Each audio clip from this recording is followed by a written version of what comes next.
Okay, good morning, everybody. Welcome to a full day of committee meetings and board meeting.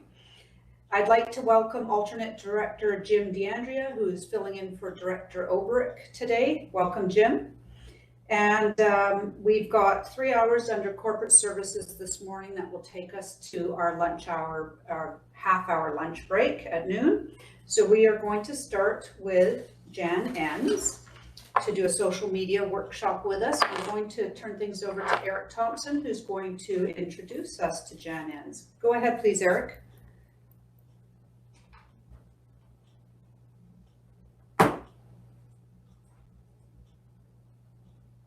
We do have Eric on, don't we? Oh, there he is. You're on mute, Eric.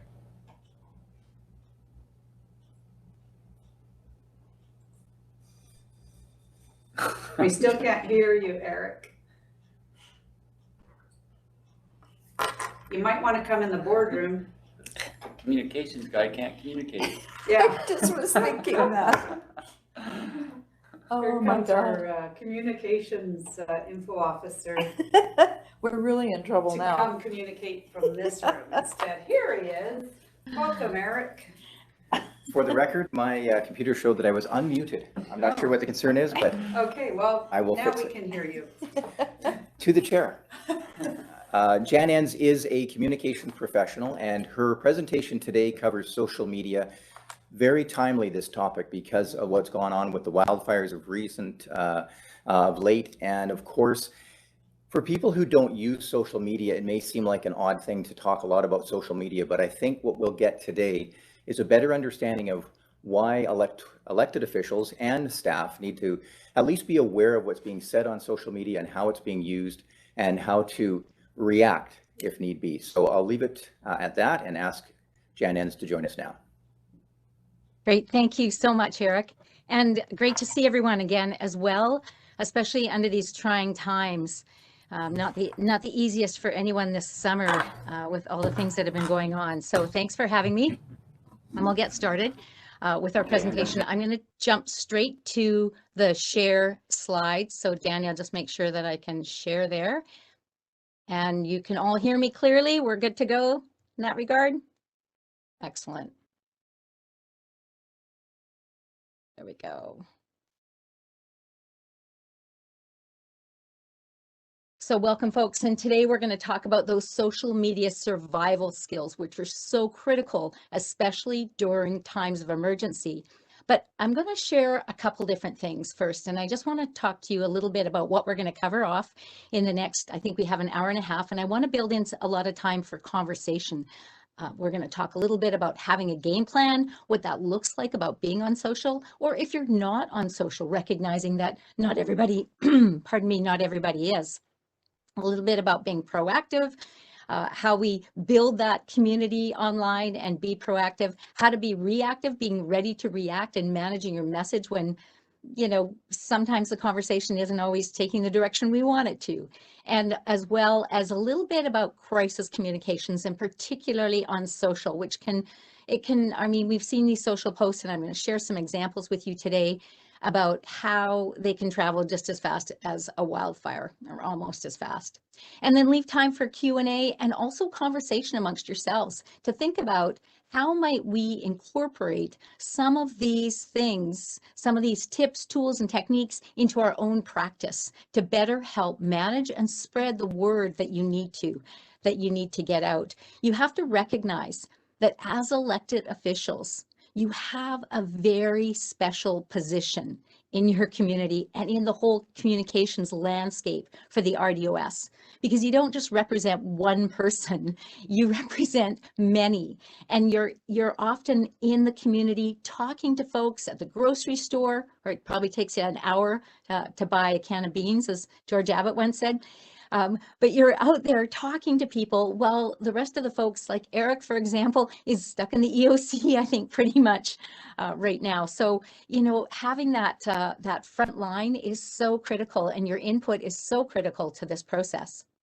But before we get started, I wanted to take 10 And I'm going to stop screen share, and I wanted to open the floor for conversation that I'm hoping Chair Kozakovich will facilitate for us, and just take 10 minutes to talk about what do you see are some of the pros and cons of using social media, just to get us all on the same page. So with that, I'm going to stop my screen share and come back to you folks. And if I could turn it over to the chair to facilitate just a conversation. What are some of the pros and cons in your world? What are you experiencing? Why do you think we should be on it? Why do you want to avoid it like the plague? Okay, great. Thank you very much, Jan.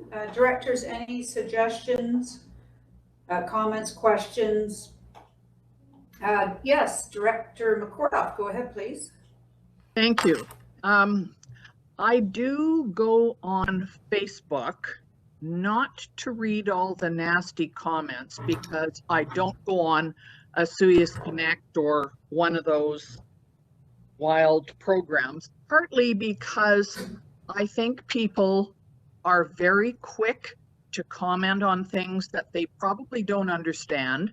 They're very critical of of council and of town staff without understanding what that does and what that allows other people to say.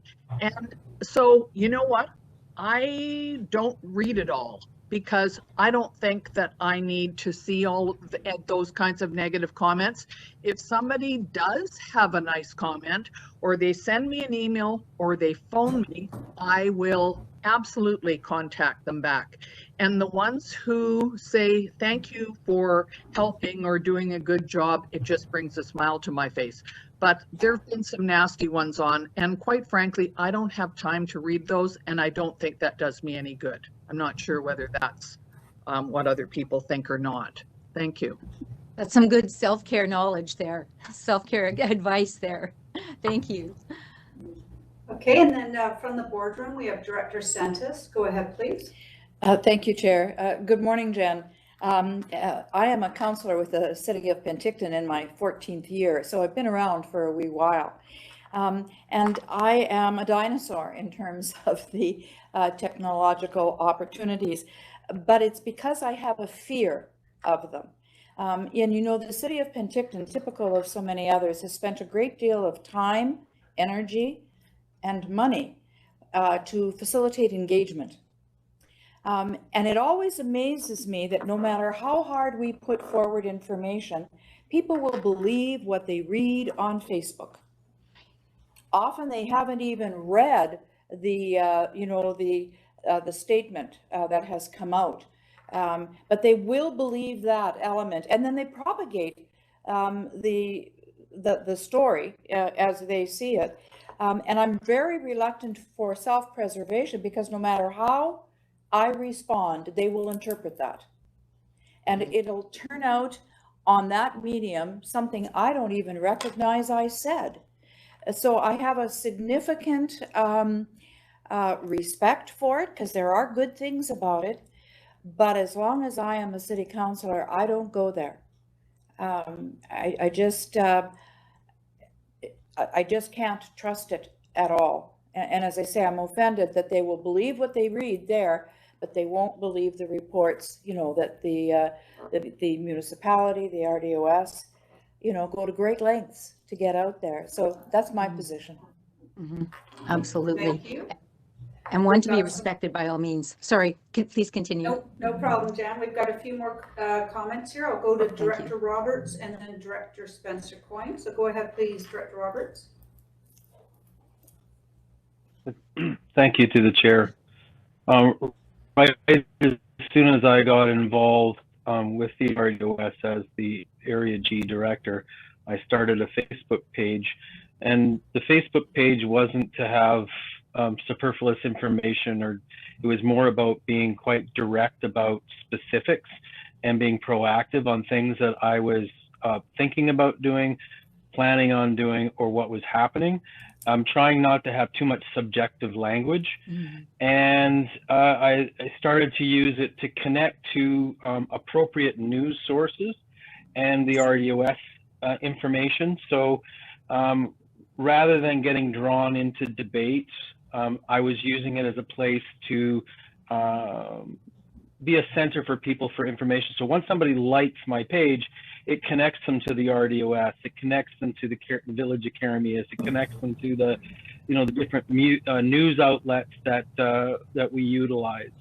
Then out on the internet, I tend to be connected to all, like I've tied in the Headley or Karamias site information, and I do scan it, or have a family member that scans it as she runs and works Instagram accounts for other businesses.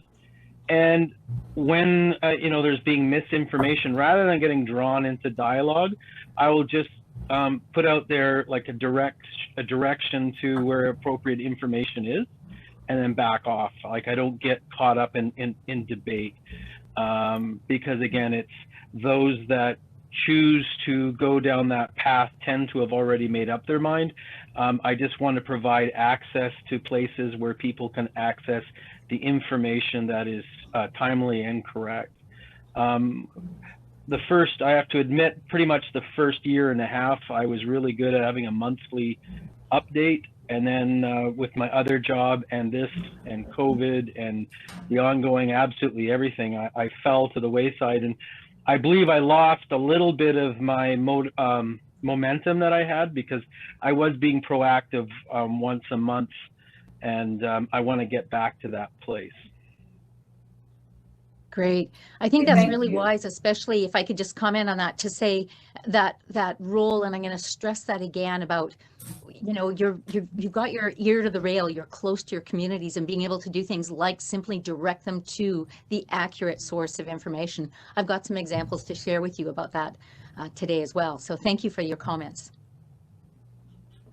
Okay, thank you. We'll go to Director Spencer Coyne. Thank you. Good morning, everybody. I actually am one of the managers of the Town of Princeton's social media accounts. I have a background in not only social media, but also regular media. So what we do, or what I do, is I don't comment on everything. I wait until there's a conversation that's happening, and then I go in and I will correct any misinformation that is being placed. And one of the things we've been running into lately is what you would call gaslighting. There's people who are, on purpose trying to mislead the community to believe something else, and this has become a regular thing in the last, I'd say, 6 months. So we have our regular Town of Princeton Facebook page that we use on a regular basis. We put information out on there. We put news information out there. Every now and then we'll correct information in the public, and then we will share it on the other social media groups. And that way the conversation is always being driven by the accurate information rather than the misinformation. So it's an ongoing process. Like Sue, I try not to look at it too much, but it can really ruin your weekend if you let it. That's right. Unfortunately, but there are people out there that it doesn't matter what you do. You can put a good post out and somebody will always go negative on it.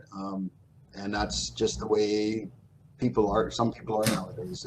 They always have to look for the negative, no matter how good the conversation is, or how good the information is. So unfortunate, but it's reality of today.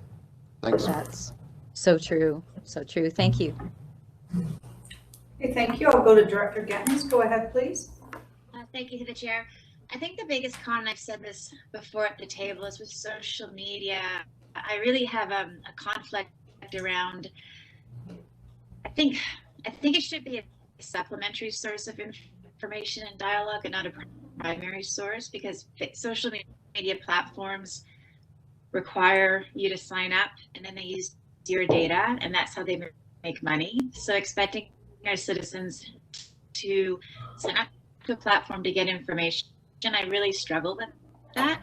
And I have citizens that don't use social media and they don't want to use social media. And a lot of the reasons that we're talking about here, it's really hard on some people's mental health to be on social media. So I think finding a balance on how to use this platform, but also recognizing the downside, and there's a dark side to it, and making sure that we're not just using it as the primary way of communicating and that it's meant to be supplementary. Absolutely. Excellent point. Thank you. Thank you. Any other comments or suggestions, directors? I could add a couple of the issues I've noticed. One is the clickbaiting. So there's some headlines that are used that are, you know, I guess just to get people to click like, or that they're angry, or to post a negative comment when people don't actually read the story. So that's frustrating for sure. And I also have frustration in social media can be great to rally the troops in a community, but it seems that many of the citizens assume that as a politician, you're always watching and you're going to notice when there's a question. And a lot of times you don't know that there's been a question posed to you as a politician. So it'd be, you know, it's tough. I'd rather the citizens write to me or phone me, but they'll post stuff on social media and you don't even know that there's an inquiry. So that's a challenge too. Mm-hmm. Absolutely, that is. And I'll touch on a bit too when I talk about sort of responding and those groups as well. Unless they tag you, you know, you really don't know what's happening there unless you're active. Right. Yeah, those managing those expectations, if you will. So no, that's great. Thank you. Thank you. Okay, well, I don't see any other hands up, Jan. Sorry, I don't see any other hands up if you want to proceed. Great, thank you. Well, I do have a ton of content, as always, and a ton of examples for you today. And we did talk, so covering off just a little bit of those pros and cons. I just want to add a couple sort of the research tidbits around social media, because I am a bit of a book nerd around that, and I'd be remiss if I didn't. So first off is the fact that, yes, people are on social, and Facebook is certainly the most predominant platform that we find people, and certainly by age group. But even in the, you know, when you look at the demographics of your communities, even in that 55 plus, there's still a substantial number of people on Facebook.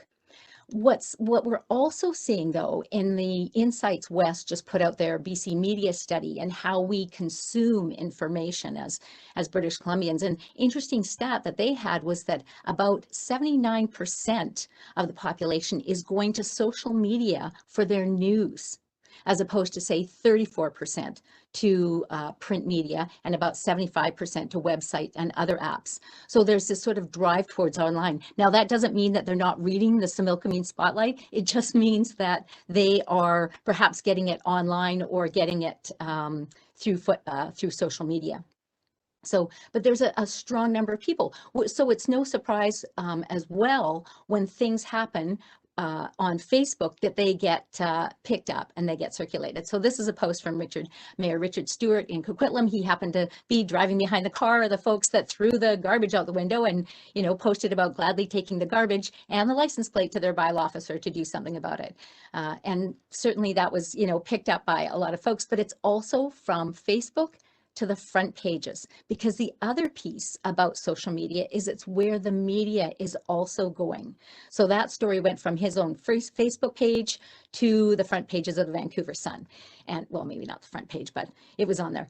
And but so what we're also seeing, and according to some of the research that's been done by Muckrack with across North America, is that journalists are also going to social media to see what's being said about a conversation. In fact, 76% of journalists are saying they frame Twitter as a valuable network tool. So, you know, it's a space that there's a lot of conversations happening, and I'm really glad. And I have to say kudos to you as an organization, and kudos to Eric Thompson for the work that they are doing, not just with the RDOS Facebook page and the whole team behind him, Andrea and Christy and everybody, but also with the RDOS EOC, because I am going to thread in some of those conversations about crisis comms and some EOC examples today too, because I think that's really key for what you folks are facing.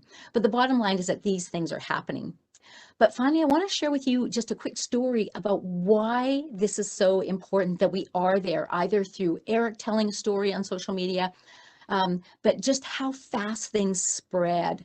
It is truly the grapevine, but it's amplified.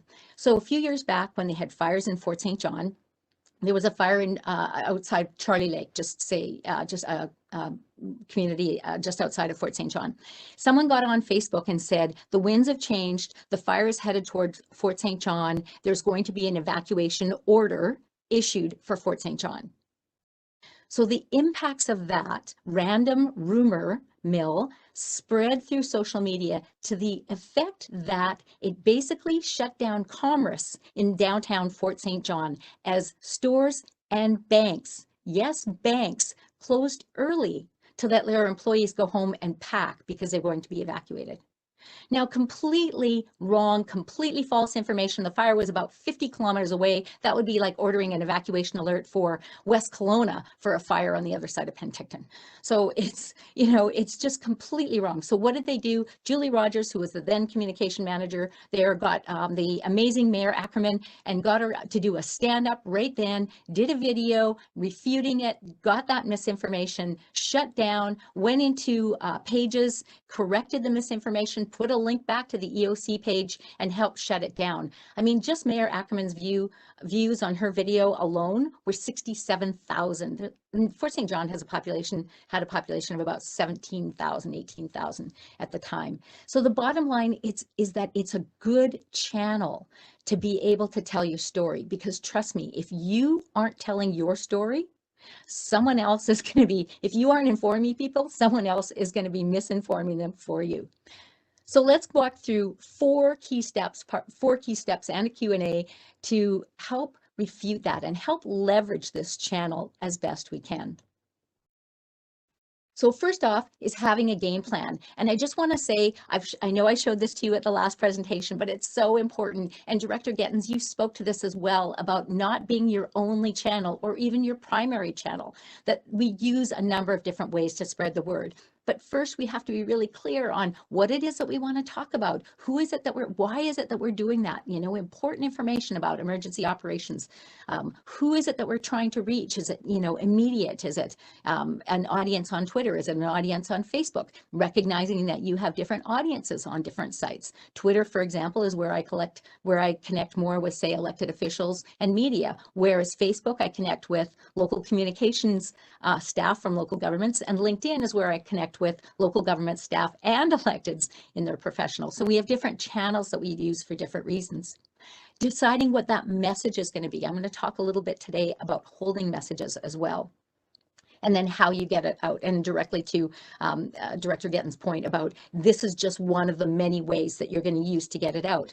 But the bottom line is that we can use it as a channel to amplify our message. And especially now in a time of crisis when so many people are looking for things and looking for that immediate hit and that, what do I need to do next? They're going to these sources.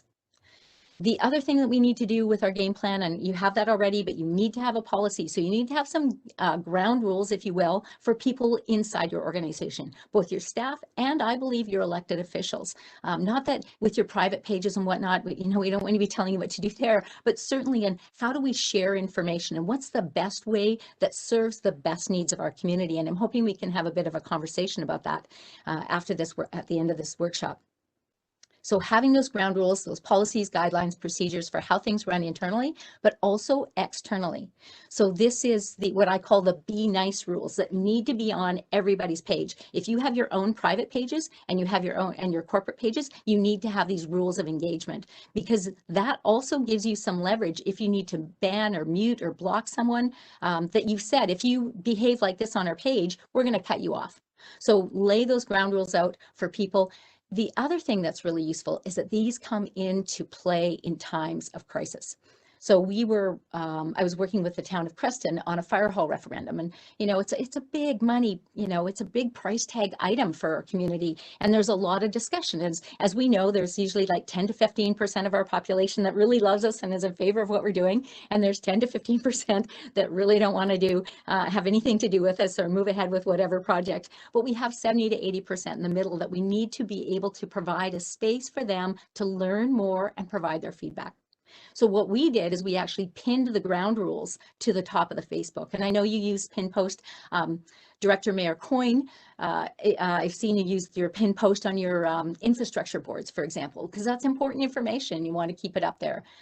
There's times when you don't want to pin a post, and I'll share that after when it comes to handling those nasty posts. So number one was just have some ground rules about that space.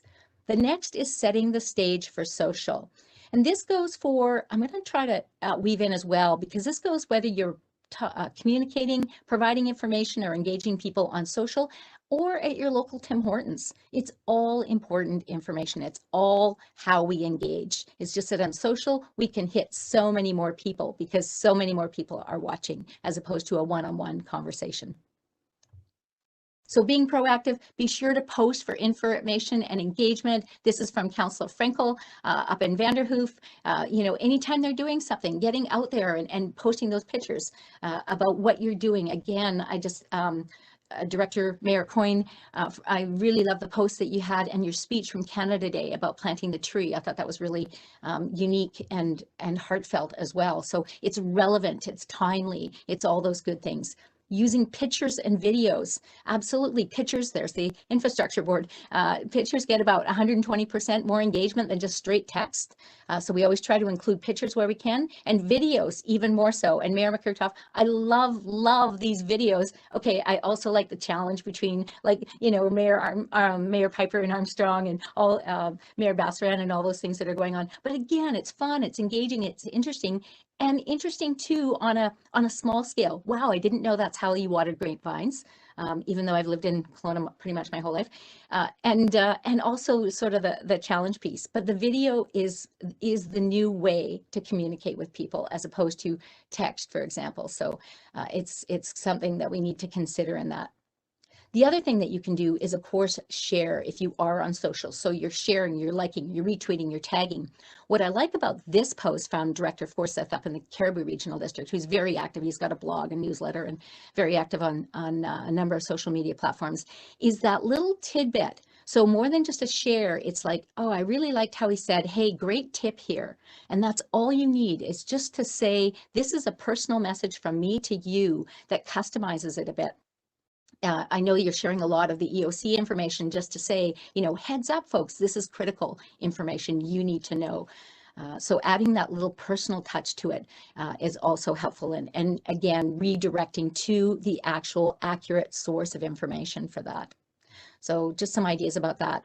Sharing, Director Gettins, I love again how you're sharing the information on your blog because you've got a whole different audience on there, and that's the application of these online platforms that allows us to reach so many as opposed to those one-on-one conversations. I mean, my goodness, think back to the days when someone wrote a letter to the editor, and then if we replied, back in the old days, we might reply, and it was like a week later before it actually went in, and there was no back, and if there's a back and forth, it's 2 and 3 weeks later, and nobody even knows what the conversation is. So being able to have these immediate conversations and get this information out is just, it's taken it to a whole nother level. So keeping that message consistent. I like how the message is being shared, especially what you folks on social media are doing to share the information about what's being done through your various platforms, which is great. Knowing your facts is so critical. We're not speculating on things. We're going to hear and see a lot of rumors on social media. It's okay to stand up and say, I don't think that's correct. For the accurate source of information, go here. I mean, we fight that all the time. I've got another example for you, but I know previous board chair Al Richmond, you might remember from the Caribou wildfires in 2017 and 2018, was constantly fighting sort of this misinformation, like I shared in the early example with the city of Fort St. John. And so knowing the facts, and if you don't know, it's okay. Use some of those media bridging statements. Don't have that information, let me look into it and I'm going to get back to you, or don't have the information, but I do know that this is the accurate source of information for all that. So go head over here. Explaining the why in our message when we can. I mean, research tells us that if people understand why we're doing something, they're more likely to support us through the process. And where we can, draw in public opinions. Hey, we did our open house and this is what we heard from our community and that's why we're doing this. So building that message out as well. And I know Eric can certainly give you some assistance on that as a master communicator himself. And then linking back, link, share, link. If you remember 2 things today, those are the things that that will certainly serve you well, because that you don't need to create this information. You don't need to reword it or do anything with that. Just get it out there, as many of you are already doing right now with the fires. The other one I just want to address too is tone, in terms of if you are creating those posts, is that social is social. So our tone needs to be corporate. It doesn't need to be corporate. It's more casual. It's more fun. And we've seen some really interesting posts. There's one on the Caribou website about Lucille, which is a firefighting helicopter. That's quite cool. But think coffee shop conversation. Think, so it's not please be advised that, but it's like, you know, hey, heads up, folks, this is important information. You need to know this. And if you're ever unsure about a post, wait. Call a friend or sleep on it. Just make sure anything that makes you go inside that little spidey sense that I all know that you have, go, I wonder what this is about, or I wonder if this is the right tone or the right message. Wait, check it out, listen to that voice. Give yourself permission to do that, because the last thing you would want is to see your face plastered on it, that quote with your face plastered on a billboard, which is kind of what happens when you do things online. And surely we've seen tons of examples of that as well. Okay, so that is about being proactive, and that is so important about being proactive, because that's where you're having that engagement, as opposed to the one-offs where you're you know, maybe getting into debate with someone or whatever. But it's so important to use those channels to spread the word. You yourself, if you're on social, for example, you might not have a lot of followers, but you can bet that the people who are following you are sharing it with theirs, and hence comes the amplification effect. Now, Director Sentes, you mentioned about not being on social. Absolutely okay, but you're still having conversations with people in your community. You wouldn't be a long-term area director in city council if you weren't. So you know that you're having conversations with community leaders, and those conversations are being amplified through their channels. So it's very much the same. It's about making sure that we are proactive. As I say, keep your foot on the gas and always take the high road. So let's talk about being ready to react. Now, I've talked a little bit about having a game plan, getting organized, talked a little bit about being proactive and the importance of that. But now, as you mentioned earlier, in talking about the pros and cons, it isn't always a special, fun conversation that's happening in those spaces. And I think as elected officials, you take the brunt of a lot more than we might, for example, as staff or as individuals. So you're defending programs that your organizations are moving forward with. And we know that we deliver programs that not everybody in a community may want, much less want to pay for. So there's that, and you're probably going to take more than your fair share of hits. And we've seen some really extreme experiences over the years as social media users have come forth with some really interesting observations. PCAs is what I call them, folks. Passionate community advocates. They just might have a different perspective. So we need to be ready to react to that, and we need to manage the message. We don't spend all that time and money investing in our key messages and our programs and the delivery of that without making sure that we can spread the word and manage when it gets out there. First off, when we get a post, we have to think about, what is it? Is it a question? Is it a complaint? Is it misinformation? Something seems wrong, or is it a rant? A full-on rant or a troll. And very simple too, in terms of that, understanding what it is helps us address, how are we going to address it? It's a question, we can answer it, send them a link. Here's the information you need to know. Here's what I can tell you about it. If it's a complaint, you can refer it to someone for looking into it or fixing it. Maybe we did something wrong. It happens and we need to apologize. So that's, maybe a bigger strategy that you would work with Eric to develop. As the same with misinformation. If people are posting things out there like the fire is moving towards Fort St. John, which it's not. That was an example from before, but those kind of things that we need to shut that down, and shut that down fast, that we want to correct that misinformation. And again, share, link, back to critical, accurate sources of information and websites. Or if you need more, if it's a smaller issue and you need more, then talk to your staff and find out what is it that you're going to say about it. And how will you do that? And finally, the rant or ignore it. And I have an asterisk here next to these, because there's the trolls, and I've got an example that I'm going to show you that about dealing with that. But there's also a bit of a rant. And I just have a personal and perspective on this because of where we've been. So if you think about our cups being, normally maybe we run around 60, 70% full is where our cup is.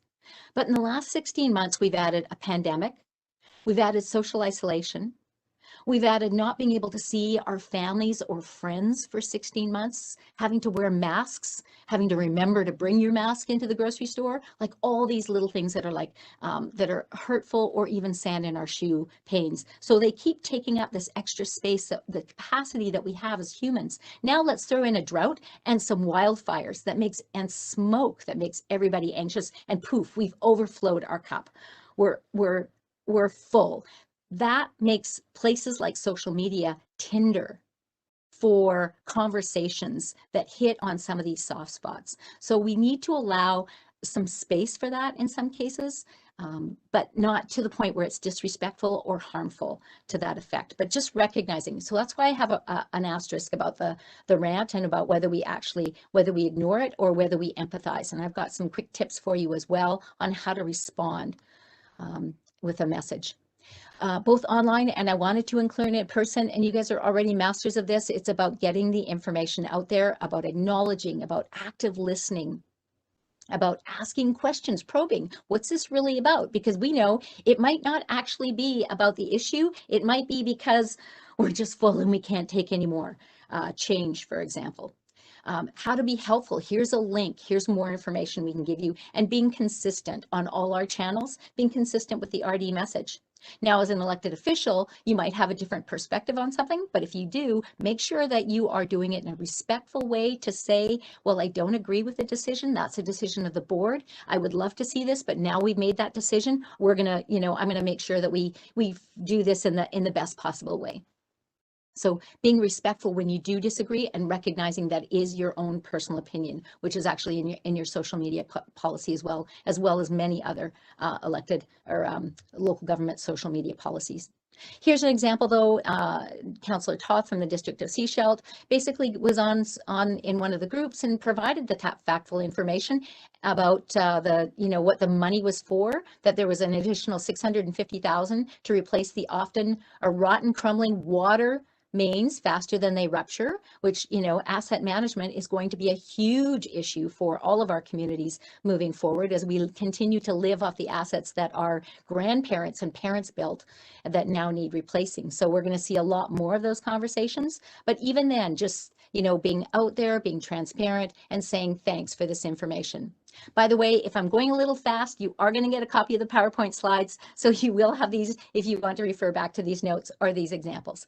The bottom line, though, I think is really important for all of us, and especially in all this COVIDiness, as I call it, is to look for the kernel. What is the person really trying to say? What is their true agenda? And as elected officials, you're pretty smart and savvy at sussing that out and being able to understand that and being able to answer with address the accurate facts, the objective and not the subjective, I believe, as Director Roberts had said as well. So I'm going to share with you 4 ways to respond on social when these things happen. And then I'm also going to touch a little bit before I close off and open the floor for discussion on crisis comms. Just a couple tips about how to handle that, especially because you're all in the throes of it. And boy, I worked in the EOC for Interior Health in 2003 for the fires, and that was terrifying then, and this is even more so. So 4 ways to respond on social, and I'm just going to talk about 4, and I've got some examples for you, but definitely you can do nothing. They can just have their conversation. You can just ignore it, leave it, keep posting your positive stuff. You can respond on your site. We all know that there's other pages like the Naramata Party Lines or the Rant and Raves that are out there. So what are some of the tips I want to give you for engaging on those? And then the ranters and the trolls. So first off is do nothing. And I love this example from Councillor Skadheim. She's no longer there, but she was at the City Council of Powell River, and she posts this about the agenda, just saying, hey, nothing to see here, folks. Kind of a fun light post, but just talking about, what they're covering at that one meeting. And of course, and I see this countless times across British Columbia when I'm doing my media scans, is that someone chimes in about affordable housing and or homelessness. So people experiencing homelessness. So there's these big issues, and those are the passionate community advocates that are really passionate about it. So sure enough, someone's always going to say something, as you folks identified in our earlier conversation. So you can just leave it. And you know what happens a lot of times is that your supporters jump in and support. And I absolutely love this because, I just love the sentence, believe you me, if I had heard 5 years ago that I would be going to bat for PR City Council, I would have left all the way back to my tent on Occupy Wall Street. So I just thought that was such a great example because there are supporters out there, and I've seen that time and again where they will come out and say, no, thank you for doing this great job amidst the folks who are the naysayers. So sometimes you can just leave things and they'll flow out. The next is responding on your site. So the nice part about social media is that if you respond on your site, it is a spectator sport. So people are out there watching what you're doing and they can share it and so on. But, here's just an example about someone, I'm annoyed, I can't come. And in fact, the city of Penticton was able to leverage this message to say, hey, you can, it's online, you can do this, here's how you can find out more. So being able to say that, not just to her, whereas in the olden days, if I can say that, back in my day, anyways, that we used to, someone would phone us and we'd have a one-on-one conversation, or someone would be at the front counter and we'd have a one-on-one conversation. And we still have that, but with social, we're able to amplify that message and get the word out about our programs. We're able to respond and correct the incorrect. I talked about correcting misinformation. This was a complaint about the landfill and, starting to churn a little bit, but in fact, the landfill had been replaced with a transfer station years ago. So we're, the regional district, Bruce Smith, who runs their site, does a great job of just like toning that, shut this down kind of post on that conversation. And then the other way is to respond and take it offline. And I've seen this as well, where, reaching out, saying, I'm sorry, I'm sorry to hear about this incident. Please contact me. Here's a direct message, or here's my number, or here's my email, whatever it is. So you can do that both as an organization. That might be something the RDOS might do, or that might be something that you do individually on your own social media platforms. No different than what you would do if you were having a conversation with someone at Tim Hortons, right? You'd say, hey, I'm sorry to hear that. Let's sit down, let's have a conversation about it, or contact me and I'll put you in touch with whoever we need to find out what's happening there. So ask them to reach out with a private message. People can see that you're being open, empathetic, transparent as well, because everybody's sort of watching how they're going to respond to this. And then leave it after 2 times. You reach out after 2 times because there's people that just want to engage. And remember, I talked about everybody's kind of like on edge right now and things are flowing over. So think about that, but maximum 2 times is what the pundits like Jay Baer, who wrote Hug Your Haters, a great book, talks about. No more than twice. Don't engage with these folks. And then fill your site with all those other positive posts, that proactive piece. That's how the PR and the proactive piece really helps to move that post physically out of visual distance, because we're only going to scroll down and we're only going to look at the top post in our feed that falls into our feeds. So we get rid of that, but you don't need to engage with them. You've done your part, they can move on. Now, if these conversations are happening on those other posts, and as it is, the RDOS, I believe in your policy, and rightly so, has these conversations, doesn't go in and respond on those. They may, in certain cases, I know City of Nelson has gone into some of the groups to say, just to correct some information or to get the word out about something specific, but also get very careful if you do go onto that other site. I'll talk about that in just a moment. What you can do, though, is respond on your own site. And this was another example from Fort St. John when they had a project and people were all chuntering about it. My, ear to the rail, that chuntering, that sort of grumbling that we hear in our community, and being able to say, we're hearing this conversation on other sites, and here's what you need to know. So listening on others, responding on yours. Great strategy. The other thing you can also do is build something into your own page, like the City of Kelowna has the For the Record page, where they use it to correct information or misinformation that's been posted, for example, in a letter to the editor, or maybe even an opinion column, or has been circulating on social. So they keep it on their website, and then they link from their social to the website as their single point of truth. I mentioned that there's these other pages as well. There's a lot of them. Just type in WTF in Facebook and you'll see them all. Quesnel, Fort St. John, Prince George, you'll see all those. There's also some hell yeah pages, just for the record, there's some positive stuff out there. But we know there's like the Summerland Rat and Rave or the Naramata Party Line or the Osoyoos Connect, as Mayor McCurtoff had mentioned. So be careful about engaging those. Now, you may already be in there, but you need to manage those expectations. So when you do post and you want to refer people to a website, say there's a rumor going on, maybe add in there, I'm not monitoring the site. If you want information or reach me, email me so that people know I'm just jumping in here. I want you to know this, and then leave, so that you can do that. Some of you are already in those sites, so that's definitely a possibility. It might be helpful as well if you are on those sites and you know that there's RDOS information that group needs to know, that you push it through. But make sure if you're engaged, great. If you're not and you're only in there for one time, put that in there so people know not to expect that you're going to be participating in the remaining conversation that's going to flow out of that post. And the ranters and trolls, sadly, Mayor Getz had some terrible time in Abbotsford back in the day, and all my folks that I talked to have given me permission. And in fact, she had said, please share this because it's nasty and it's harder, I believe, for politicians. And I actually think that it's harder for female elected politicians. We did a workshop at UBCM last year with Sue Manis from Young Anderson, and his examples were clearly talked about some of the challenges that we face as local government electeds, and I'm so sorry for that. And I just think I think it's so unfair. So, but leave them, don't ignore them. And for that, we have tools to use for that. So check your settings, use your features. So you've got profanity settings. So anybody who drops the F-bomb can't post on your site. That you use the features, you can block and you ban and mute and all those kind of good things to control that conversation. And lastly, I think this is so critical, and that is about keeping calm and breathing deeply. And I'm going to share a quick example with you in just a moment, because I've just got a couple more slides I want to get through here before I turn the conversation over to you folks. And that is about crisis response. So I've taken you on a bit of a journey today. We talked about having a game plan on social and maybe something you could also use for strategies around coffee shop conversations. We talked about being proactive.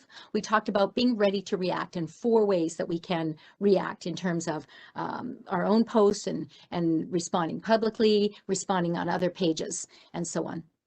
Let's talk now just a little bit because of the things that you are facing now. And I think this is one summer that we're going to see like no other, and that is a crisis response.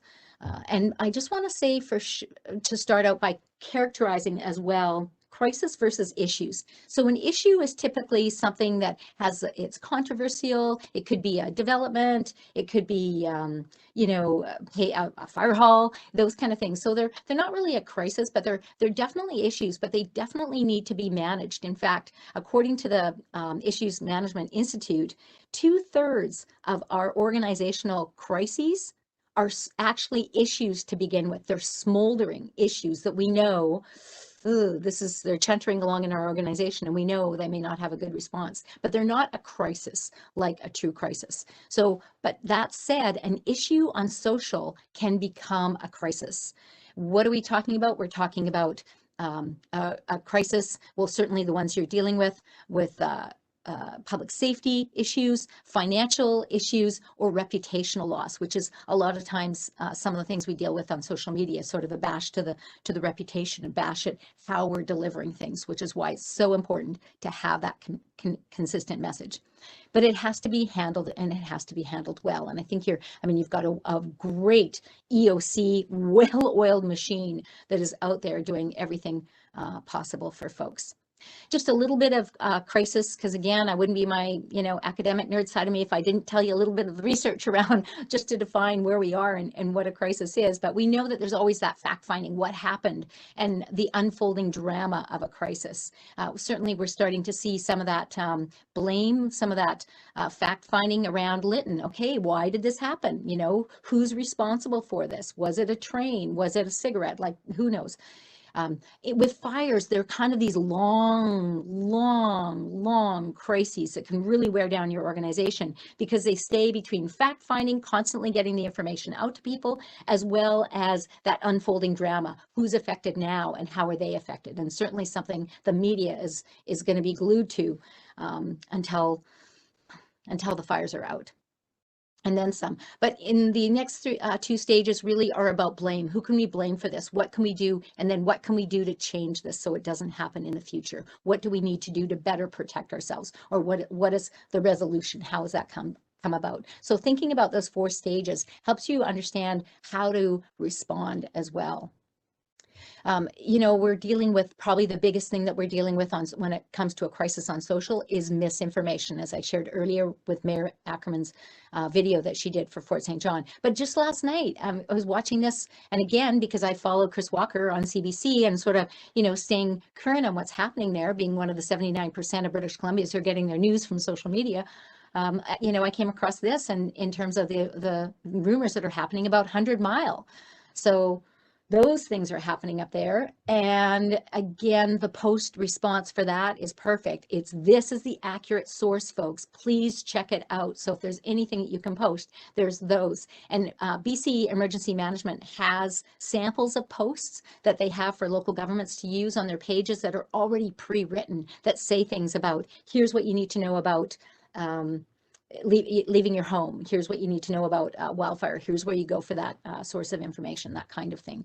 So there's lots of information out there, but it's about having your ear to the rail and getting on those as soon as possible to stop them as soon as possible. It's also about messaging. So first I want to talk about, you know, responding in a crisis, and the key things that you need to do is that you need to be fast. Social media is unfolding faster than we can ramp up a response. So in fact, we should be responding to a crisis within 15 minutes of a crisis of it happening. Now, and Eric and I were having this conversation earlier about the Coldstream fire, where that was you know, happening. He was watching it unfold on social. It's you know, it's the middle of the night. People are asleep. They're home. We're not necessarily, you know, out there. So by the time the organizations get around to responding, it's once the EOC is set up and then they can start to get things out. But those things take time. So having holding statements, I'll talk about that in just a moment, is so critical to be able to say, hey, folks, yeah, we know we've got this. So being fast, being accurate. Being accurate is so important because that one little innocuous post, I think it's this, can turn into a big crisis, a big social media crisis. So be accurate what you're doing. The best thing to do is share, link. Go back to the website. The single point of truth for example, in the fires is the RDOS EOC social media pages. That's where you want to link to. Being empathetic in our response, again, remembering that we're all kind of like topped up in how much more we can handle, and being consistent in your message so that you're, you know, if there's you're, you know, passing along one thing but not the other. So making sure if you're going to do that, do it. As I say, my motto with social media is that if you're on it, you need to own that space. So, and you can use it to really connect with your people. So pass on that information and being constant, the consistency of the content and constant in the content. Now on the clipboard there, I have a couple tips as well for how to message, what your message needs to hold. And number one is empathy. Number one statement in any crisis is empathy. And that is, you know, we understand this harrowing experience. We recognize how harrowing that is. And that's why we're doing this. And that's when you lead into the informed part of your message. Here's what we're doing, everything that we're doing, ting, ting, ting. And then here's what you need to do. So here's the instructions. Here's what an order means. Here's what an alert means. Regardless, it's fire season. It's the dry summer we've had that I grew up here. I can't remember having anything so dry that a quail in the bush sounds like a bear when it hits a dried balsam flower. So it's so crispy out there. We all know that. So what are the instructions about being prepared? So getting those things out and constantly hammering at it, because, you know, people don't think about it until it's too late. So we need to be able to deliver that message. And the other thing as leaders in your community is reassuring folks, we've got this. We've got a great team. We have a well-oiled emergency operations center. We practice this throughout the year with our tabletop exercises. We're ready for this and we're on this, and here's where you get that information. So letting them know that people are there. You've got a problem with agriculture, here's where you go. You know, understanding their needs and getting that message out. So important. Empathize, inform, instruct, and reassure. And then holding statements, having those ready to go. And those could be helpful. I mean, you know, and Eric, I don't want to speak for you, but those are perhaps some things that you could have ready to say, here's some things to post or to say in the coffee shop conversation, you know, those briefing notes about what you need to say. Here's where you go for information. This is a developing story. You know, that email that you get maybe at 2 a.m. to say there is another fire and here's what's happening. And, you know, here's what we're doing about it. Here's the information. Here's what you can tell people. If you're posting on social, here's what you say. It's a developing story. We're aware of it. And then linking to the RDOS social to say we're aware of it and moving on. Media get the terms like it's a developing story and you listen every morning on the news and there's a fire and that's what they say. It's a developing story. The other thing that you can do that is so important is monitoring for the incorrect, right? You know what's right. You're reading these posts, making sure that people are on point with that. And if there's a conversation that's going off the rails, that you connect with Eric and maybe find a way to do that. Or jump in, if you're confident, jump in yourself and say, that's actually incorrect. You know, be careful with spreading misinformation. Here's a link to the source. Always go to the reliable source. Get the latest info. If you're ever unsure, don't ever speculate. Let me check into that and get back to you. And also, and then finally share, link. So those are the tips. Okay, folks, I know that's a whirlwind of information, but hopefully if you've got the PowerPoint after, but I'd just like to open the floor now and turn that back over to Chair Kozakovich. And sorry, I was doing so good there. And for the Q&A and conversation about, you know, what appeals to you about this, what are some things you might want to do to help better spread the word, both on social and in person. Thank you. Okay, great. Thank you very much, Jan. We're going to go to Director McCordoff. Go ahead, please. Thank you. So I've quickly taken 2 calls in the last 5 minutes from media people who are most upset at me because I said, I'm sorry, I cannot come to town hall and do an interview right now. I am on the regional district, my board meeting, and I will be on here all day. So they were most upset. They said, well, that's ridiculous. You should not be doing that. You should be available for, They always know better. for media interviews. So I said, what you need to do, and I gave them some suggestions. I said, if you go into town hall, because they're both in town, please go in and talk to the staff there and they can help you and perhaps find someone that can do it. But like, it's exactly what we're talking about, isn't it? About people demanding. And I need to tell you one other thing. I've just looked on Facebook, and Mike Campbell, who this is for all of you, has phoned me yesterday and said that they were going to open up the Spirit Ridge again and the campground tomorrow. They were getting it all set. He has now just put out a new post on there saying Spirit Ridge and the residents at Spirit Ridge are now on evacuation order. Inconneet Campground will remain on evacuation alert. So had a message yesterday and has had to re-message today. That's how volatile things are down here. Thanks. Oh boy. Yeah. That is a tough one. If I could just to add to that too, because it is, and we can't say anything with certainty. That's why we need to like link back, you know, here's what we've heard so far, go to the BC website, right? And recognizing, and maybe that is the other piece to say, know that this could change in a wind, with a gust of wind, this information could change. The media one too, that's unfortunate and that's challenging. And I know that they want to do it and maybe there's a way to accommodate them because again, you know, it's a matter of saying, you know, okay, I'm in this meeting, you know, what is it that you need to know? Let me see what we can do about it and let me get back to you or have someone get back to you. And maybe that's Eric or someone from your town hall as well to be able to do that. Because the one thing about the media is that they are that conduit to many. So I understand their frustration because they've got a job to do and they've got to meet those deadlines and they're looking for a clip and whatnot. So, you know, being able to find those ways to say, I could do it virtually, you know, maybe over the lunch hour, or I could have Eric do it, or I could have one of my staff do it or whatever, but to help them along that way, because it is an opportunity for them to do that. But I mean, you've sent them to your staff, so hopefully they'll find, you know, there's the team there is obviously experienced and knows what to do as well. They just like to hear from you as a mayor, I think.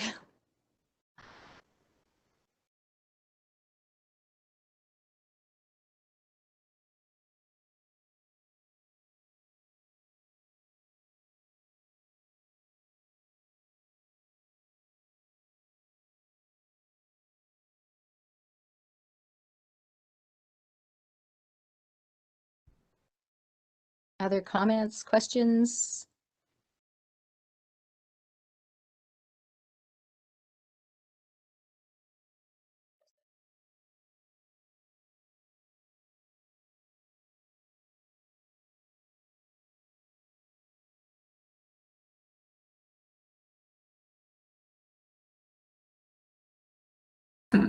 Oh, there we Okay, go. sorry, I was on mute there. Okay. Director, go ahead, please. Great, thank you, Chair. I think the your comments around the rant and rave pages, I don't know, I would caution against commenting on those pages only because I think you validate the pages by being on there.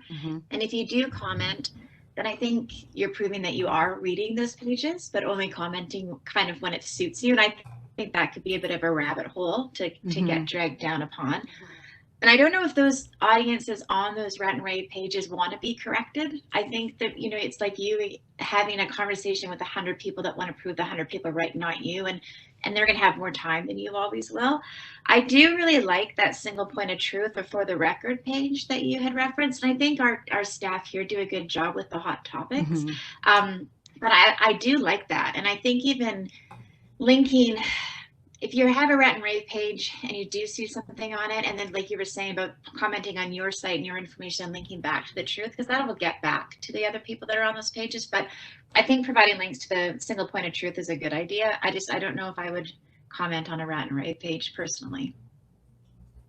Yeah, absolutely. And it's definitely a personal choice, because it is, as much as we can say, you know, I know Mayor Backrack, before when he was mayor, he would drop in, he'd get tagged, and then that was the only time he would drop into the conversation.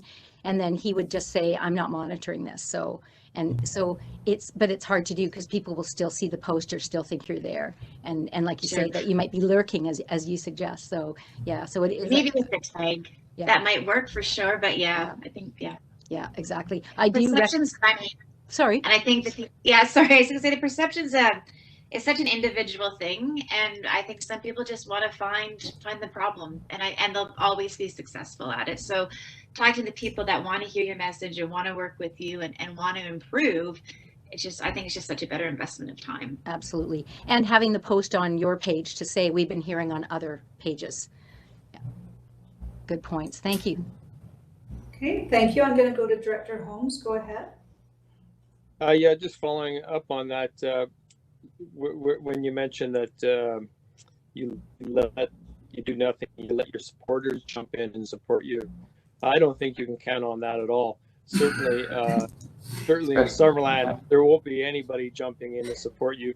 The very idea that somebody would post that saying that we have a pretty incredible people on council, that would be, I'd be choking on my coffee if I ever saw a post like that. So I don't think you could rely on that at all. When I see posts like that, it's just don't go anywhere near it. What I do is I do exactly what you said about taking it offline. I'll send them, I wouldn't even give them 2 messages. You send them 1 message, and if they want to engage, great. You're engaging offline with somebody who really has an issue. Otherwise, you just let it go. That's the approach I take. Yeah, and definitely that is a unique example, and I did love it for that. But you know, more often than not, it might be something different. So you're absolutely right. But sometimes you just let those, and that's where you post the other activities. So you push that, you physically push that out of the window view, and you move your engaging posts up in the feed. Good comments. Okay, thank you. I'm going to go to Director Spencer Coyne and then Director Knodel. Go ahead, Spencer Coyne. Thanks. Yeah, so when it comes to those rants and raves and issues pages, the way I deal with it is I don't answer anybody who tags me, and I don't answer anybody directly. I will create a post or I will answer on a post if it's not too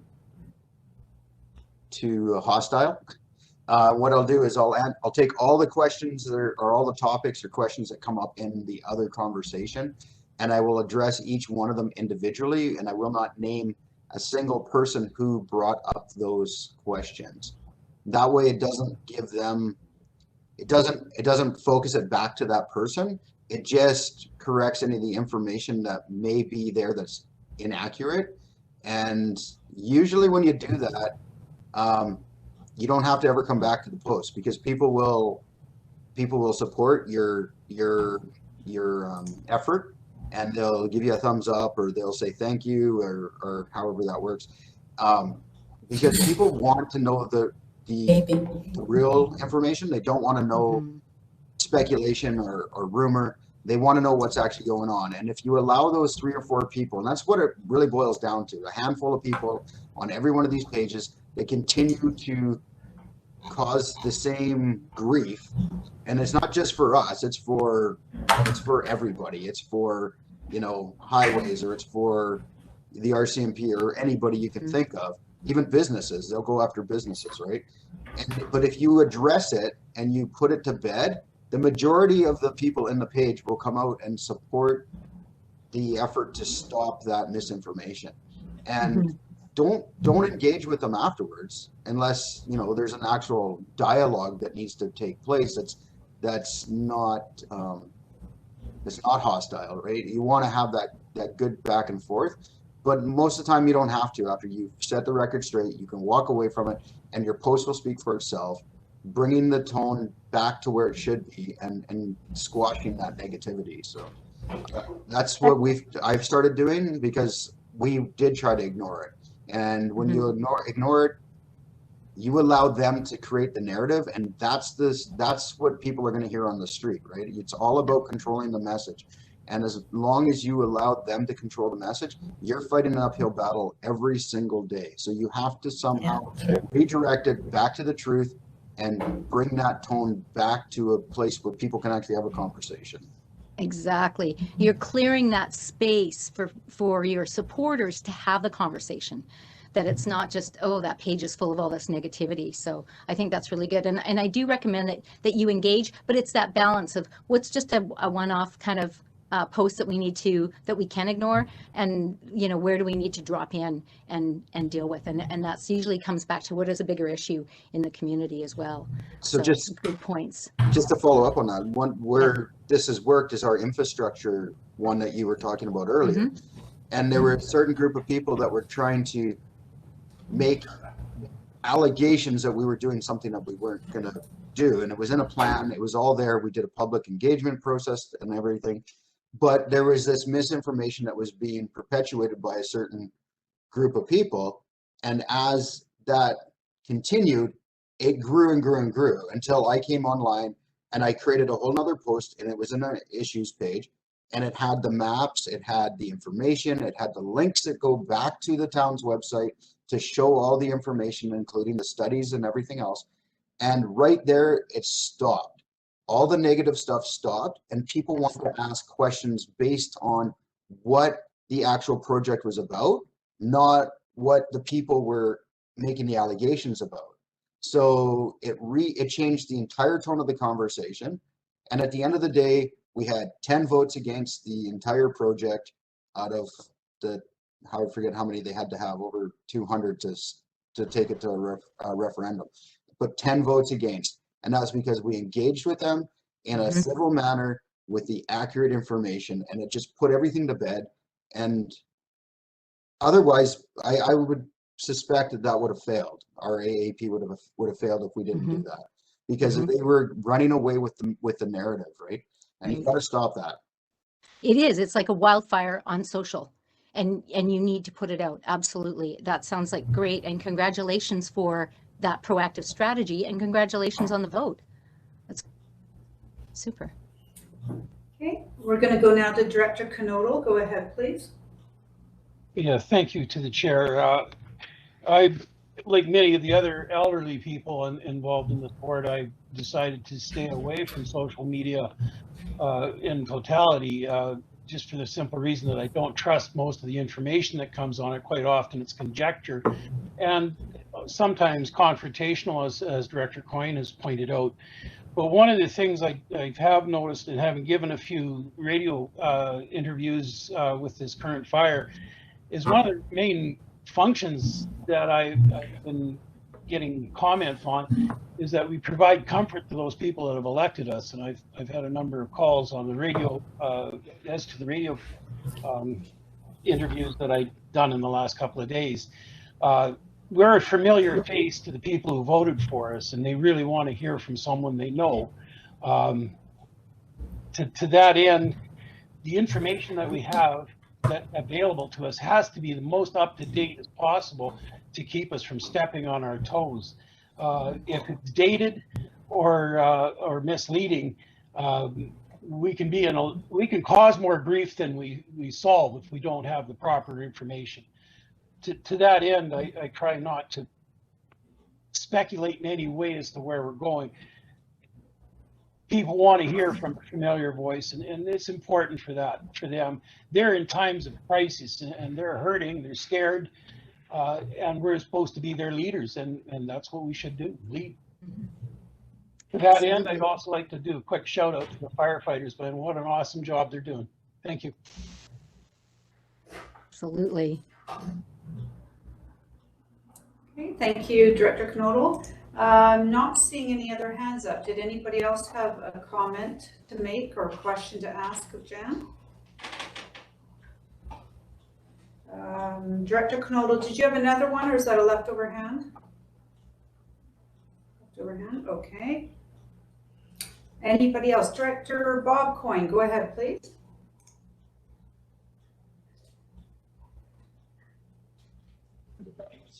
Here we got the right button now. Yeah, no, I just really totally 100% agree with Director Knodel. We have an amazing staff that a phone call to Christy or Eric will get you the message out in a proper format that's not conjecture. Everything is legal and going to keep you out of jail for saying the wrong things. So kudos to them for the job that they do. And the other thing that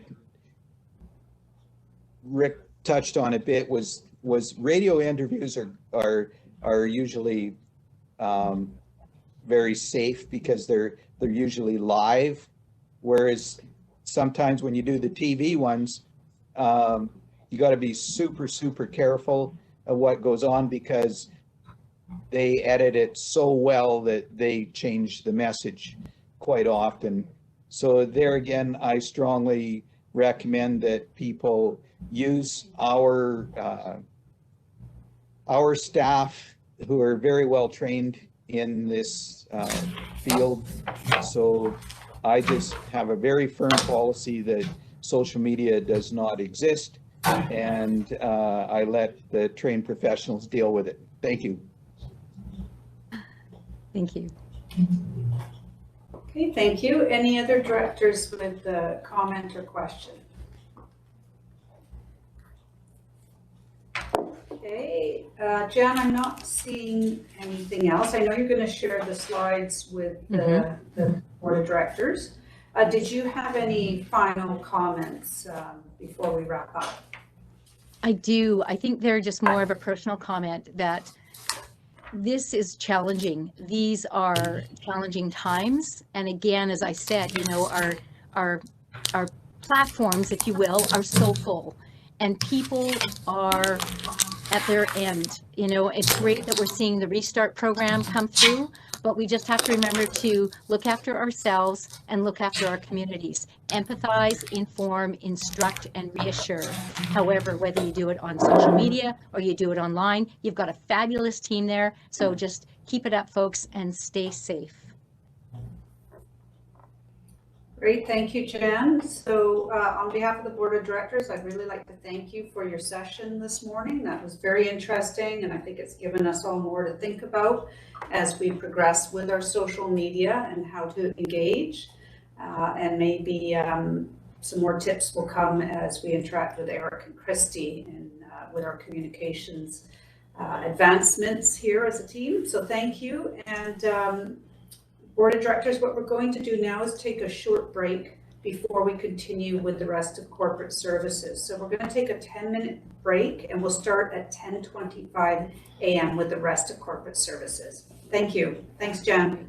Thanks so much. Take care, folks. Bye.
Okay, directors, we're going to get started with resuming the Corporate Services Committee meeting.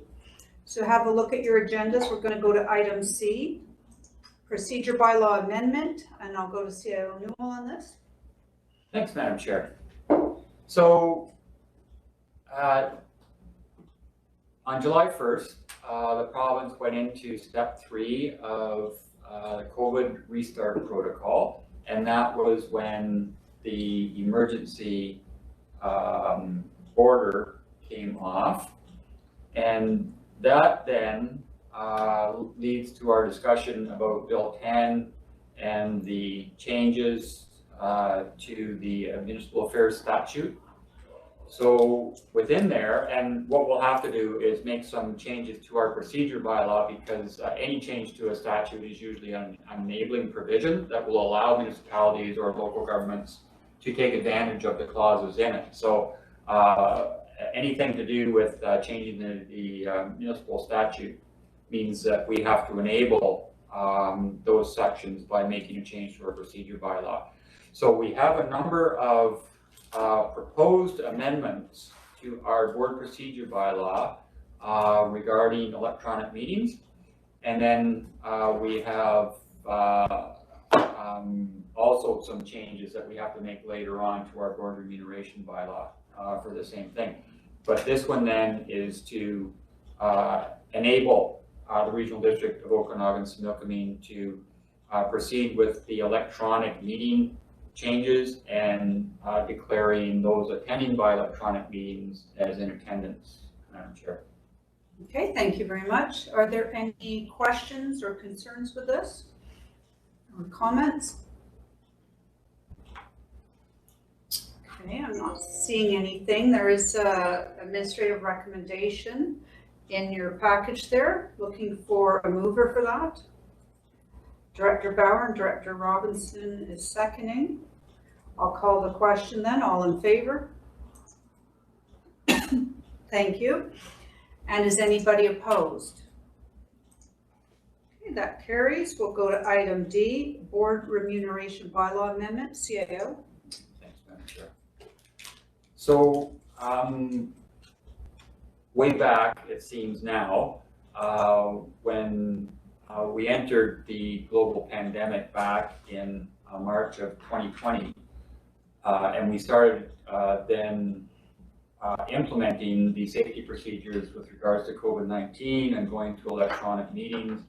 And in the board remuneration bylaw at that time and currently, we had a provision where generally those attending electronically were paid about 1/3 of the stipend as to a meeting in attendance. And when COVID-19 hit back on March 19th at the board meeting, we decided that we would suspend that section of the compensation bylaw so that those attending, which was everybody, those attending electronically were paid at the same meeting rate as a normal meeting.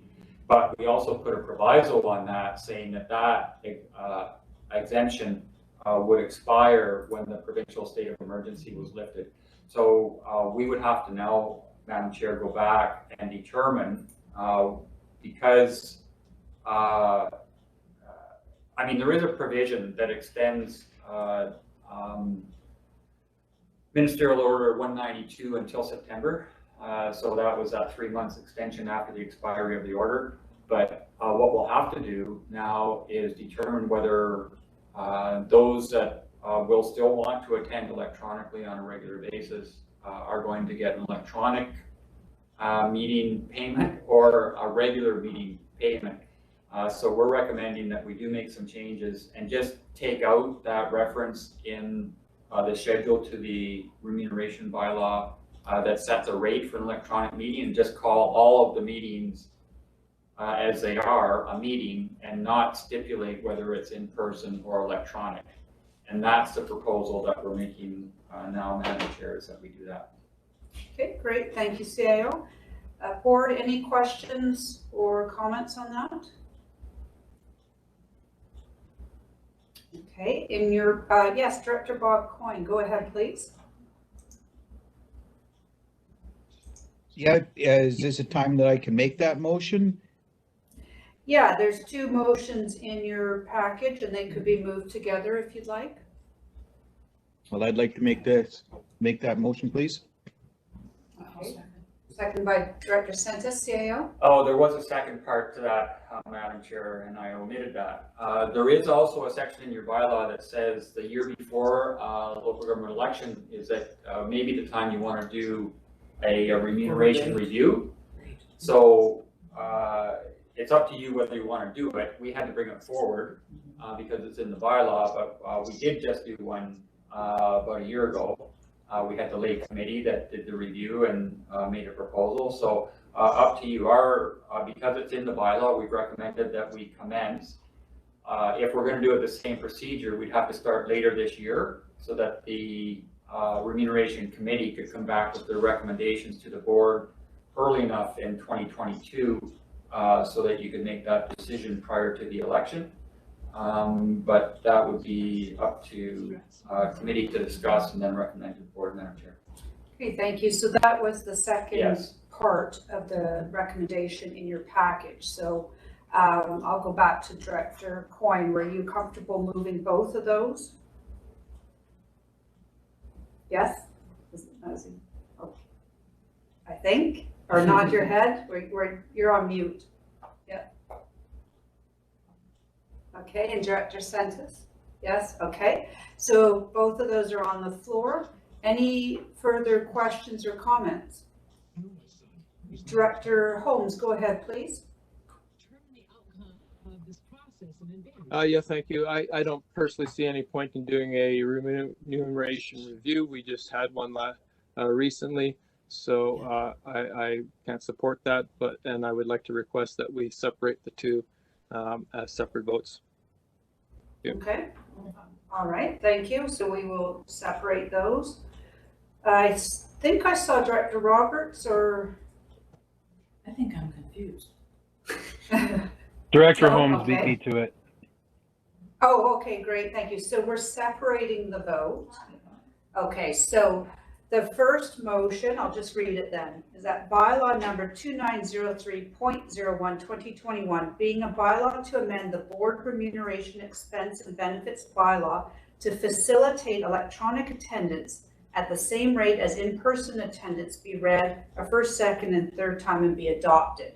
Great. So that's just the electronic piece that we've got on the floor right now. And then we'll look to see if the second motion is supported or not. So on the first motion here, any questions or comments? Director Monteith, go ahead, please. To the chair, is it reasonable to have half of us in the boardroom and some of us not in the boardroom? I thought that was a challenge with technology. CAO. We are gearing up to be able to do that. So by September, our master technician, Danny Francisco, will have had that organized for you. Okay, thank you. Director Roberts, you're next, please.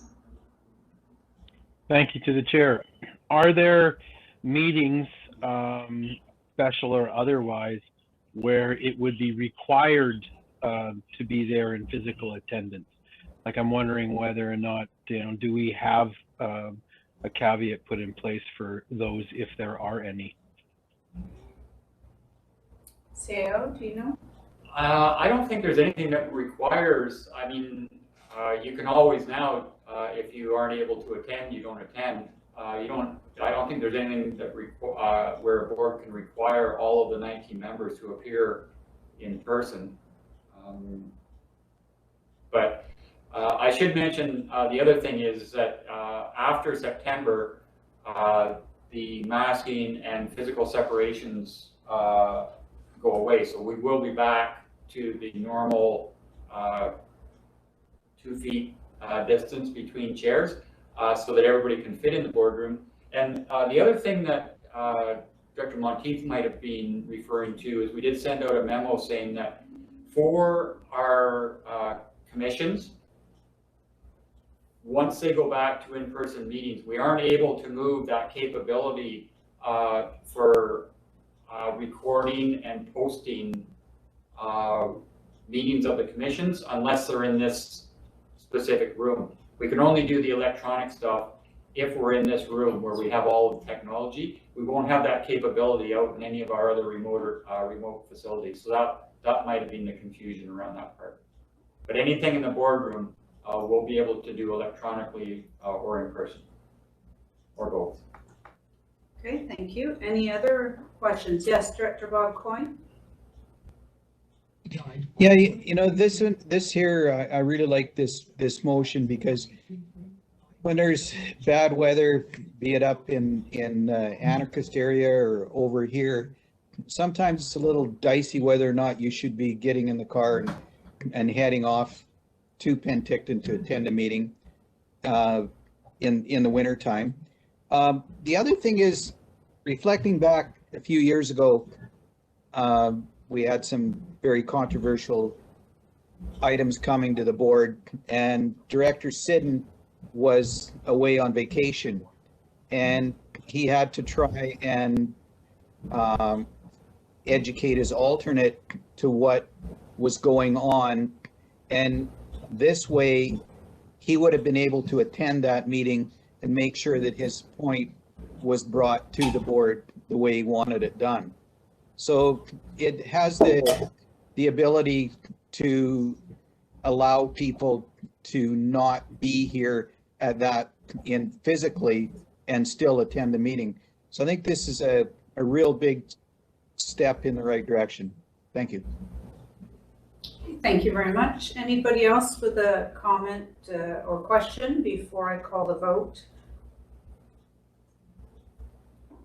Okay, we do have the first recommendation on the floor. I'll call the question on that. All in favor? Thank you. Hands can come down. Was anybody opposed? Okay, that motion carries. So then we go to the second motion, that a review of the board remuneration, expenses, and benefits bylaw be initiated in 2021. So we did hear from Director Holmes on that. Did anybody else have any suggestions? Yes, Director Bob Coyne. Yeah, the reason I support this one is the fact that every time when a new board comes in, nobody wants to look at raising costs. And it's a real thing. There are real costs to people that do this job. It takes time out of your life. It takes time away from your family. It takes time away from your job or your business. And from time to time, it needs to be looked at with an open mind. For some reason, particularly in Canada, we have this mindset that politicians should all work for free, and it takes a lot away. You know, if you look around the Hollywood squares here, and you notice the amount of gray hair that's in the frames, there's or lack of it. There's a reason for that, is because it costs a lot of money to do this job, and maybe we're not paying enough, maybe we are, but it doesn't hurt to look at it, because the more, I think we need to get more younger people involved, that where it's not costing them their money out of their pocket to be able to do this job and represent their communities. So kudos to all the young folks that are part of the political system in Canada, but they shouldn't have to be doing it out of their own pocket. So having a look at it sure doesn't hurt. Thank you. Okay, thank you. I'll go to Director Bauer. Thank you, Chair. Even more thanks to Director Bob Coyne, because that's exactly what I would have said too, similarly anyway, so thank you for that. And just a question to CEO, wasn't the review we did that Director Holmes referred to because we had to look at it because of the tax exemption was rescinded, and we made a decision whether we want to keep it or put our remuneration up and all that, like they did in Penticton. I think that's what happened. Can you clarify on that? That was the issue that started the discussion, and then we had a number of reasons for going out to a full compensation review and to do it through a lay committee, and we got a good result out of it. We had some very involved members, and they did a good report. So it would be then for the board to determine if they want to do that again. Okay, thank you. We've got some other speakers here. Director Monteith, go ahead.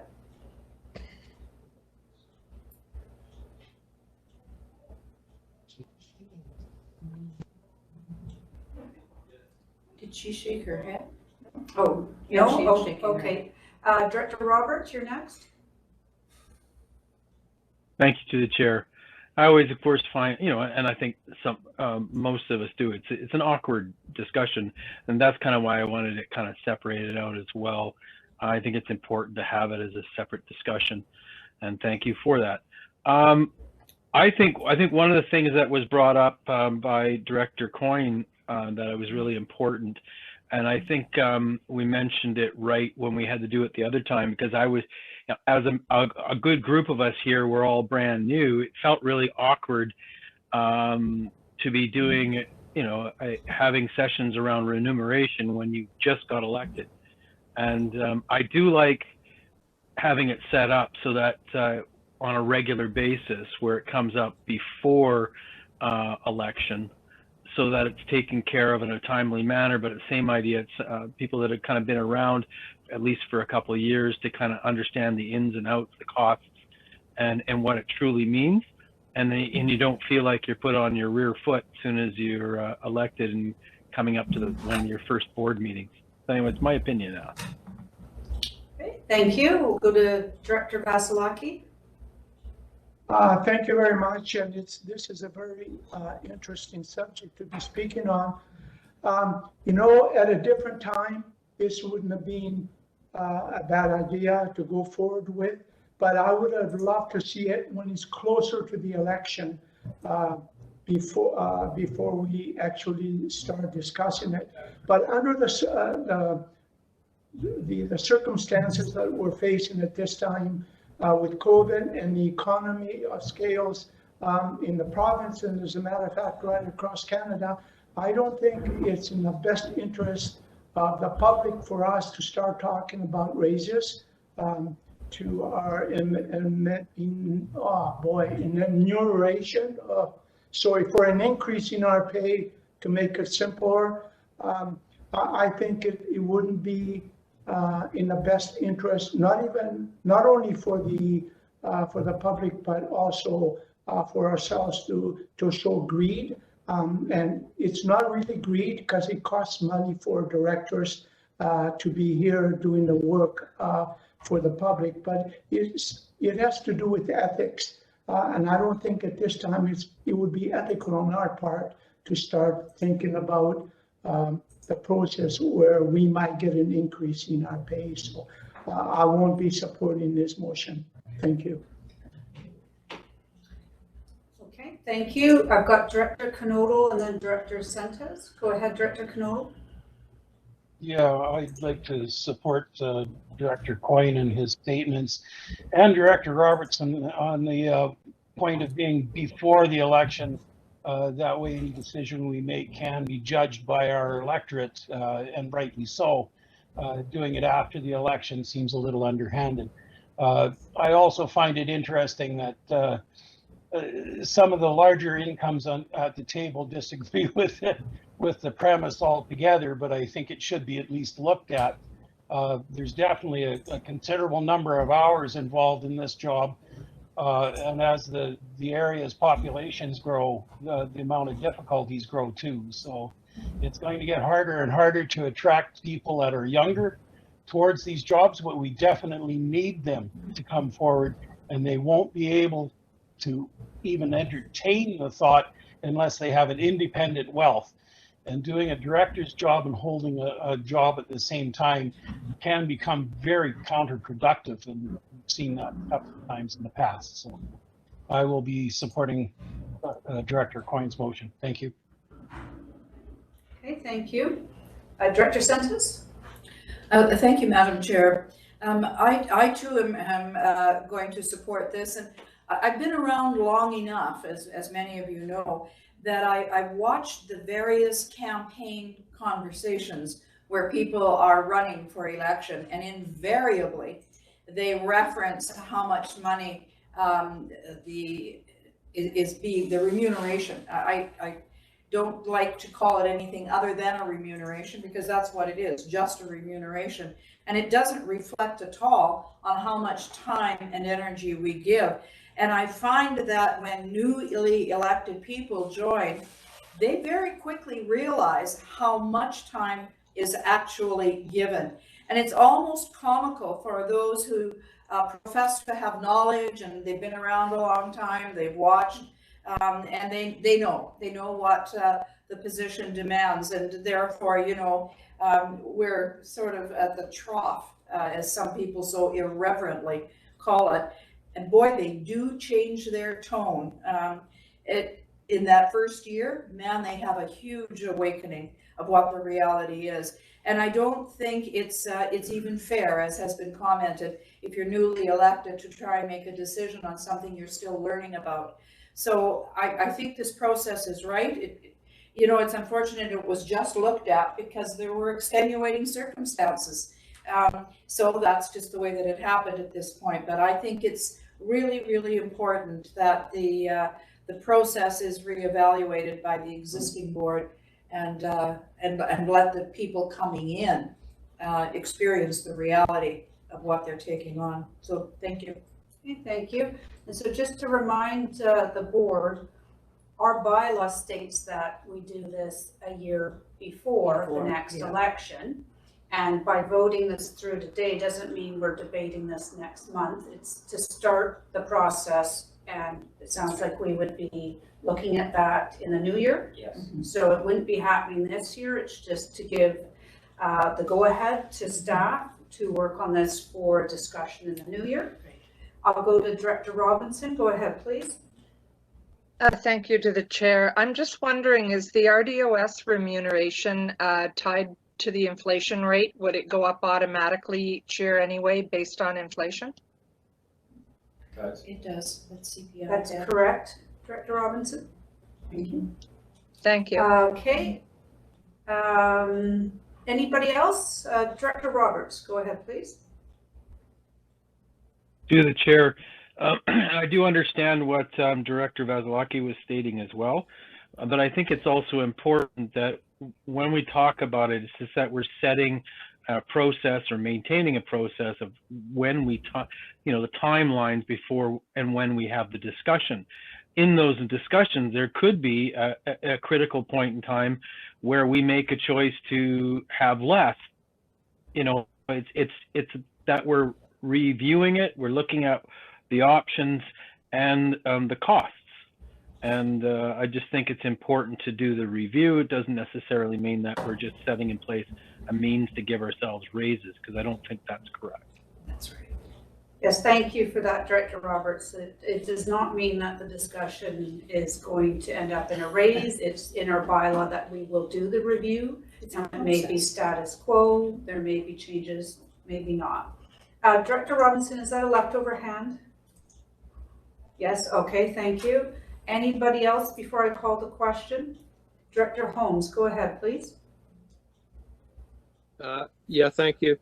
I think it's fine for every board to do this review during their terms, and I think it's important that you look at it before elections so that any decisions made is for the next incoming board.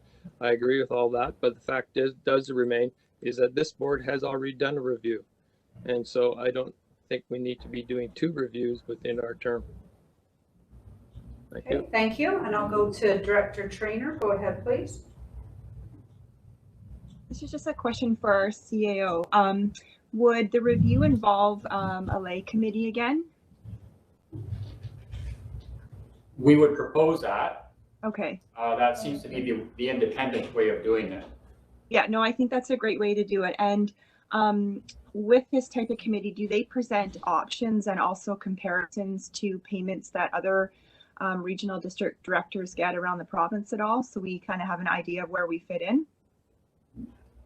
They, in the past iteration, did some benchmarking and used that information to make a recommendation to the board. Okay. I think I'll be voting in favor of this. I don't think that it hurts to do another review. I mean, typically you wouldn't do two within one election term, but or 1 4-year term, but we have had kind of unprecedented times over the last 4 years, and so I think that a review can't hurt, and we can always disagree with the findings. We can always change our minds, but then at least we have the information. So thank you. Okay, thank you. Director Monteith? To the chair, I'm going to agree with Director Holmes. I feel like we just did a review. I feel that we hear often that resources are stretched, and yet again, we're doing another review of something we've already done. With it being tied to the cost of living increase, I feel like we're there already. So I don't think that I want to spend staff resources on this, so I can't support it. Okay, thank you. And Director Trainer, did you have another comment? No, leftover hand, thank you. Okay, directors, the motion is on the floor for the review to be initiated starting in 2021. So I'm going to call the question. All in favor? Okay, thank you. Hands could come down, and then let's look at those opposed, please. So we have Director Watt, Director Holmes, Director Robinson, Director Vasilaki, Director Monteith, Director Bush. Are there any others opposed? Okay, motion carries then. You've got those down, Ms. Malden? Yes, thank you. Thank you. Okay, folks, we will move on to the next item E, which is the Q2 activity report. CAO. Thanks, Madam Chair. So again, second meeting after the end of the second quarter. So you'll see activity reports on all of your 5 committees. And we'll go through this. The corporate services activity report is based on those 4 support functions within the organization. So legislative services, finance, information services, and human resources. Mostly being those departments that serve other line departments in their service to the customer. So there's a section on each, and what you'll see in each report is sort of the main activities in the previous quarter. So in quarter 2 being April to the end of June, and then what they have planned for the third quarter being July, August, and September. And I just would mention that Q3 is when we start all of our strategic planning process. So the cycle commences. You're going to be shortly getting an update on where we are against the 2021 corporate action plan and the 2021 risk register. We didn't do a risk report in 2020 because we typically do that in Q2, and we were right in the midst of COVID-19 at the time, so we suspended it for last year. So this will be the first time you see an updated risk register since the 2019 report, which would have been just shortly after your commencement of your term. So we'll do that, but I would say at this point, Madam Chair, if there are questions on either Q2 or Q3, we can get each of these managers to respond. Okay, thank you. So directors, are there any questions on the Corporate Services Committee activity report? Yes, Director Monteith, go ahead. To the chair, I had asked Ms. Malden about creating a service for my area similar to what Naramata has with the community groups and tourism bylaw or service, and I was wondering when that was going to happen for this year. Okay, thank you. I'll go to Ms. Malden. So yeah, we do have that on the radar, and that's it's not a significantly labor intensive one, so I anticipate we could deal with that in Q4. Okay, great, thank you. Director Gittins, go ahead. Thank you to the chair. Can I just get a reminder on the customer service program, just what that is for Q3, just progress with development of the customer service program, please? Should I go to Ms. Malden? Yeah, we'll go Okay, Ms. Malden, go ahead, please. Thanks very much. So our customer service program is a way for us to make sure that we are looking towards that key success driver, which is to optimize the customer experience. So internally, we've been working for a while on different initiatives and different ways that we can improve both our internal and our external customer service. So at the management group, we sort of split off into 3 different areas, and we've engaged staff in each department to work in one of the 3 areas that we're focused on in ways how we can enhance our customer service, improve it internally, externally, and through training when new staff come on board, or just a reminder to staff who've been here for a long time. So that 3-pronged program, of course, over summer and with fires and that sort of thing, is slowed down a little bit. But what I'm hoping to do is by the end of Q3 have some sort of report to the board. It'll be through staff and everything, and then to the board, talking about some of the initiatives and results that we expect to get if we implement this program. Okay, thank you. Any other questions?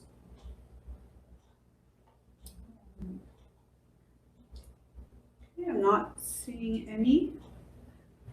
Okay, directors, then we're going to move on to the Q2 2021 variance report, CAO. Thanks, Madam Chair. So again, because it is the second meeting after the end of the second quarter, we've asked Mr. Safino to give us a comparison of the 2021 budget to actual to date. And he has submitted a report, but we'll get him in to just present. What we've asked him to do is provide any significant departures in all of our 155 services. And he has some that he's noted some exceptions on, Madam Chair. So we'll get Mr. Safino in.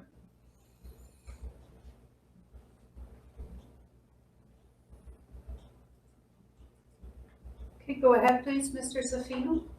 Thank you. Chair, Board, what I've done is I've reviewed all 155 of the services to the end of the second quarter. There's a few that I thought that the board may be interested in. One specifically is the Loose Bay Campground. That one there, of the 155, I saw the potential of it having a deficit, and I thought the board may want to know, would like to know about that. Biggest single reason that I saw is right now the user fees are not what we projected. We're going to be looking at that account continuously, exploring opportunities to save money, and take a look at why. And there is the user fees are lower than what anticipated. The other areas that I thought the board would be interested in, because there was a discussion and a change in the building inspection. On the building inspection, as you can see, we are well above average for the revenues. We're at 60%. Which means we're going to project a surplus on that account. That one there, we will be bringing back to the board just at the third quarter, specifically to see where we're at and what the projected surplus will be. General government electoral area administration, that's something that we're always concerned about. Take a look and see how close we are. As you can see, it's a coincidence. They're both projected at $2,500 surplus. So the other accounts are anticipated to be within budget, hopefully, unless something unanticipated happens. But we are, and I look at continuously to see where they're at. We are changing the way that we're going to be keeping track of expenses, and that we're adding a commitment to the purchase order module, where we're no longer waiting for an invoice to come in to see where we're at. We'll be able to determine where we're at the moment the commitment has been authorized. So that's going to be something new. And I'm hoping that to have that at the third quarter. So we're not looking at, hopefully, we're not going to be saying, hopefully, we're not going to be over budget or under budget. We're going to know where we're at exactly at any given time. If you have any questions, I'm here to answer. Okay, thank you. I'll go to CAO Newell. So Loose Bay Campground, obviously the big change there is the pandemic. So in early 2020, so that 18 months ago, the Loose Bay Society was uncomfortable managing the Loose Bay Campground with regards to the COVID protocols that the Ministry of Agriculture put in place. So they dissolved, and the regional district took over the operation of the Loose Bay Campground. We have a license of occupation on the Crown land that it occupies. So clearly there were exceptional costs with the COVID-19 protocol. We had to have a COVID-19 coordinator on site. We did not experience the same level of attendance, even in 2020 at the campground. In fact, we didn't experience the same level of travel into the province from farm workers. So certainly Loose Bay was about, my estimation just roughly was about 50% of what we would normally see at the agricultural workers campground. It's lower this year. There are even fewer farm workers that have come into the valley, and I'm assuming it's the same over in the Similkameen. I've talked to a couple of local farmers lately. Their ability to attract farm workers is discouraging. And the same at Loose Bay. Everybody that wants to work that's currently at Loose Bay can work. But at the same time, we got a $200,000 grant from agriculture last year to put in additional infrastructure at Loose Bay. And we received additional operational funds. So they paid all of the COVID-19 expenses, and we did not incur a deficit at Loose Bay last year.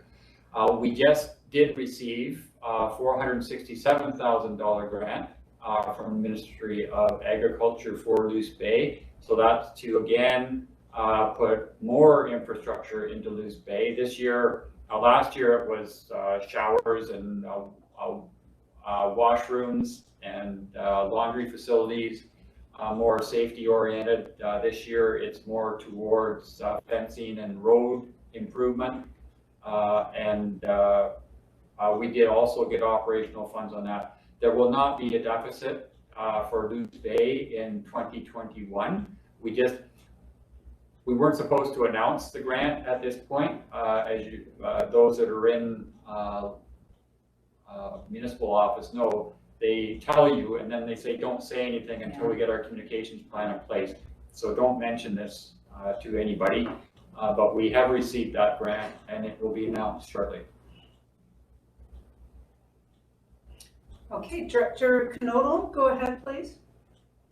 It's an understanding that I had on the income from Loose Bay was dedicated to the caretakers, no matter what the amount was. Was I mistaken in that agreement when it was made last year? We're going to have to take a real solid look at this going forward. If we can't reestablish the society, this is a cost I'm not sure I really want to see the RDOS undertaking. So I'm pushing very hard to make sure that we get a society back. But in the meantime, I need to get Jim coming up to speed with the 5-year plan and whatnot. So basically, I'm just putting that out there right at the moment. Thank you. Sao, any comment on that?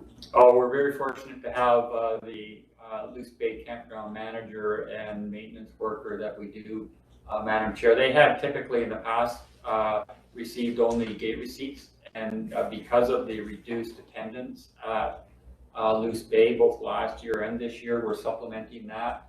But I don't have any concerns that we'll be able to maintain that previous arrangement once we get back to normal times. Okay, thank you. Any other questions, directors, on the variance report? Okay, Can I just add one thing? Yeah, go ahead. And we're very fortunate to have BC fruit growers on our wing. They have provided the COVID-19 coordinator resource and have been a great assistance in advertising where workers can attend if they do come into the valley, and they promote tree fruit agriculture. So, and so are the Cherry Pickers Association and the grape growers. So we have a really strong volunteer group out there that promotes the Okanagan and Similkameen valleys as far as that important agriculture investment that a lot of our citizens have made. And I see great things for us going into the future.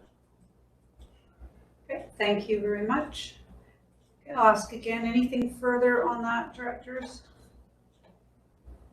Okay, we're going to move on then to the Q2 Corporate Business Plan Report. CIO?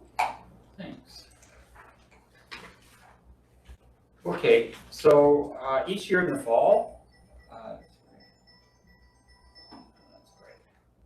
sorry, I've got my phone with me today. I am ELC Director of record. We have a crew working over in the Emergency Operations Center right now, and if there is anything catastrophic that comes up, you may see me pack up and leave, but that's why I've got my phone. So the second quarter report on the business plan is just an update on how we're doing against what the board had set out for us to do in 2021. And I'm just going to graph this up here. There we go. So you can see that the first page right after the cover page is always our dashboard.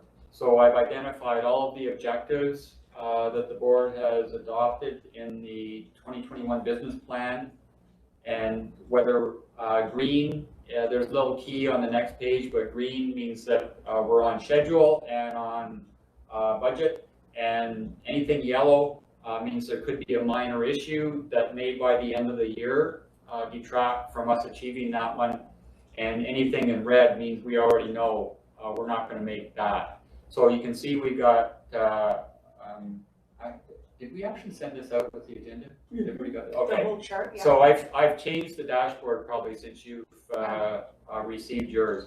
But I'm going to go through just the colored ones, Madam Chair, and then if there is anything that anybody has a question on, I'd be happy to go back and cover those. But I definitely do want to cover those that are colored.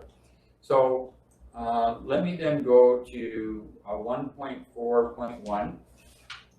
The numbering system, again, the first number is our key success driver. We have 4 of those. Just those are just bins. We make sure that we cover, we have enough goals and objectives in each one to cover our full set of responsibilities. So our first key success driver is focused internally. It's that high-performing organization culture that we talk about all the time. The second number is a goal statement, and we'll have numerous goals under each key success driver. The third number is the objective, and we'll have a number of objectives under each goal statement.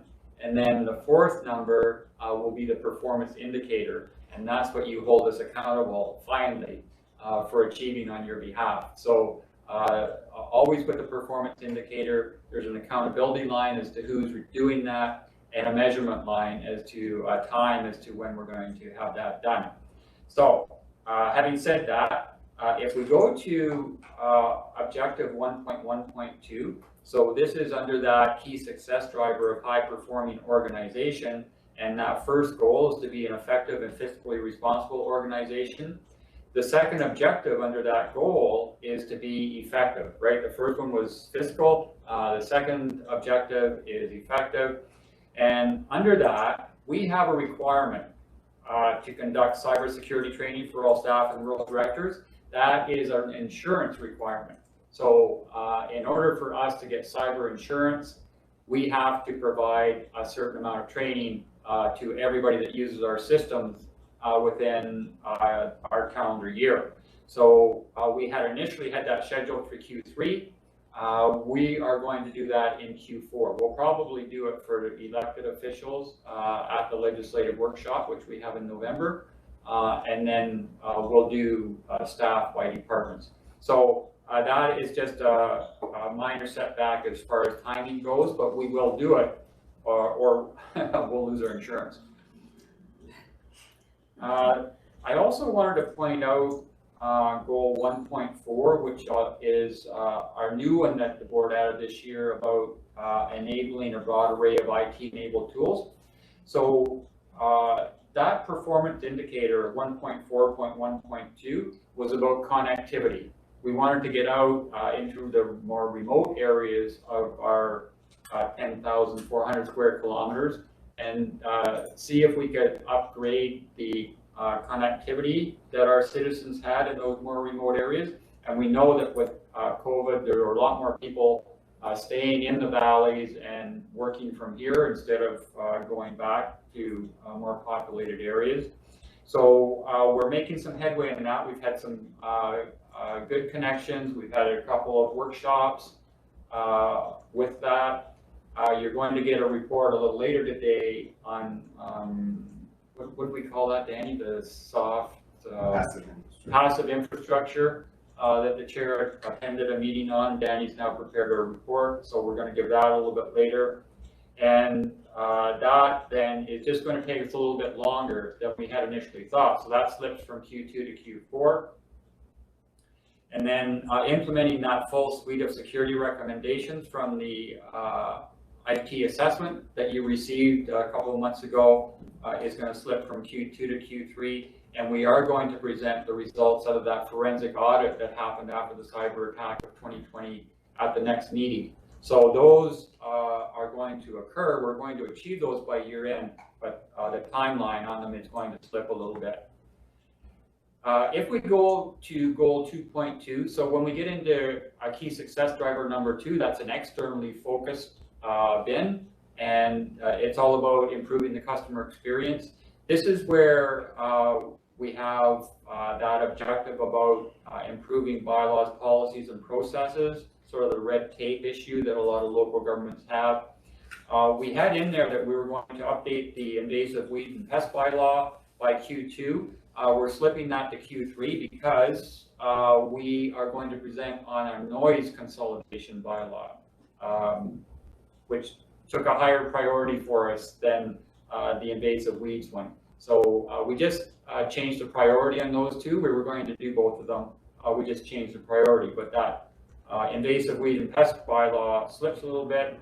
And then the new, what started out as the Avocet software for our development services department, which we started in 2020, is now the Clarity software.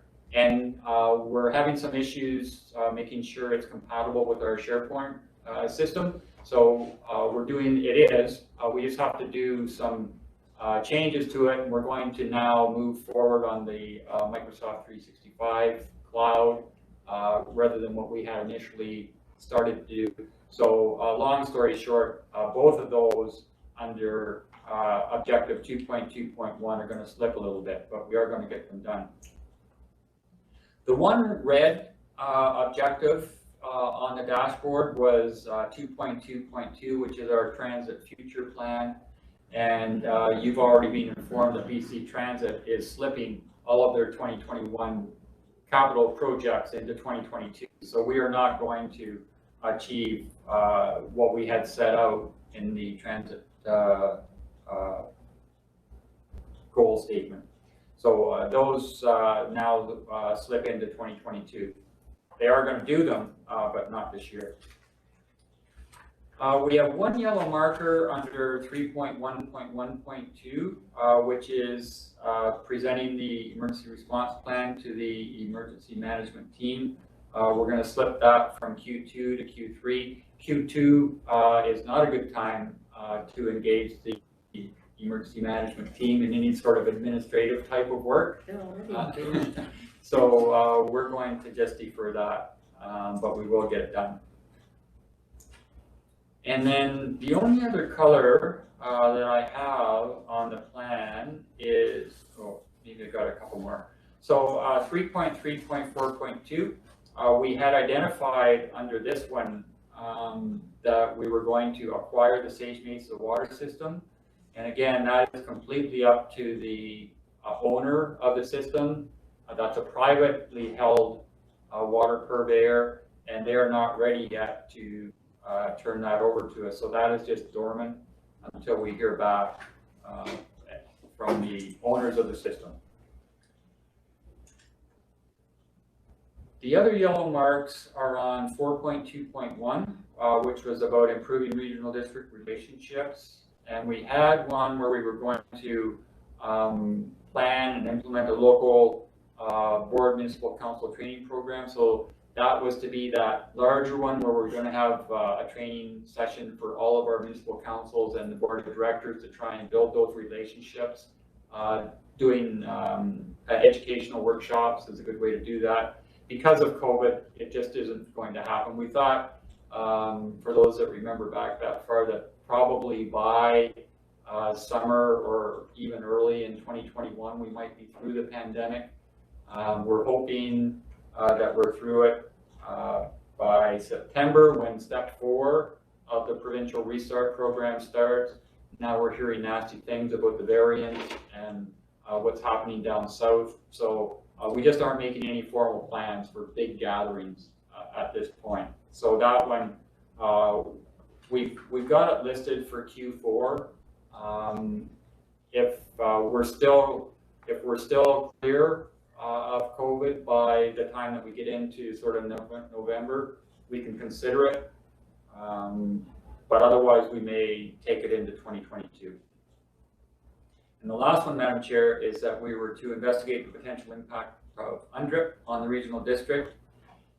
There is some work going on now. I'm not sure if anybody's picked up, but there is that provincial designation of, there's a new act coming out, and there's a new action plan on the provincial. It's a 5-year action plan that the province is contemplating, and they're out for consultation with First Nations right now. It's a very ambitious plan. Didn't seem like there was a lot for local government required in it, but that will be an interesting discussion when that comes forward. Right now, it's between the province and Indigenous peoples, but we expect that local governments will get involved in it probably sometime this fall. But nevertheless, we are looking into the impact of UNDRIP, and we'll have a report back to the board by that, but not until Q4. So those are the significant changes that we see to this point, Madam Chair. Thank you very much, CAO. We'll go to questions. Director Monteith, you're first. Go ahead, please. To the chair, I was looking for an update on the Farley Lake water system. CAO. I have no report on the Farley Lake water system. Okay. Do we have any expected? No, I am not aware that we're talking to them. Oh, okay. Did you want to follow up, Director Monteith? To the chair, I think Ms. Malden might know. Hey, Ms. Malden, do you know about Farley Lake? With them about probably, I guess it was just after the new term came into being, so about 4 years ago. There is a small user group out there, and there's complexities to that water system because it is also tied into PIB. So, you know, they were sort of trying to work through some of the concerns that they had, and it was left with they'll keep us in the loop on how things progress. Because it isn't a regional district service at this point, there's not much we can do for them until such time as they, you know, would undertake the process for turning over. But again, because PIB also has ownership in there, this is a water system that, you know, would not flow through our regular process. We just haven't heard anything from them in probably over 3 years. Okay, thank you. Director Gittins, did you have a question or? Yes, go ahead. Sure, thanks. Thanks, Chair. I just wanted to just acknowledge, I think the staff's been working really hard on Sage Mesa Water, and I think the owners of the system have been working really hard as well. And even though it's dormant, I know there's been lots of good conversations. So I just wanted to thank both sides of that for keeping the conversation going, and hopefully we will get there. Good. I think it's been a conversation for a very long time. We have a good relationship with the owners and the province. Right now it's under the possession of the Controller of Water Services on that system, but it's just a matter of clarifying the details, and we haven't come to a conclusion. Okay, thank you. Any other questions on this update? Okay, not seeing any. That would then take us to the last item under corporate services, which is the 2021 Risk Management Plan, CAO. Can you bring up that PowerPoint presentation in the presentations folder, Nanny, and share that?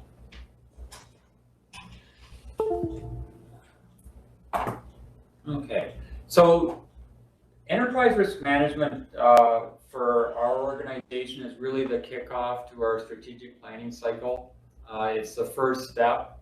We always do an environmental scan and look at our strengths and weaknesses, opportunities and threats, sort of in the spring of each year. And we do our risk assessment first, and then we carry that forward into our administrative discussions about preparing for 2022. Which will kick off in early September, as will the budget. So those two processes, strategic planning and budget, go hand in hand. So what is the name of the presentation? It's should be Enterprise Risk Management, or ERM, in the presentations folder. Yeah. So we started this back in 2009, and we did it really because it's a good practice. There's an ISO guideline for local governments on risk management, and at the time we had a lot of stuff, as do we always, and all local governments as well. But we had a lot of stuff going on at the time, and we wanted to get one consolidated document where we look at capital risks, project risks, operational risks, emergency response plan risks, and anything else, all those other plans. We wanted one document where we had them all identified so that we could bring them forward. And then we wanted to put a numerical rating on them so that we could identify which were the highest priorities, which were moderate, and which were low. And that's what the risk management plan allows us to do. So I wanted to just go through a few things with you, and then again, happy to answer any questions on that. So while Danny gets that up, it's coming.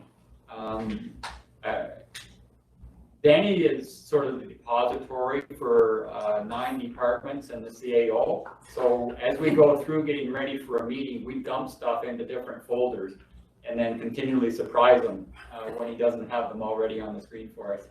So it's a constantly moving target for Danny over in the corner. So first of all, you'll notice I keep using the term risk. So risk is really a generic term. It can be either positive or negative. I know it often has a negative connotation, but when we look at risk, we're always talking about threats and opportunities. There are lots of opportunities where if you take advantage of them, that certainly is important to an organization as well. So I wanted to make that one clarification. And then the other is, when we look at from our point of view, it has to be a material risk. So either a material opportunity or a material threat. And it has to be something that may either stop us from achieving something on our strategic plan, or something that may help us, or an opportunity that would enhance significantly the regional district. So they have to be of some significance before they make it to the top of our risk management plan. And then the other thing is risk management is just another tool. It's a process, a framework that we use just like we do with strategic planning or budgeting or any of those other dynamic processes that just keep going on from year to year. And once you get it entrenched into an organization, it doesn't take a lot of extra work, but it does produce good information that allows us to make informed decisions. So we're going to keep working on it. We have a number of other processes that are tied to our strategic planning as well, like our interdependency workshop now that we do every year. Because our staff keep pointing out to us that we have an important problem with regards to internal communication. We know that we need to work on our external communication, but we also have that need to coordinate internally between our 9 departments, and that's what that interdependency workshop facilitates for us. So, enterprise risk management, this is what I was referring to when I said a lot of organizations will just look at operational risks, or they'll look at project risks. They'll look at, we do have a hazard analysis, a risk register with the emergency response plan. So there's all those natural and man-made disasters that you wanted to develop a matrix around. The enterprise risk management process is intended to include all of those so that you get them on one spreadsheet.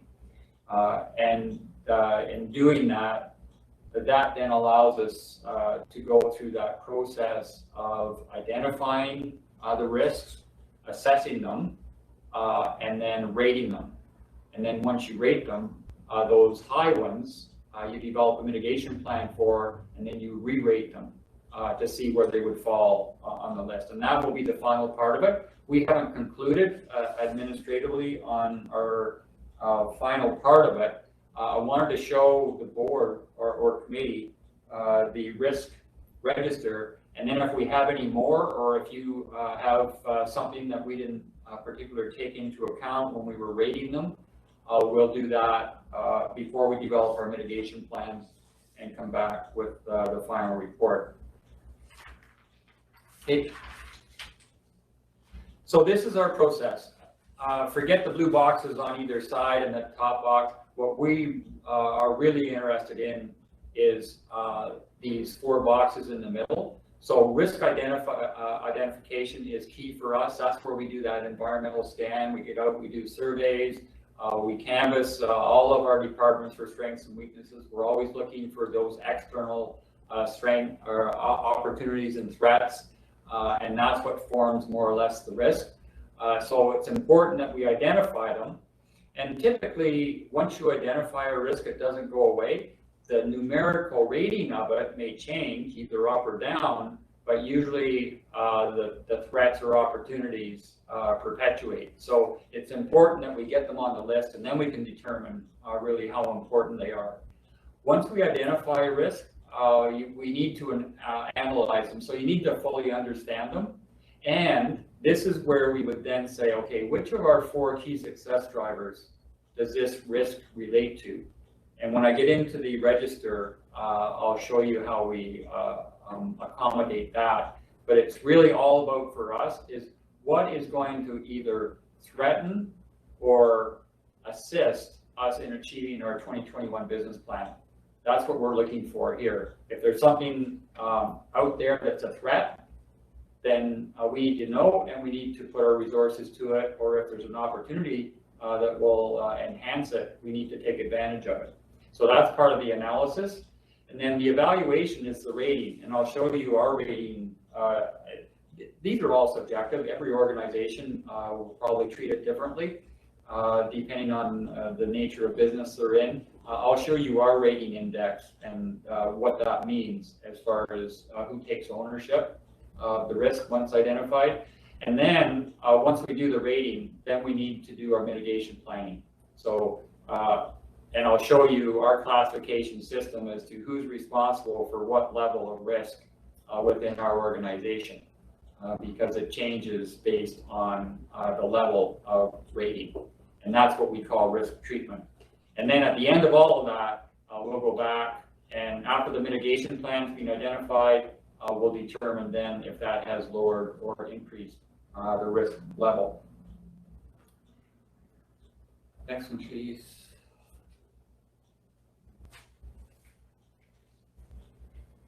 I'm going to just run, I know that I just went through the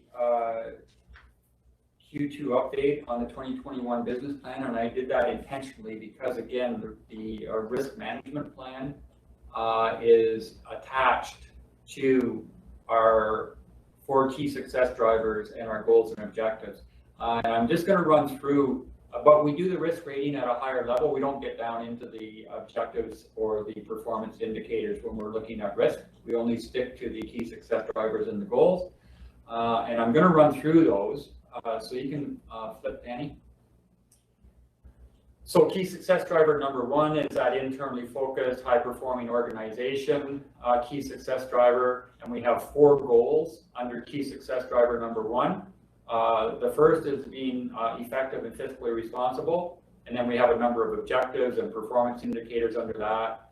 The second goal is to be healthy and safe. The third is about our high-performing organizational culture, those 8 characteristics of high-performing organizations. And then the fourth one that we added this year was about enabling our information technology to take better advantage of that. Next. Key success driver number 2 is about improving the customer experience. We have 2 goals under this. One is providing a high level of customer service, and that's what Ms. Malden was discussing. You'll recall we did our citizen survey, our broad citizen survey in 2020, and then we did an enhanced focused survey in earlier this year. And now we have a staff team led by Ms. Malden that's looking at implementing some of the recommendations out of that. And then the second goal was about meeting public needs and provision of service. And we have objectives and performance indicators in the plan about that. Yeah. Our third key success driver are those 3 pillars under community sustainability. So this is where we talk about socially sustainable, economically sustainable, and environmentally sustainable. And then we have objectives and performance indicators under each of those 3 broad goals. Next. And the last one is representative democracy and oversight. So that's sort of focused on the board, and about we have 2 goals under that. One, that's where we put the strategic planning cycle, which is where the board sets its priorities for the next year. And then we talked about promoting board and chair effectiveness, and that was about where we talked about improving relationships with other organizations and agencies. So those are the 4 key success drivers. And when we now talk about the environmental scan that we do for the risk register, it's all about making sure that we identify threats that could get in the way of us achieving what the board has set out, or taking opportunity or advantage of opportunities. Okay. Is there anything else there, Dan? Oh, so I wanted to show you how we rate. So first of all, we go through our risk identification, we do the analysis of each of the risks that have been identified, and then we rate them based on probability and impact. So these are the 5 categories of probability, and we try and identify how likely is it that this either threat or opportunity will occur. So if it's a 5, that is very high, and it's a common occurrence that will happen regularly.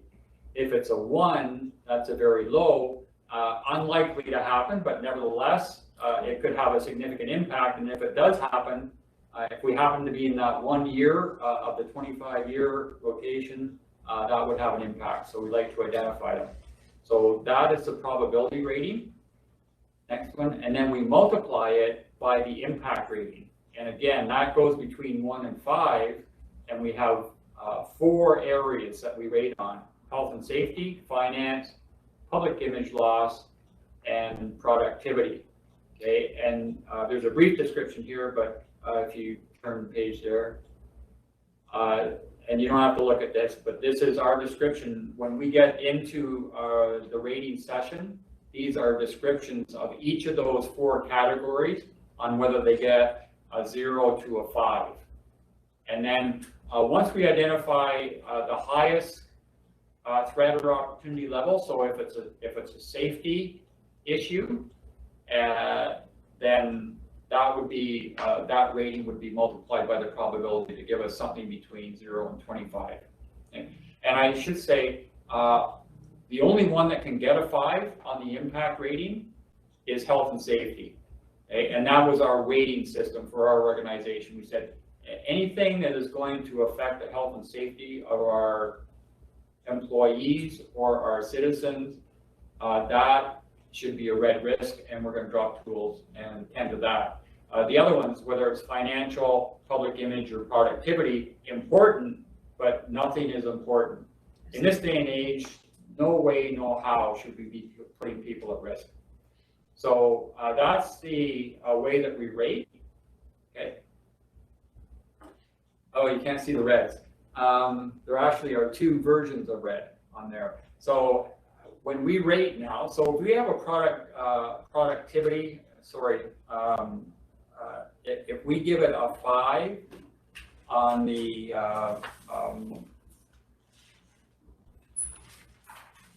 we give it a 5 on a probability scale, and we give it a 1 on an impact scale, and it comes up with a 5, that then to us is a low risk. So you can see on this scale that anything, anything under 7 is, anything under a 5 is going to be low.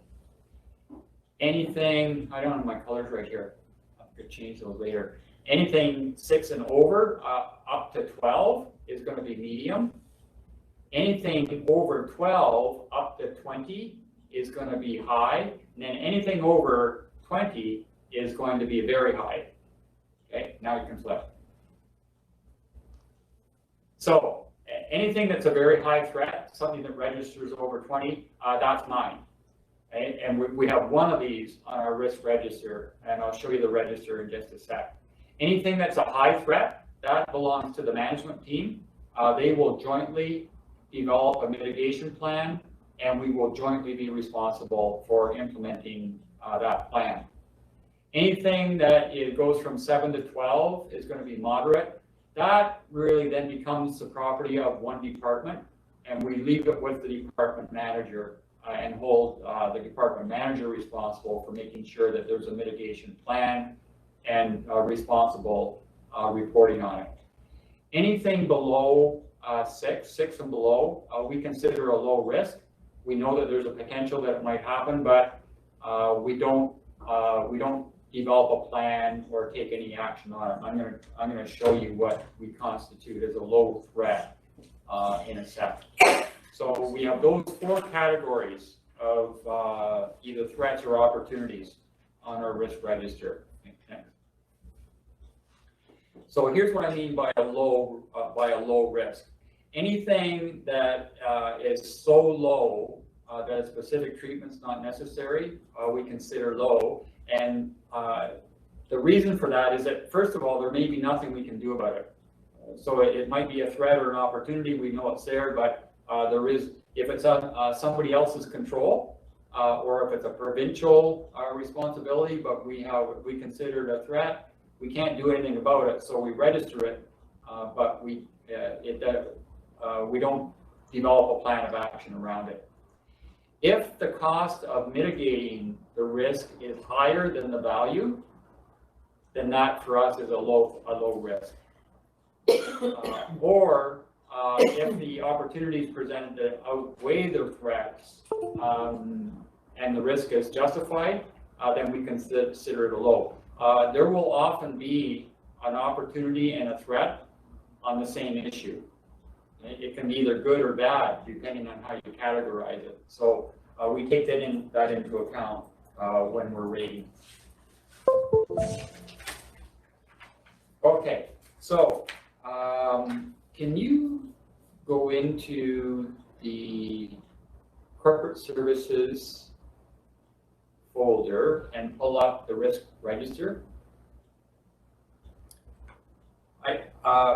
We do this two ways. First of all, we do it holistically, and we just identify it based on the, are you over to the left as far as you can go? Can you scroll over there? I don't know if this will show up. Me? Yep. Oh, put the chair to work. Is there a bar? Yeah, right over there. Yeah. So you'll see right on the top of the very left-hand column where it says risk category. You scroll down there a little bit. Maybe we won't. The chair needs a training session on scrolling. There we go. Yeah. So down in that column somewhere, you will see our 4 key success drivers listed. So when we organize, oh, I see, we're in the wrong one. Can you go, when you're in your risk register there, can you go into the first table where it says organizational risks instead of the ranked one? Oh, is that you too? There we are.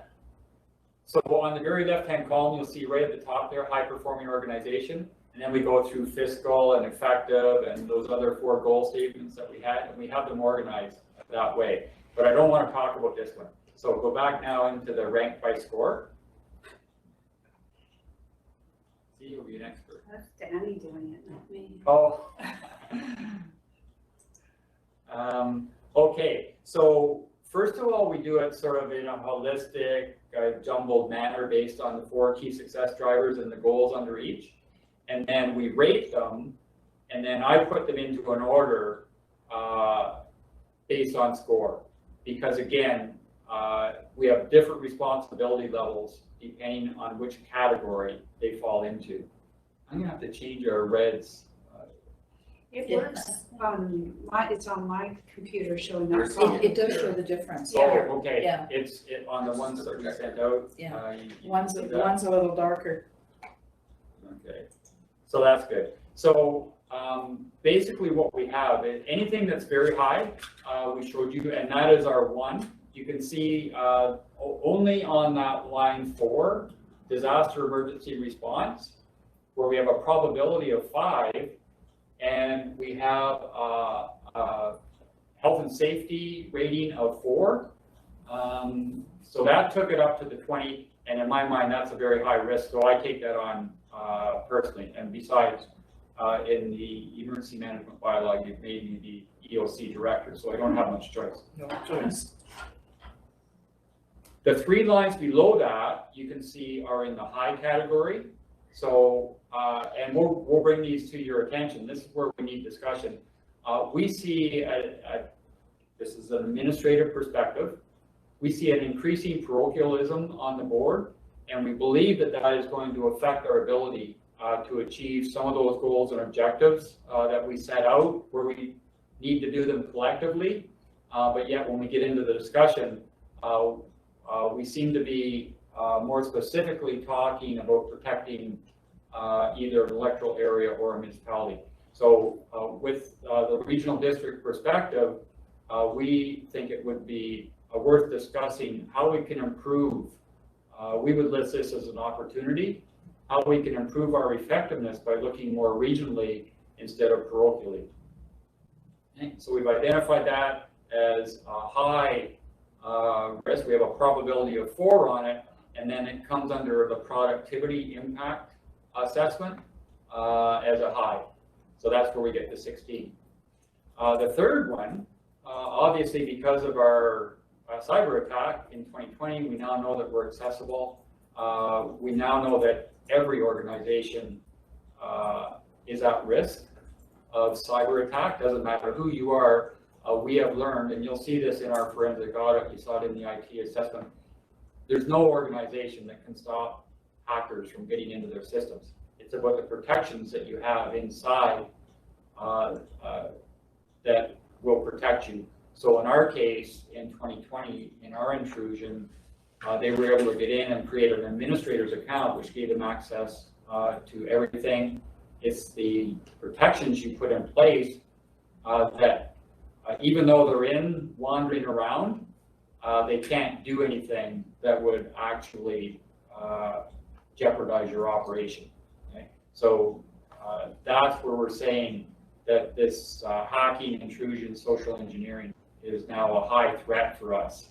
The probability that will happen is high, and the effect on productivity is the problem.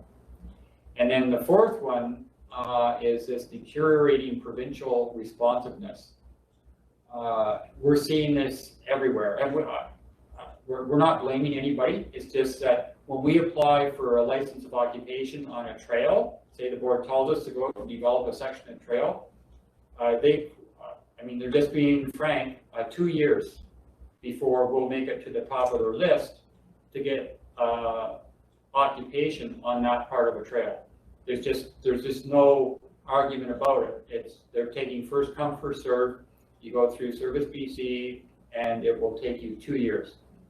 So, but it's not just that, it's everything. The time it takes to get a permit to work in a waterway, everything.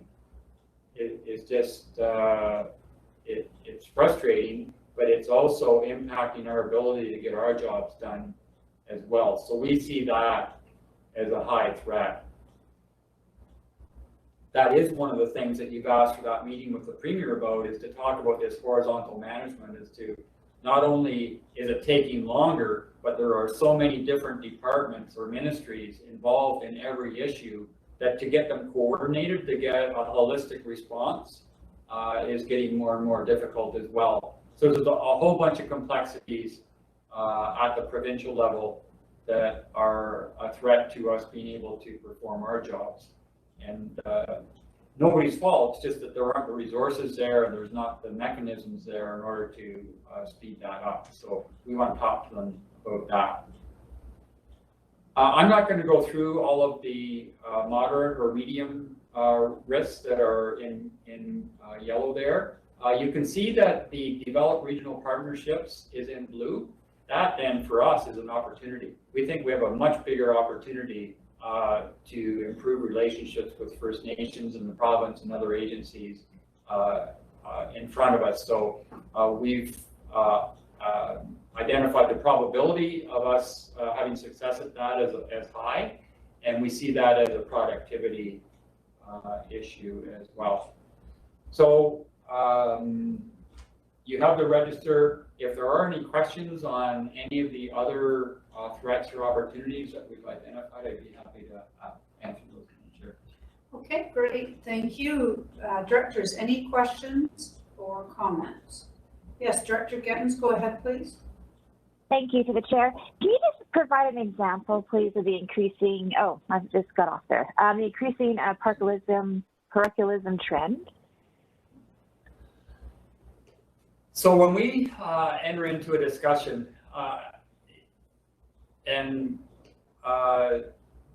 we've got 15 jurisdictions around the table, and I'm not going to point out any one because I think you'll each know better than I what your approach is at the regional district table. But when we're looking at it from either say a specific municipality's point of view, and or if we're looking at it from a specific electoral area's point of view and they don't want to participate in a service, or they may not have the same viewpoints as others around the table, and that becomes a hindrance to getting stuff done. That's what we mean by parochialism, where they're looking out after their narrow interests instead of the broader interests of the whole regional district. Okay, thank you. Any other questions? Do we want to pull that chart down? Oh, good. Thank you, Danny. Okay, now I can see the board. Any questions or comments? Director Monteith, go ahead, please. To the chair, do we anticipate any turnover of key staff? Is that what that indicator was about? Yeah, I mean, our planning department right now is decimated. We lost a key planning tech and our 2 planners. So, and Mr. Garish is on holidays. Although he is phoning in from Victoria today to participate in the board meeting. But we now understand that we're a training organization. We don't pay as well as some of our counterparts, so we get younger, really good staff that come in and get experience and then they leave. Or they aren't able to find a residence in the Penticton area, so they come in, we bring them in from sort of higher up the valley, and as soon as they get a job closer to home, they leave. So, and that's what happened to our 2 planners. So we know we're a training organization. We are going to have turnover in key positions. There's just no doubt about it. Okay, thank you. Any other questions?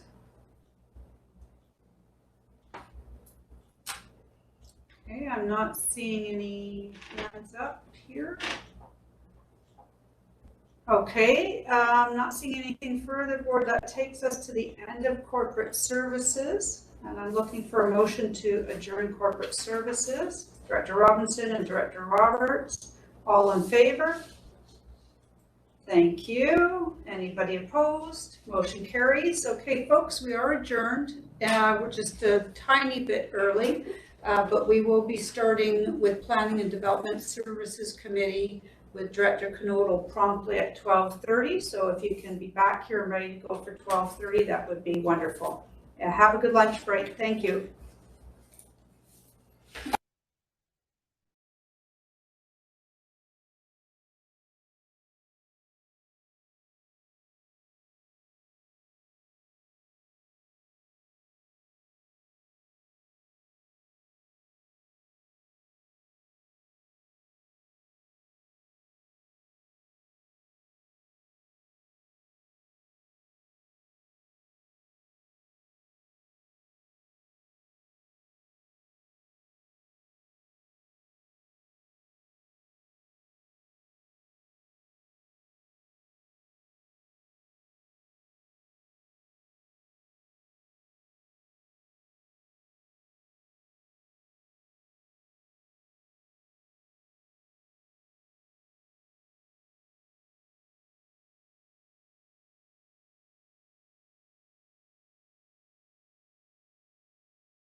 July, yeah.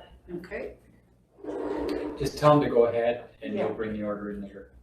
I did tell. Okay. Okay, directors, we're going to get started, and I'm going to turn things over to Director Knodel for the Planning and Development Committee meeting. Go ahead, please, Director Knodel. Thank you, Chair. Before I start the meeting, I'd like to take a moment to share a message from the RDOS Emergency Operations Center. Due to the RDOS Board Committee meeting, the Thursday, July 22nd live video update on YouTube has been rescheduled for Friday, July 23rd at 2 p.m. For current updates on evacuation alerts and orders, please visit the EOC website, emergency.rdos.bc.ca. For the latest on wildfires, please visit the BC Wildfire Service website and social media channels. Thank you. With that, I'd like to look for a motion to approve the agenda for the Planning and Development Committee. Director Bush, Director Bauer. We have quite a bit on the agenda today. So the first is the activity report for Q2. CAO Newell, would you please? Thanks, Mr. Chair. So this is our activity report on what happened during April, May, June, and what will be happening in July, August, September for the Planning Department and the Building and Bylaw Enforcement Department. So Chris Garish will be joining us from Victoria, and Laura Miller will be coordinating both Chris's part and her part out of her office. So we'll hopefully do well technologically here. And Chris was just on the phone because he didn't have a camera on his computer. Okay, Chris, I'm not sure if you're there or not, but I'll just jump in with the building and bylaw stats. So you heard Mr. Zaffino talk about the increased revenue for building permits, and the stats here kind of reflect that. Our building permits that have been issued are just under 100 more to the same time of year last year, which was still on par with the year before, which we're setting record numbers every year. Applications, same thing, it reflects more applications, and our dollar value is almost 10 million higher to the same point last year, with revenue of over 100,000 more, which are, as you recall, our permit fees did increase as of April 1st. And then our bylaw complaints, we received 9 new complaints in the quarter and resolved 47. So we do still have quite a backlog that have backed up due to COVID and the ransomware. So we're working away on those. And this chart shows the construction value in the separate electoral areas and our ratio of received to closed complaint files, which did dip down in this quarter because of that 47 number of closed, and that was related to a number of vacation rental complaints that had come in and were closed without proceeding on, and that anomaly from the ransomware attack in the Q3 quarter last year.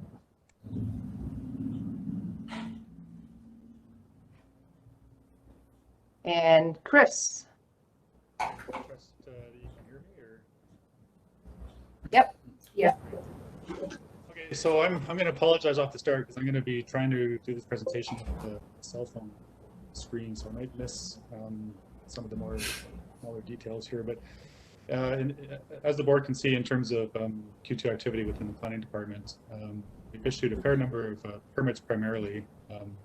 That's the highest number with our delegated DPs of 29.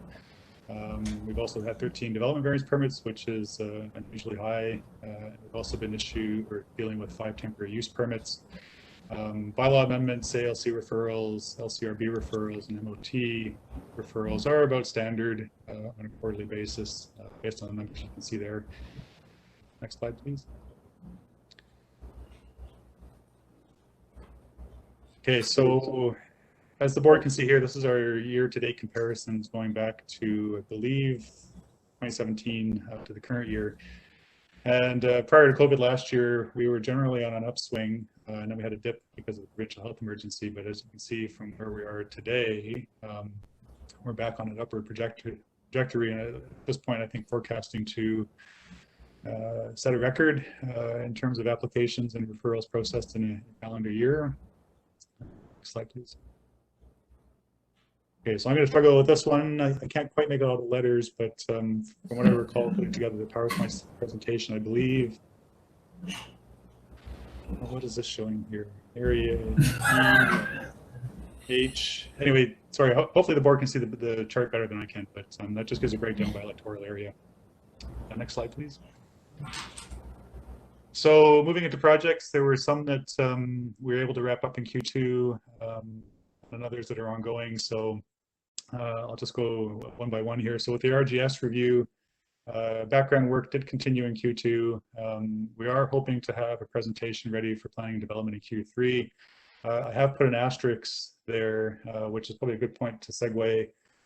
Just to advise the board that we have had, some of you may be aware of this, but some significant turnover within the planning department. So Joanne Peachy, Corey Lebrec, and Rishi Godoy have all accepted positions elsewhere, and we're in the process of hiring new staff. We've got Nikita Krepatal, who I believe some of you might have met already.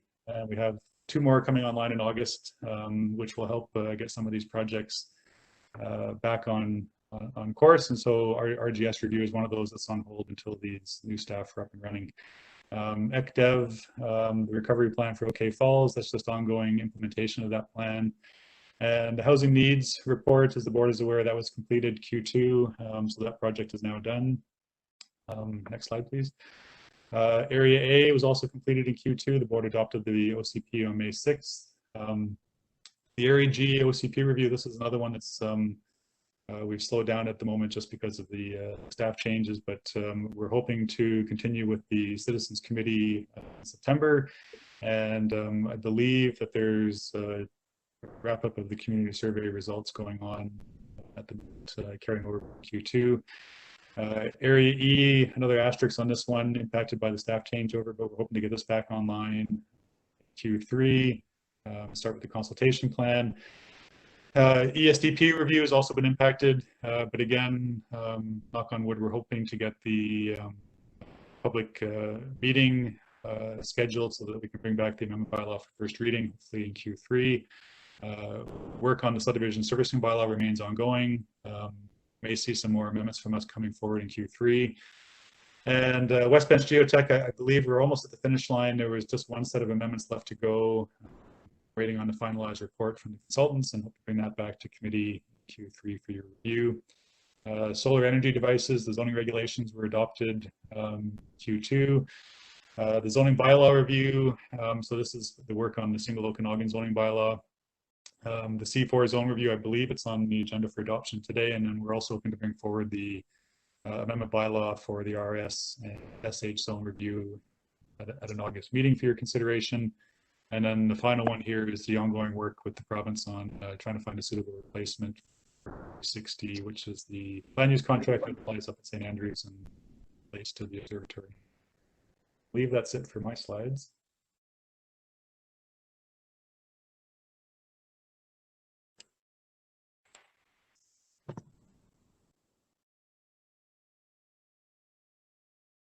Okay. Chris, can you go over, you have a bunch of projects that you had identified were going to be deferred or slowed down. So did you hit all of those? I didn't hit all of them.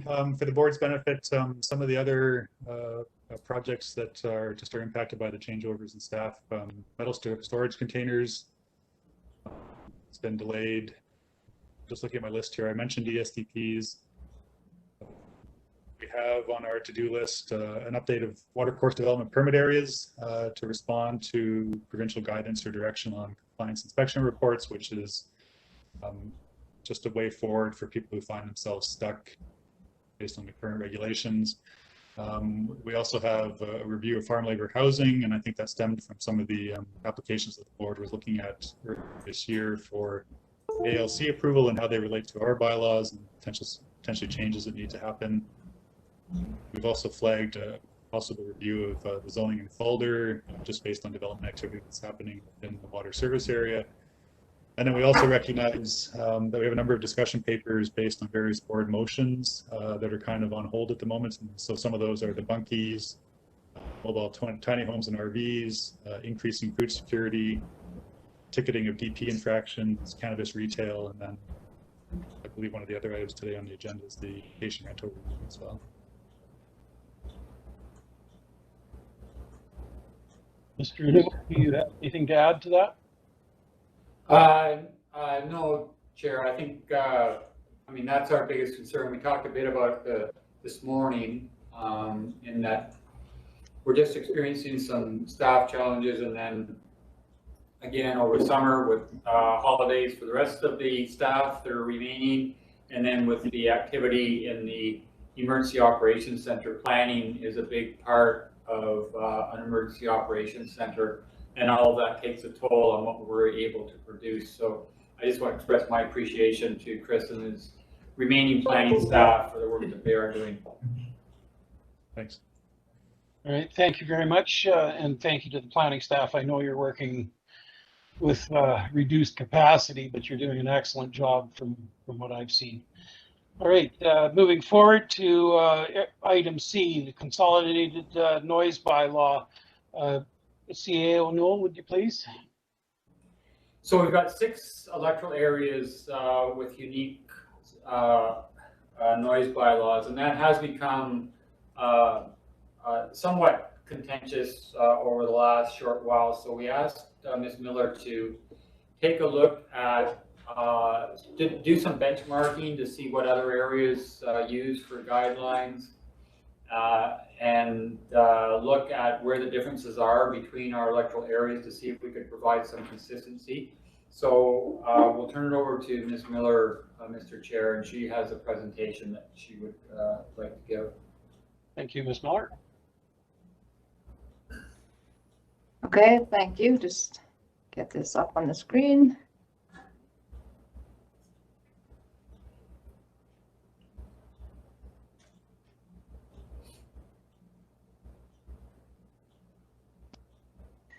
Okay, so yeah, we currently have 5 separate bylaws that deal with noise in the regional district, and this bylaw is to consolidate the 5 and also to include reference to the area I. I didn't set out all the additional definitions or the headings. That's all outlined in my report.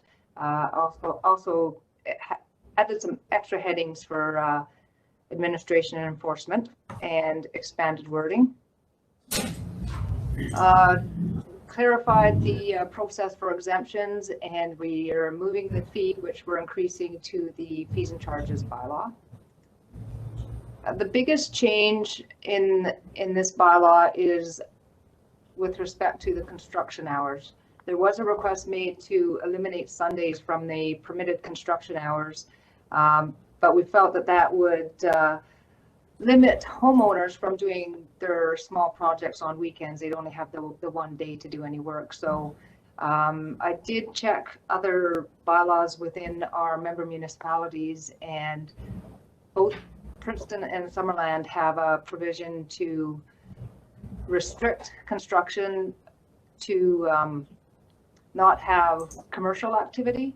So this slide here shows the current hours, and they do vary slightly from electoral areas.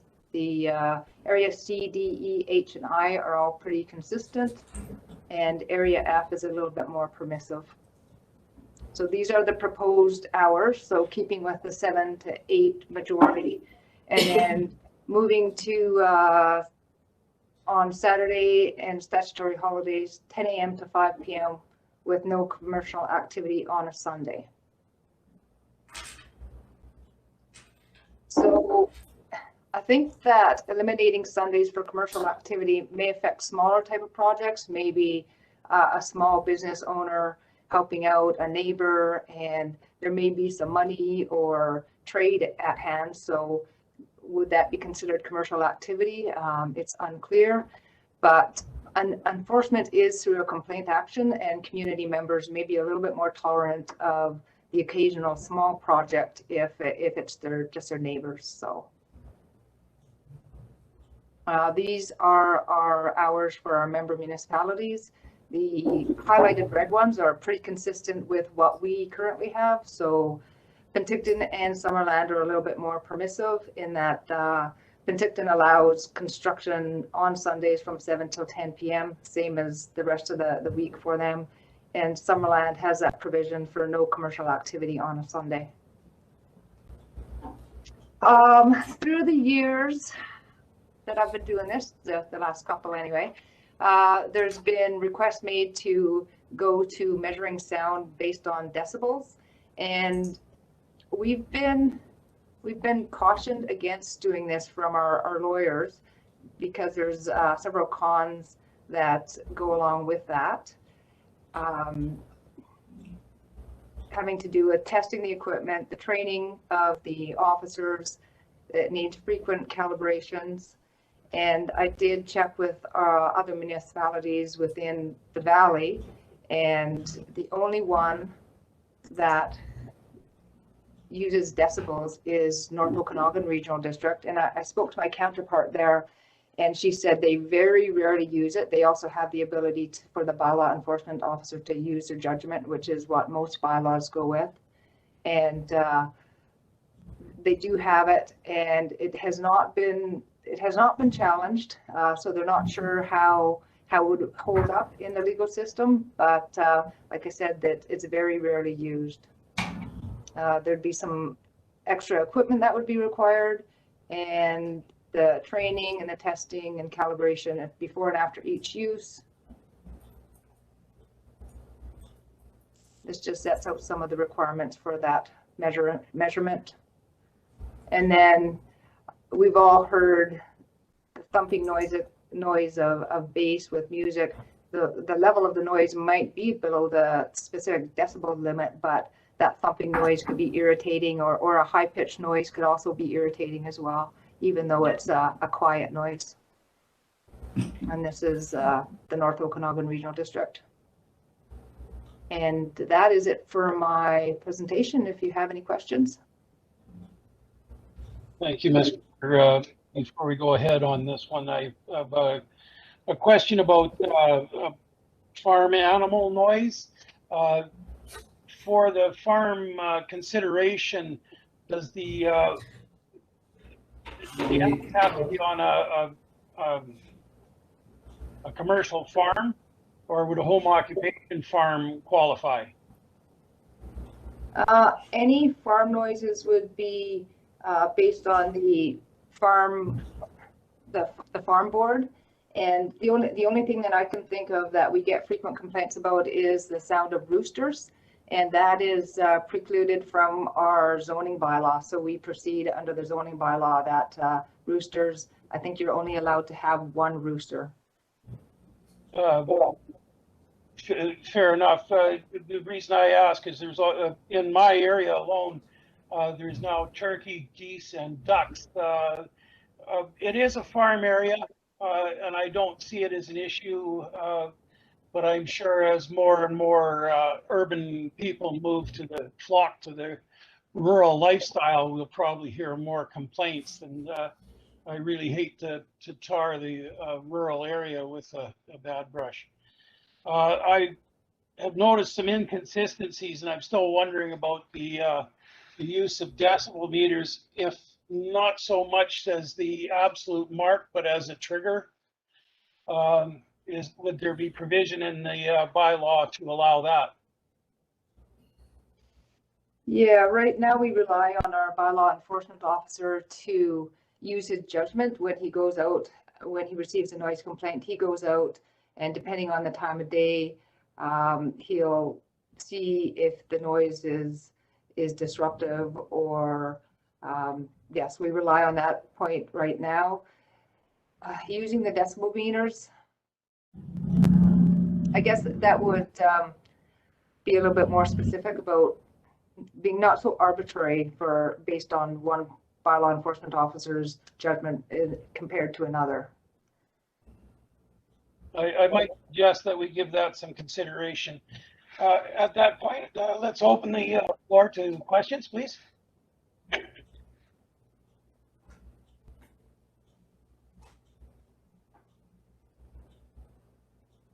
Director Mark.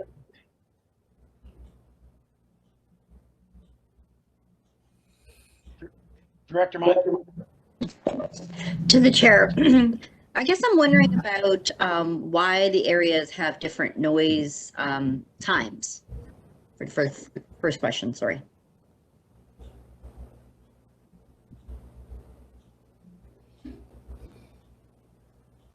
Ms. Miller? Most of the bylaws were adopted at different times, and there may have been some input from the area directors at the time. The four of them are fairly consistent, and I'm not sure why Summerland is a little bit more permissive. Fair enough. Director Coyne, I saw your hand waving.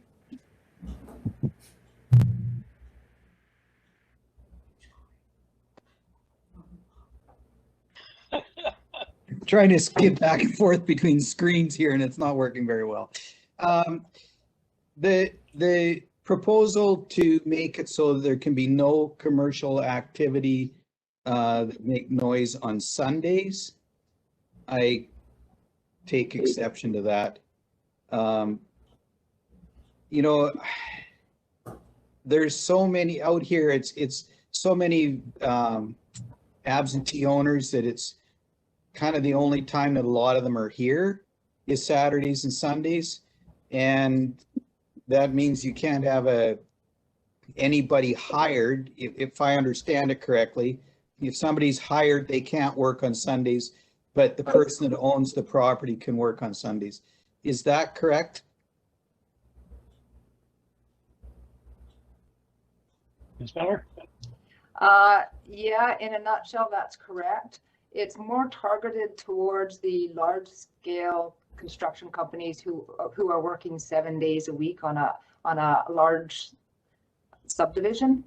Some complaints have been received about that, where they're working 7 days a week. So if we get the odd complaint for a smaller project on a Sunday, we could take that into consideration. This is actually in the town of Princeton bylaw as well. Yeah, I don't have a problem with it in the town of Princeton, but I do in our area, because we have so many people that the only time they're there, they need an excavator on a Sunday to dig a basement or flatten out an area where they're going to put an RV or whatever they're going to do. And that would not allow that.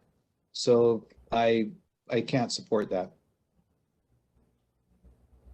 Thank you, Director Coyne. RDOS board, I assume that's Director Kovacevic. Yes, thank you, Chair Knowles. So, yeah, I fully understand what Director Bob Coyne is saying. This was brought forward through several complaints out of electoral area E, because of these subdivisions where people are fed up with building happening from March through to the end of October, 7 days a week, and they don't get a break from that level of noise. Is it possible, Ms. Miller, to accommodate area H and that they can be listed separately in here to allow activity on a Sunday? Ms. Miller, if you will, please. Yes, I'm sure that we can adjust that table to exclude area H and whatever other areas want to have that same exemption. Chair Canolo, CAO Newell would like to speak. Go ahead, CAO Newell. Thanks, Mr. Chair. So just on principle, the bylaws are a tool for the regional district to use, usually based on complaint. So in a situation in like a Naramata where we have intensive industrial use 7 days a week, compared to a sporadic use out in a rural area on the occasional Sunday, chances are we wouldn't take any action on that. But if the complaint is significant enough, or if there are a number of complaints, it gives you a tool that you can use to go out and intervene on behalf of the concerned citizens. So it's one of those balancing acts where discretion is sometimes the best application. But if we don't have the tool at all and you get complaints, then we have no way to respond. Thank you, Bill Newell. One of the other parts that I noticed in that law is as a noise bylaw, it gives the officer the power to enter the properties, and I'm questioning the need for an officer to enter the property on a noise complaint. That seems a little overstepping, if you will. Would you answer? Would you talk to that, please, Ms. Miller? Thank you. Yeah, so you're right that it's quite often you're measuring that sound from an adjacent property, most likely the complainant's property, so you can determine the level of the noise that could possibly be a disturbance.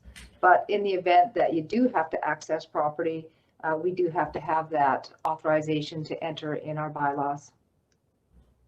That being said, I'm quite concerned about that type of legislation as being a slippery slope, but leave that for the time being.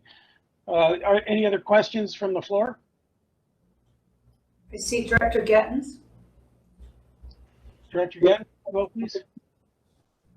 Thank you, Chair. I'm not really prepared to adopt this today. I think this is a pretty big change for Area F, and I don't know that we've had a lot of construction complaints.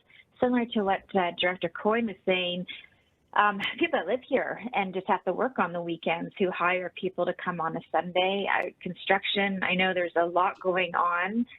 It's hard to get people to come and work, and if you've got them working on your property, and if they're able to work on a Sunday and you got to wait, 6 months to get anybody here to fix your fence or anything like that, I have a bit of a struggle with this. It's a big change for Area F, and I don't know that I haven't received a lot of complaints about construction. I received noise complaints, but not about construction. So I'd like to talk to our APC about this and just sort of get their feedback on how to make this work for Area F. I think it's too much of a change. Thank you, Director Gittins. Director Coyne? Now, I know this is kind of taking it over the top, but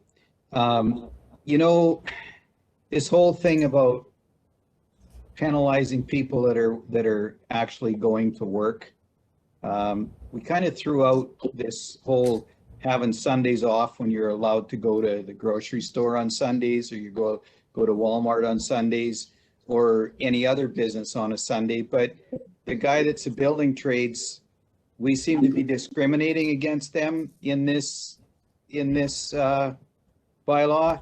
So I think we need to talk about this a little bit more as well. It's just not a good bylaw the way it is. So anyways, thank you. Would you care to make a motion to that effect that we take it back to our APCs, Director Coyne? I would be very happy to make that motion. Is there a seconder? Director Gettins? Is there any more discussion on this? Director Holmes? Yeah, I think it's worth thinking about maintaining some consistency with the municipalities. There's a reason why Penticton and Summerland have the same hours, and it's probably the same reason that Soyuz and Oliver have their hours are the same. And so the areas around Penticton and the areas in the further south, they might want to align with the member municipalities in those areas, because our contractors, if we're talking about customer service, it's the same contractors working throughout the area, the regions, and it makes it a lot easier for them if there's some consistency across the board, rather than trying to figure out what the hours are here and what they are there. Just a comment. Thanks. Thank you, Director Holmes. Any other questions going forward? RDOS board, I think that's Director Kovacevic again, please. Yeah, I mean, I'm happy to have this go out to our APCs. I must say, I'm quite shocked to see that Penticton allows construction to 10 p.m. on a Sunday night. Summerland does with no commercial activity. I think we do have to think about the fact that people should have some peaceful enjoyment to their homes at least one day a week, or shortened hours on a Sunday, where maybe the cutoff is 5 p.m. or an earlier time. It is, I can imagine, quite frustrating to be beside a new subdivision where there is building 7 days a week, 10 months straight, potentially. So that's just my concern, is that giving people some peaceful enjoyment to their property one day a week. But I'd be happy to see what our APCs have to say and what they can recommend to us. Thank you very much, Director Kovakovich. Director Evans, I see a hand. Thank you, Chair. Actually, that's a really good point, Director Kozakovich. And I think it's different when you are beside an ongoing development in a very hot building construction area like what Naramata is experiencing. So it might be better even to do like a pocket bylaw if there's a subdivision being built. What do those hours look like, rather than painting everybody who lives in the communities with the same rules as subdevelopment or subdivision development? But just something to consider when you're talking to APCs. Thank you very much, Director Gettins. Director Coyne Senior. Would it be possible in when you give these development permits to these bigger operations that those hours of work are stipulated in that building permit, or am I stretching it way too far for that? Ms. Miller, would you care to comment? We couldn't stipulate that into a building permit. I'm not sure about an actual development permit. Not every building permit needs a development permit, but we could not do it in as a condition of a building permit.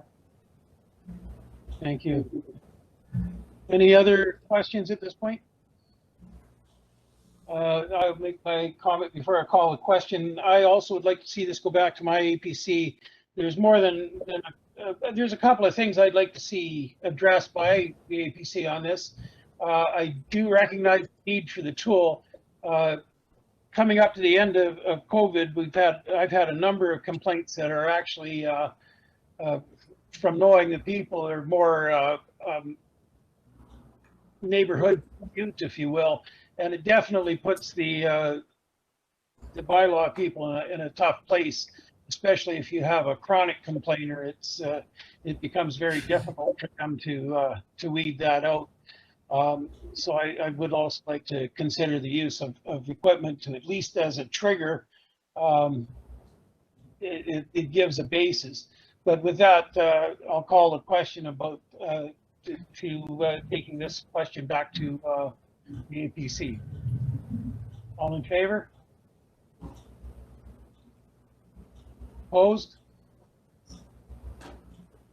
I see no opposed, therefore motion carried. We'll move forward then to item D, sign regulation. CEO Newell. Thanks, Mr. Chair. Signage is always controversial, and we have that other distinction of is it on private property or is it on a road allowance, or who actually has control over the responsibility for property where the signage is. It's very subjective as to what's aesthetically pleasing to some people is not to other people. We started on an aggressive approach back in 2014 to try and address the signage rules, and we were partnering with the Ministry of Transportation and Infrastructure, because we know that if somebody has a sign on private property and we don't allow that sign there, they'll just move it out onto a road allowance if the Ministry of Transportation isn't enforcing, and vice versa. But that didn't work. They decided that they would only address signage if it was a danger to the public. So that put us back to square one.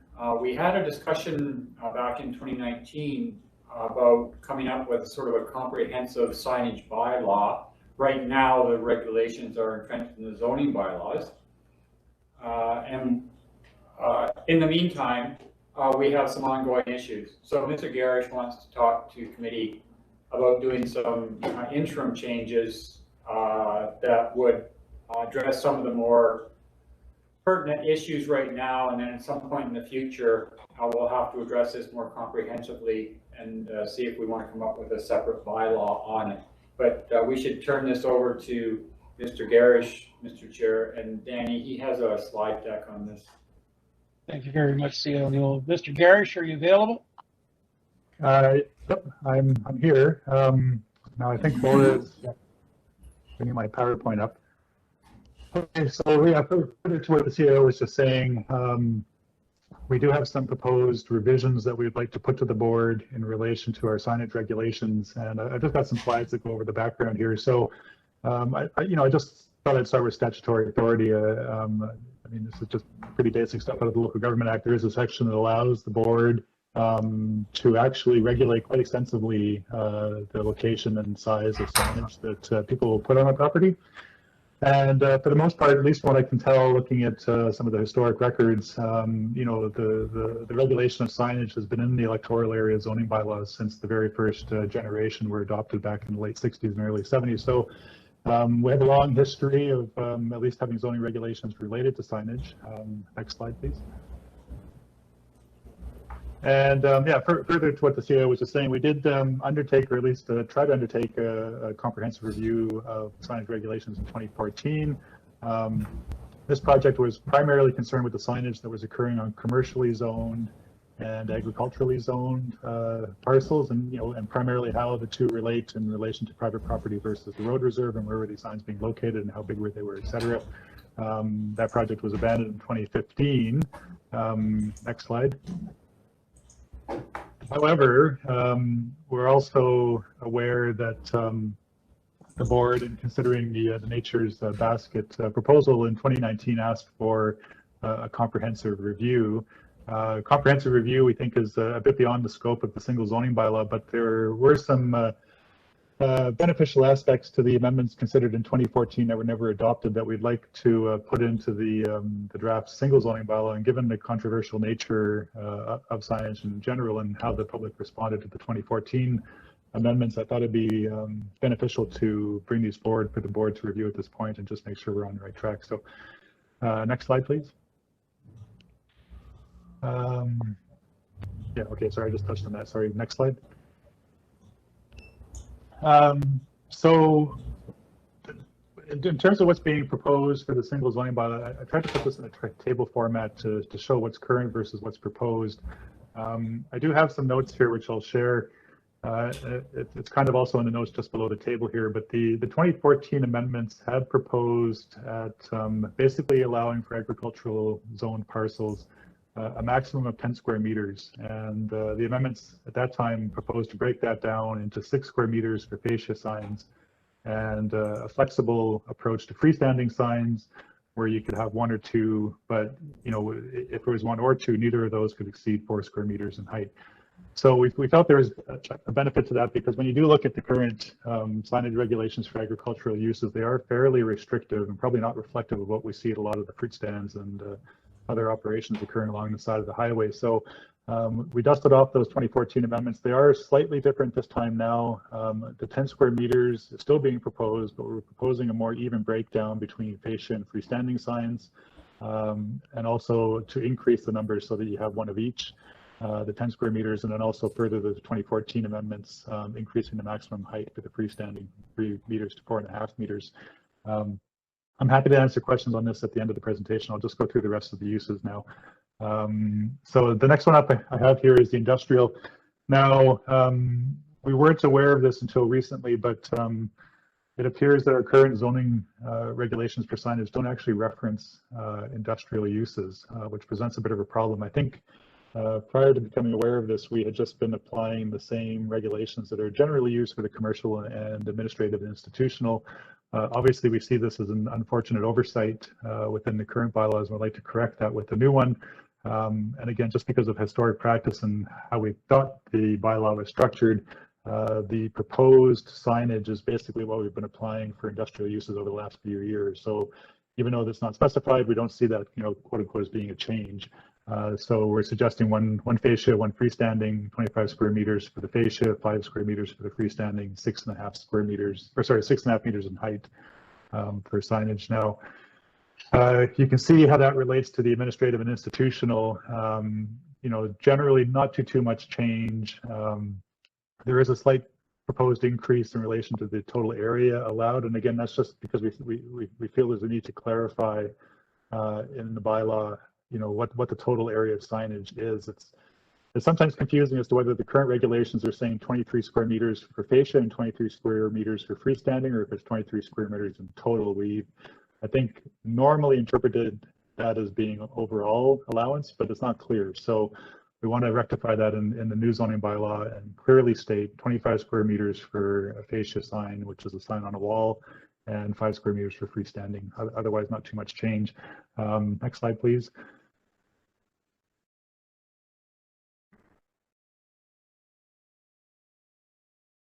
Okay, I'm not sure if oh, here we go. Okay. And finally, residential for uses. So in case you're wondering, well, what might be a commercial use in a residential area, this would be somebody who's promoting their bed and breakfast or home occupation. And we're clarifying again that the one sign allowance is generally intended to be for a fascia sign. The reduction in square meters simply rounding to a metric number as opposed to an imperial conversion. And because it's attached to a wall, not specifying a maximum height. Next slide, please. We also want to add some additions to the sign regulations that aren't currently contained in the electoral area zoning bylaws. So all the bylaws currently have prohibitions, which generally relate to third-party signs, illuminated signs, and flashing, oscillating signs, etc. We'd like to add to that inflatable signs, electronic signs, which would be the flashing ones that you see, and also signs that may be attempted to be erected on watercraft or buoys or whatever out on the major lakes.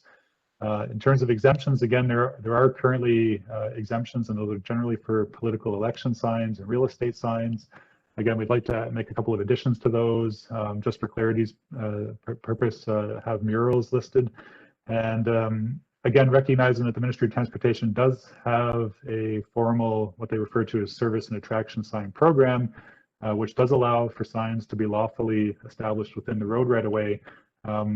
We don't want to find ourselves in conflict with those types of signs, and we're proposing that those be given an exemption as well. And I think that's it. My last slide is just for questions. So I'll try my best to answer any queries that board members may have. All right, thanks very much, Mr. Garris. Before I open it to the floor, I just want to ask a question, two questions. One on the fascia. Would it not be wise to go two fascia, one each direction? It just seems that most of the fruit markets, fruit stands would be looking at that option. I'm just quickly scrolling through. I think our intention was we're not too concerned about how many different walls on the building it touches, if it's a wraparound or not. But that basically it be on the building and that the total area not exceed 25 square meters. So if that happens to be on two intersecting walls, then that, we don't have an issue with that. Fair enough. The other question I have is seasonal signage for farm purposes. I didn't see any kind of a provision for that. No, you didn't. That's, as I recall from the 2014 amendments, that was a very hot item within the community. And the current zoning bylaw doesn't have any allowance for that. And I was hesitant to add that as an item in the draft bylaw. However, if the board feels there's merit to that, we can certainly explore options for allowing the temporary sales signage for ag uses. Thank you very much, Mr. Garish. This is one that I myself wouldn't mind seeing go back to the APCs also. With that, I'll open it to questions, please.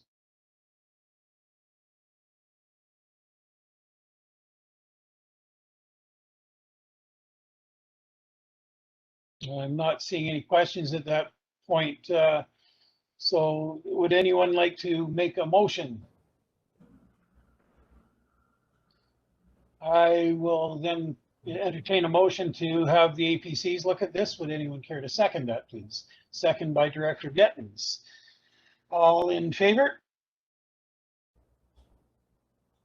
Any opposed? Not seeing any opposed. Motion carries. Thank you all very much for that one.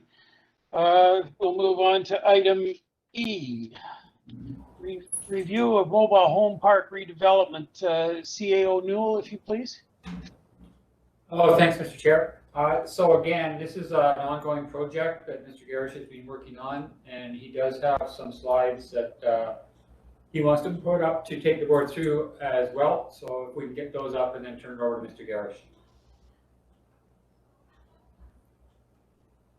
Great, thanks, Laura.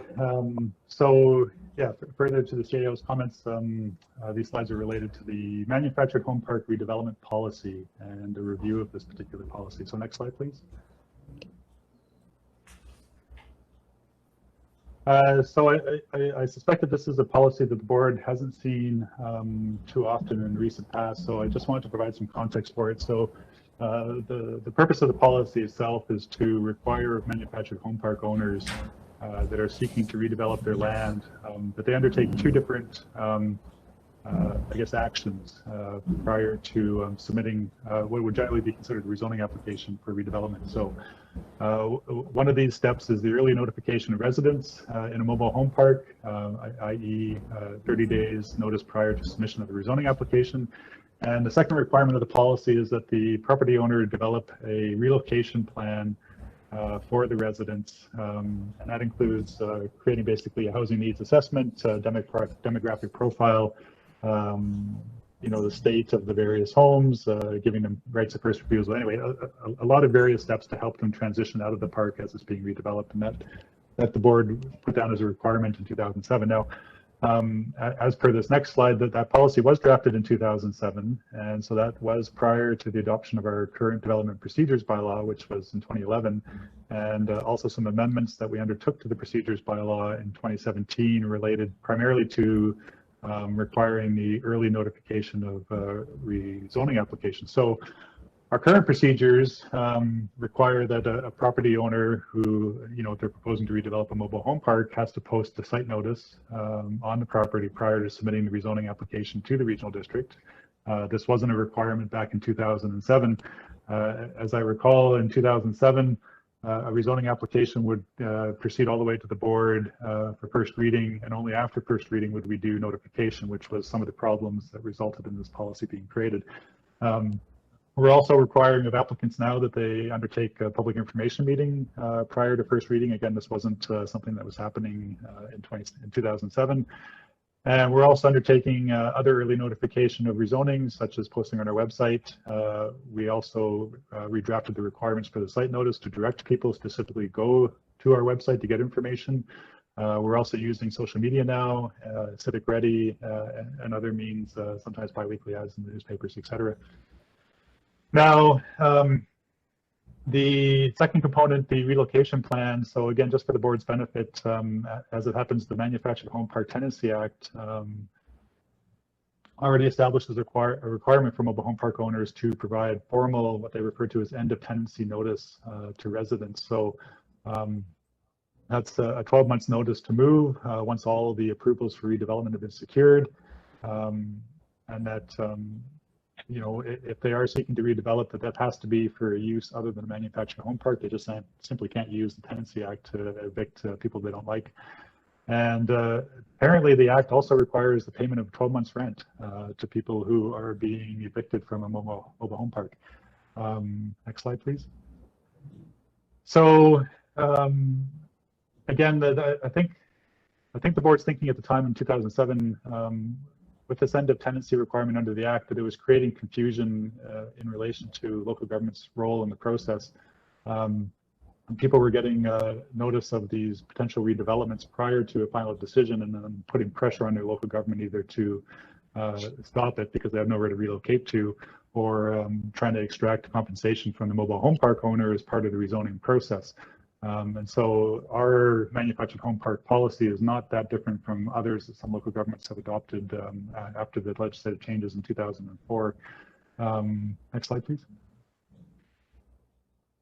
Now, again, I apologize for this. We did have the mobile home park redevelopment policy before the committee in 2016 for review, and the committee at that time expressed some concern, particularly in relation to the relocation requirements. They felt it was too onerous, and I just listed some of these here under the sub bullets. Too onerous on property developers, and so the request made at that time was to redraft the policy and bring it back and de-emphasize the relocation plan. Now, for a variety of reasons, we weren't able to get to that, and here we are again at the 5-year review of this policy. So you can just go to the next slide. So I've highlighted that in the report that's before you today, the previous direction from committee that we weren't able to action. Some of the other points I raised at that time too was the way the current policy is written. It's expressing a preference for this information, which makes it very difficult for staff to apply because we're not sure when the board is preferring to see or not see some of the items contained within the policy. We also feel that some of the current requirements in the policy are probably better suited for the development procedures bylaw. And you know, if there's actually a policy per se as how the board wishes for mobile home parks to be redeveloped, then that might actually be an OCP policy as well. And I just want to emphasize again too that you know, based on the requirements of the Act and property owners having to give notice for 12 months and 12 months rent, et cetera, the relocation plan is above and beyond what the Act is already requiring of owners, and I'm not sure if the board still wants to impose that as well. So in short, we are recommending that the board give consideration to rescinding the mobile home park redevelopment policy. We feel that the consultation requirements contained within the policy have already been subsequently addressed by changes to the development procedures bylaw. We are getting out well in front of applications now and giving property owners notice. So we feel those requirements in the policy are moot. And as I was just saying on the last slide, we also feel the relocation plan is kind of going above and beyond what's already required under the Act, and that the 12 months notice and 12 months rent may be sufficient if the board agrees, in which case, yeah, rescind the policy. Otherwise, alternatives for the board to consider would be retaining the policy as is, the status quo, or that staff be directed to reconsider the policy and potentially look at incorporating some of its provisions into the OCP and development procedures bylaws as more formal requirements for a rezoning application. And I believe that's it. Happy to try to answer any questions that the board may have. Thank you very much, Mr. Garish. I just want to clarify that's 12 months rent and 1 year's notice combined? Yeah, that's my understanding in reading the requirements of the Act. I mean, obviously, because it's not legislation that we administer, I've never been a party to a process where that's had to been done, but that's what the Act clearly seems to set out as a requirement. Thank you very much, Mr. Garish. Any questions? I'm not seeing any hands there, so anyone care to move the administrative recommendation?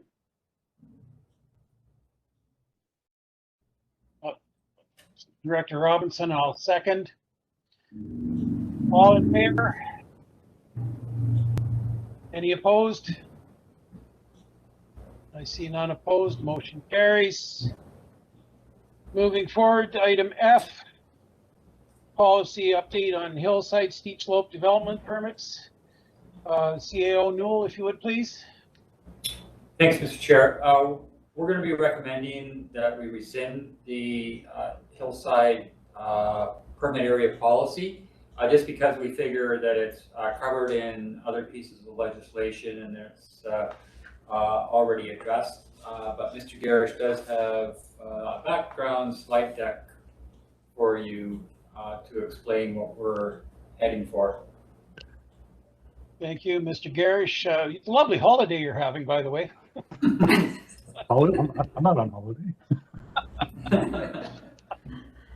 Okay, so yeah, so just a quick few slides. So we do have the hillside development permit area. It's only in electoral area D. And it had been introduced when we did the OCP review for electoral, well, at that time it was electoral area D2 back in 2013. And after working with the DP scheme for, I think, the better part of 3 or 4 years, and I think we'd issued 27 permits, we identified a number of particular challenges with the development permit. Primarily, we didn't see it being very effective at the building permit stage, or when people were disturbing or uprooting vegetation and soil. And so we came to the board in 2017 and with a number of proposed changes. Primary one was having it only apply to subdivisions.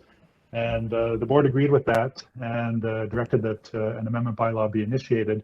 But we were concerned, just because of the time that it takes to get some of these amendments through, that if the board had given us direction not to apply it to building permits until the bylaw was amended, we would still have to apply it to building permits. So there was some consultation back and forth on how best to deal with this, and it was decided that a policy directing that in the interim, while the amendment bylaw was proceeding forward to adoption, that we not apply the DP scheme to building permits would be the best way to not put that burden on people seeking to develop on their land.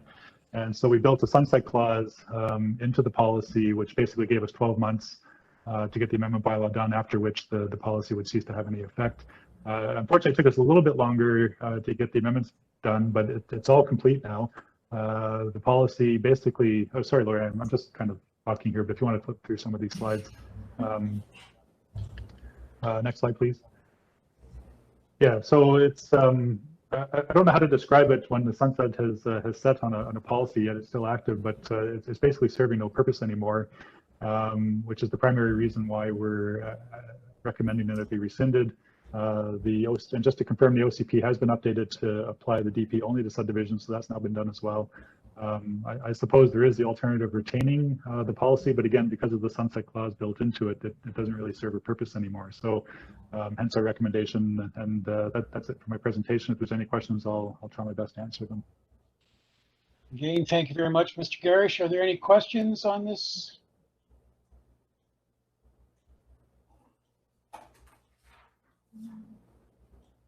I'm not, Director DeAndrea. You're on mute, sir.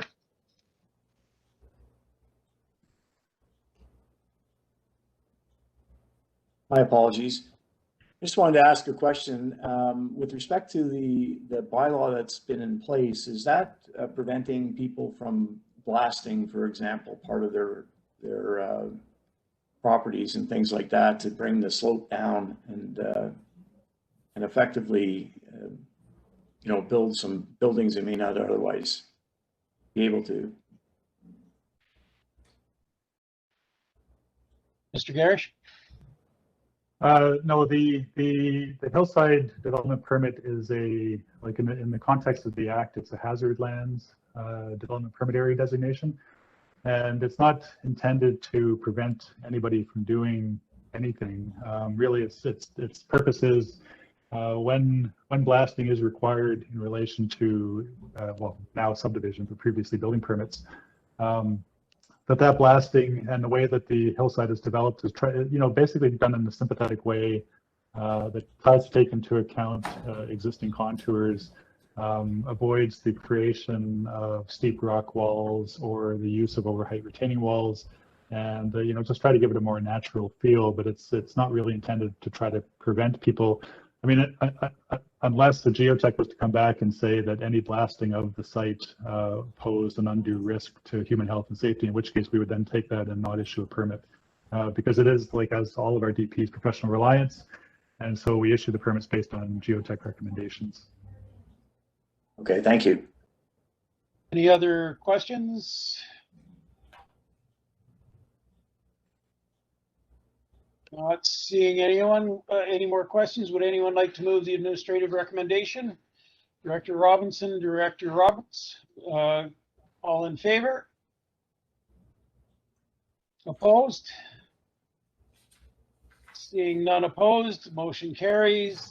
Move on to item G, cannabis retail use and zoning bylaws. Refer this to the CIO for comment, please. Thanks, Mr. Chair. We did have a recommendation from the Area D Advisory Planning Commission to review the zoning, the regulations around cannabis in the zoning bylaw. And I think it resulted out of a specific application for a third cannabis retail outlet in Okanagan Falls. And so we do have that pending application before us. And at the same time, we certainly don't administratively object to reviewing the regulations around cannabis outlets. I mean, we've had this in place now for about a year, and we determined at the time that we were just going to treat a cannabis retail outlet the same as any other retail outlet, that a store is a store. We didn't put any restrictions on location on it. So it wouldn't be a bad idea for committee to go back and review that at some point. But what the Advisory Planning Commission has recommended is about a somewhat onerous review process that was undertaken at the time. And with our resources available in our planning department at this time, it's not something that's going to happen soon. But Mr. Garish wanted to respond back to the Advisory Planning Commission on this, so he has a short presentation that he wanted to discuss. If you will, Mr. Garish. Sure, thank you.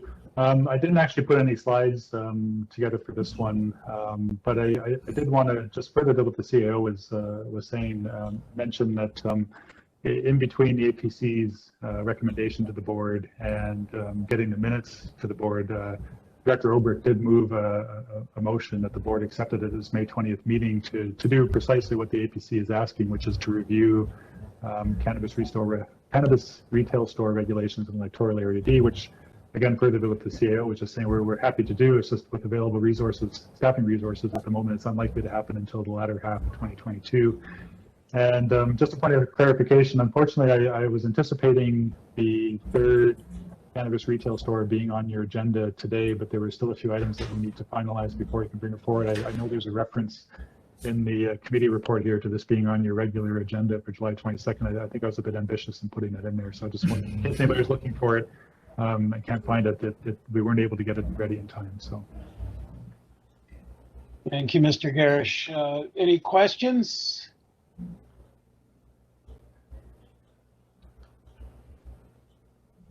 I'm not seeing any questions. Would anyone like to make the administrative recommendation? Thank you, Mr. Director Deandra. Seconder, Director Bauer. All in favor? Opposed? Seeing none, motion carries. We'll move on to item H, expansion of vacation rental uses in the electoral areas. CA Newell, if you will, please. Yeah, another controversial issue, Mr. Chair. We know that vacation rentals were contentious when we first developed the process of applying for temporary use permits. And at the Area D Advisory Planning Commission earlier this year, they did have another discussion on it and wanted another review. But I'm going to turn this over to Mr. Garish to explain the details around that. Well, please, Mr. Garish.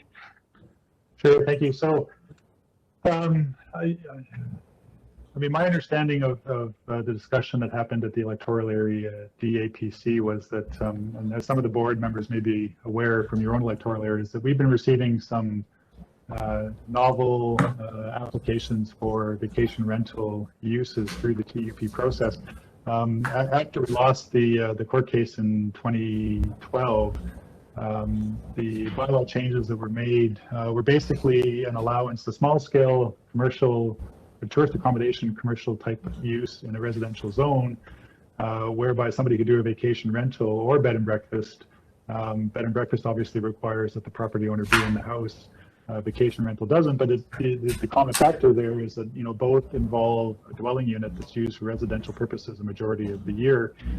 Some of the applications that we've started to see over the last 3 or 4 years are involving structures that are not being used for residential purposes at all, whether it's converted garages or various types of accessory structures. And those property owners are coming forward through the TUP vacation rental process seeking approval. And I believe that's what the area DAPC was getting at, is that we look at expanding the understanding of vacation rental to be more flexible and to allow for what planning staff would consider to be boutique hotels, motels, or campsites to occur within, well, when I say residential areas, I'm also including the rural residential areas as well, so the small holdings zones. And I think in one case it was one of these came forward in the large holding zones as well. But again, I mean, this is a contentious issue. We do have limited staff resources. I think for the most part, we have clear direction from the board on vacation rentals. These other types of tourist accommodation uses, we feel at a staff level should stand on their own merits based on existing policies within the residential and rural residential areas. So in short, that's why we're recommending that this not be brought forward, I guess, as a project for 2022.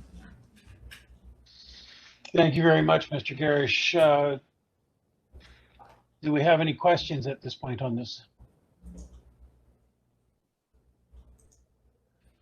I'm not seeing any questions. I do have one. Mr. Garish, some of the wineries have accommodations that are not actually residences. How would that qualify? Does that become part of the problem, or would that be part of the solution? Well, it's an interesting question. I mean, technically, the vacation rental policies are structured around the use of a dwelling that's used for residential purposes a majority out of the year. And so if the wineries have dwellings that they've inherited as they bought properties for production and are seeking ways to use them, I suppose one could argue technically they're not meeting the spirit of the vacation rental policies, because if nobody's just living in them for residential purposes otherwise over the remainder of the year, then it really isn't a vacation rental. It's just a tourist accommodation use, which we have different classifications for. So yeah, there's certainly some gray areas around these vacation rental applications and the structures being used for them. Thank you, Mr. Garish. Any questions at this point? Not seeing any. Would anyone like to make the administrative recommendation? Director Robinson, is there a seconder? Director Bauer? All in favor? Any opposed? Director DeAndrea, any others? Record show Director DeAndrea in opposition. Motion carries. Thank you very much, everyone. We've made it through this portion.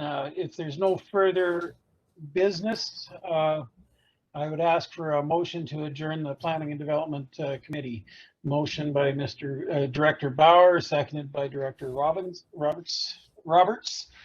All in favor? Opposed? Thank you. Back to Chair Kovacevic, please. Okay, thank you very much, Chair Knodel. So we moved a lot quicker through planning and development than we thought we would today. So we are ahead of schedule. Just a reminder again, if anybody's on the line, that we do not have a 2 p.m. briefing today. We will have that tomorrow. So what we'll do is we'll just plug ahead in case we need extra time for the upcoming committee meetings. So we will now go on to Community Services Committee, and I'll turn things over to Chair Bauer. Go ahead, please. Thank you, Chair. And we are only 5 minutes ahead. That might be wasted in no time. So Community Services, may I have a motion to adopt? Actually, we're an hour ahead. Oh, is it 1:45? Yeah. Sorry, good. We're an hour ahead. Oh, So well, you've got in that lots case, of time. I'll take my time, yeah. Moved by Director Robinson, seconded Director Coyne. Thank you. All in favor? And that's carried. I don't think anybody is opposed. All right. Activity report, CAO. Thanks, Mr. Chair. So again, second meeting after the end of the second quarter. So this details the actions that were completed during the second quarter of the year, so April, May, June, and outlines what the main projects on the list are for the third quarter of the year, which is July, August, September. And this covers the Parks, Recreation, Transit, Cemeteries, and Rural Projects part of the Community Services Department. Of course, the other part is in Protective Services, and we'll get to that later. But I would, again, just ask if there are any questions on any of the activities, or if anything is not identified that should be on there, we can discuss that too, Mr. Chair. Okay, thank you. Are there any questions regarding the activity report, directors?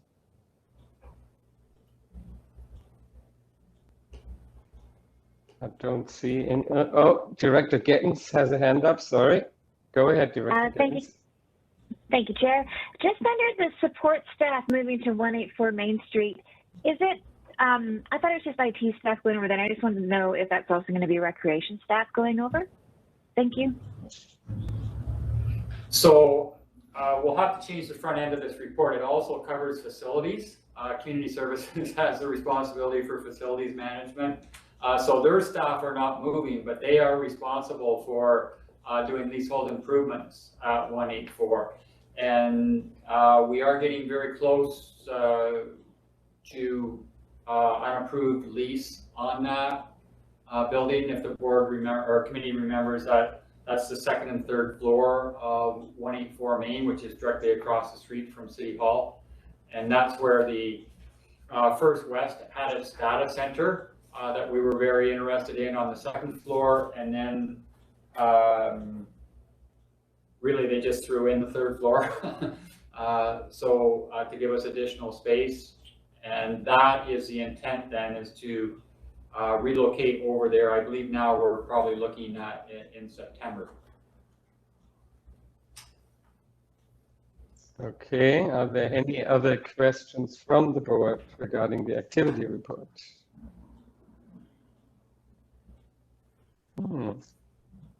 Wow.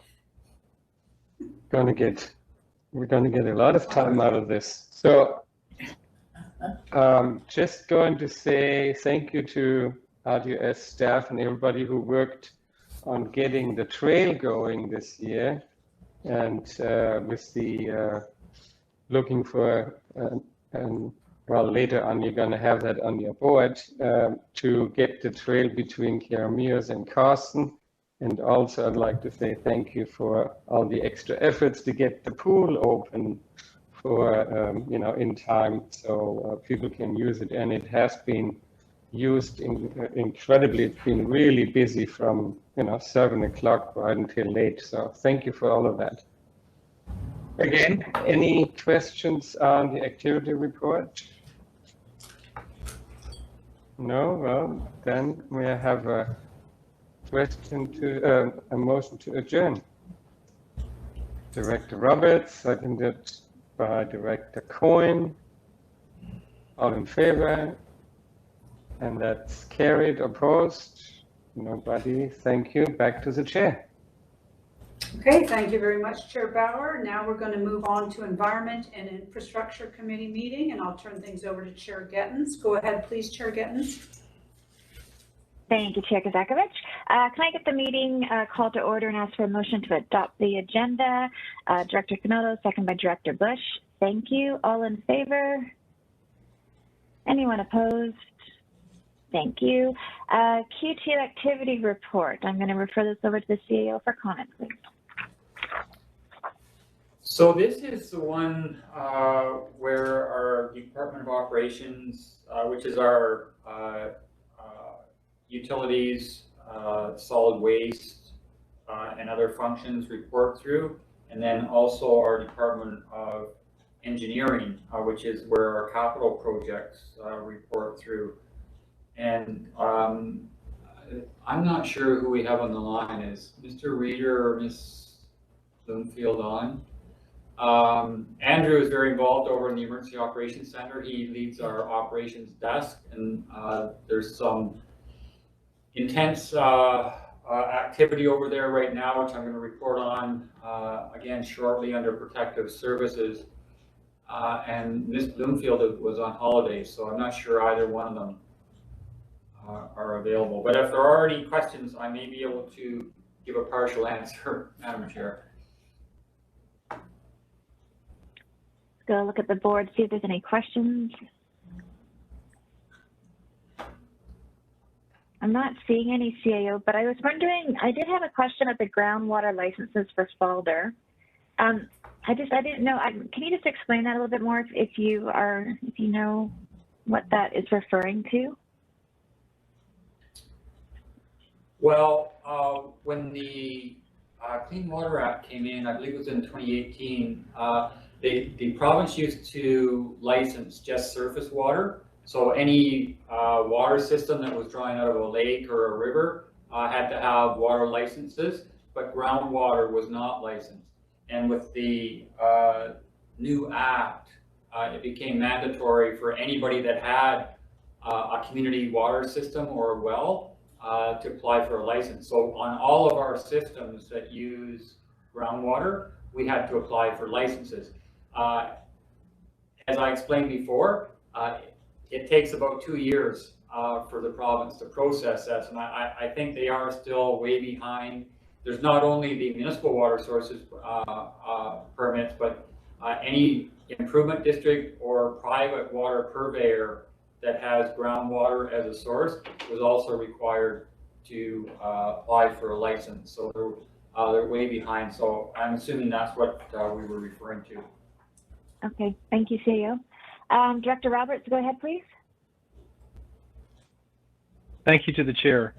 Just a question in regards to procedure discussions around like water systems, fees, and that. Is that tied into our the budget process going forward? Because I did have some questions in regards to the fee structure with the Olalla water system that I'd gone over with Mr. Reader. So when is that an appropriate discussion? Thank you, CAO. Yes. Oh, sorry. I jumped in. So yes, we tie the fees and charges bylaw into the budget. So as administration starts reviewing each of those systems for the 2022 budget, when they look at their revenue section, and again, we have a whole bunch of different ways that we collect fees and charges from our different, from our 9 different water systems. Some, like Falder, are based on parcel tax. Others are based just on a fee, no taxes involved. And to tell you the truth, I think Falder is our only system that we do tax on. I think all others are treated as utilities, and the expenses are covered by fees and charges. So within the fees and charges bylaw, if during the budget preparation a system requires additional revenue, it has to be addressed in the fees and charges bylaw. So yes, that's where we would tie them in. And it is the intent to coordinate that this year, bring the fees and charges in bylaw in as a corollary document to the budget. Thank you. Is there a follow-up, Dr. Roberts? Yeah. Yeah, thank you. Because my concerns were more in regards to the structure of some of the fees, in regards to fair and equitable amounts, i.e. discussions that I had with Mr. Reader around the high cost of a hookup with a hose to an RV on someone's property being the same as like an additional home. So there were some things there we looked at maybe making some adjustments, and he made some requests and possible planning to have that done before the 2022 budget. So that's why I wanted to bring that up. Thanks. Thank you. I will check Dale? with Mr. Reader to see if he's working on that. So the other thing is, I mean, we can do a presentation on all the different mechanisms we use to levy fees and charges on our utilities. To tell you the truth, the proper way to do it is to do a rate review, and then to, I mean, eventually it would be beneficial from a conservation point of view to do the rate review and install meters on our systems, and then apply the rates based on volume, because I mean, we're all experiencing water shortages right now. It's been proven that the best conservation methodology is to meter and charge those that use more water a higher rate. So that would be feasible in the future, but at this point in time, if we just wanted to sort of subjectively shift where we collect our revenue from within a water system, that is totally within the board's level of authority. Right. Thanks, Gio. I know the water meters in West Bench have certainly made a significant difference, and then being able to find out where those leaks are coming from, especially when they're underground, has been pretty important. To the board, are there any other questions or comments? Seeing none, I'll ask for a motion to adjourn. Thank you, Director Bauer, seconded by Director Roberts. All in favor? Thank you. Any opposed? We are adjourned. Okay, thank you very much, Chair Gethens. We're going to move on then to Protective Services Committee, and I'll turn it over to Chair Roberts. Go ahead, please, Chair Roberts. Thank you, Chair. At this moment, could I have a motion to accept the agenda for the Protective Service? I see Director Gettens and Director Nodal. I need a bigger screen. or different glasses, maybe. Here, one sec. Let me make this larger so I can see everybody. So now it's the Q2 activity report. Could we hear from that CAO?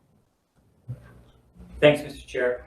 So what we report on through the Protective Services Committee is anything to do with emergency management. I'm going to give you an update following the activity report on our current emergency operations response today. And then we also, if there is policing, when Superintendent Hunter comes in to do his quarterly reports, he comes in through Protective Services, and anything to do with fire dispatch and Fire Smart comes in through this as well. So again, this is our report from what was completed in Q2 in all of those areas, Mr. Chair, and then what is planned for Q3. So if there are any questions, I'd be happy to answer those. Do we have any questions, directors?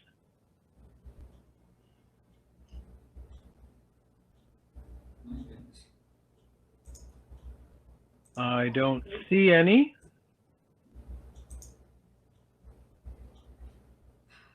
Okay, CAO, would you mind carrying forward then with the update in regards to the Emergency Operations Center as it stands today? Okay. Boy, you're moving pretty quickly today. Just see if I can find the right pile of paper here.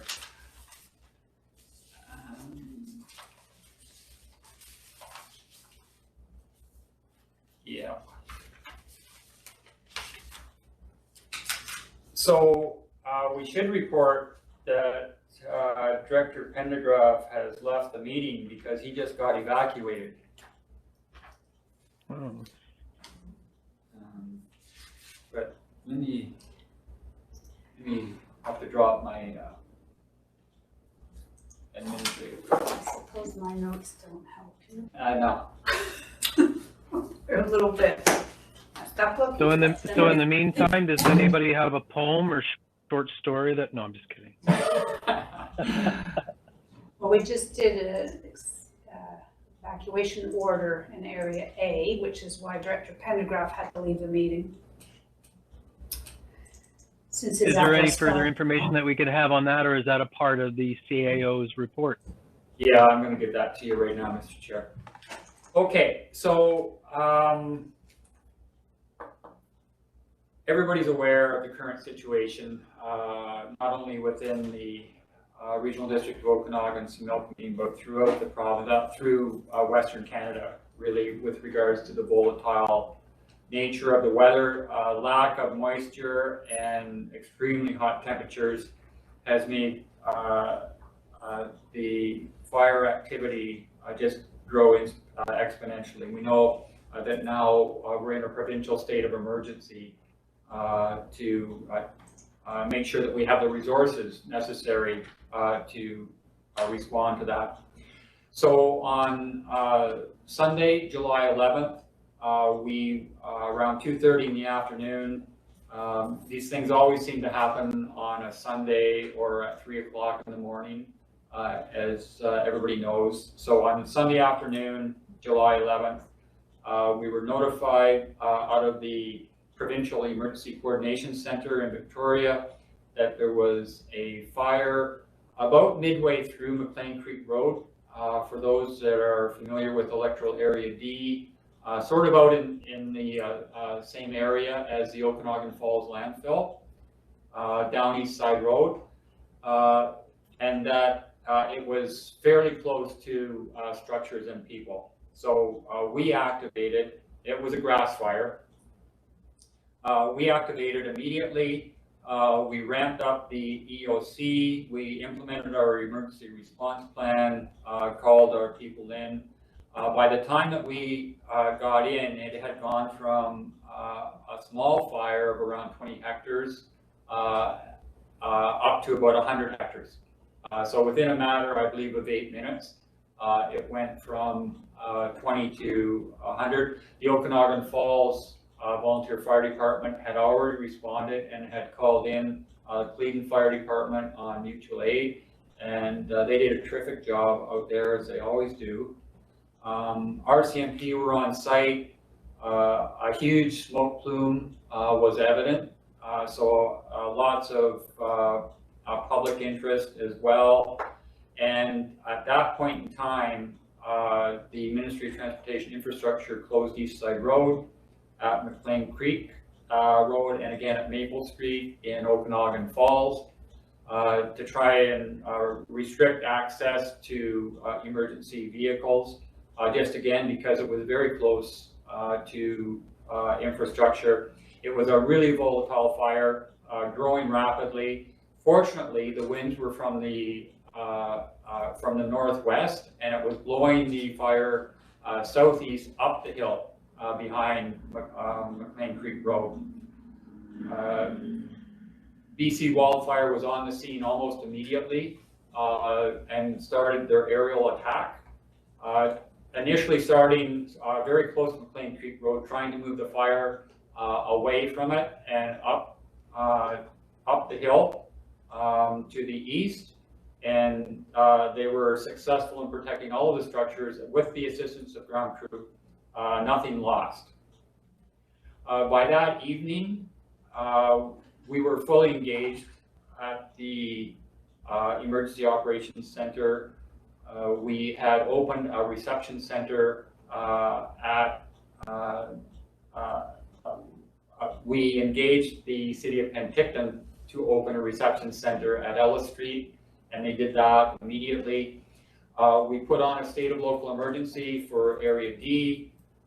We issued evacuation orders and alerts, and we were in the process of engaging with the Penticton Search and Rescue to deliver those emergency orders, evacuation orders out in the inner perimeter.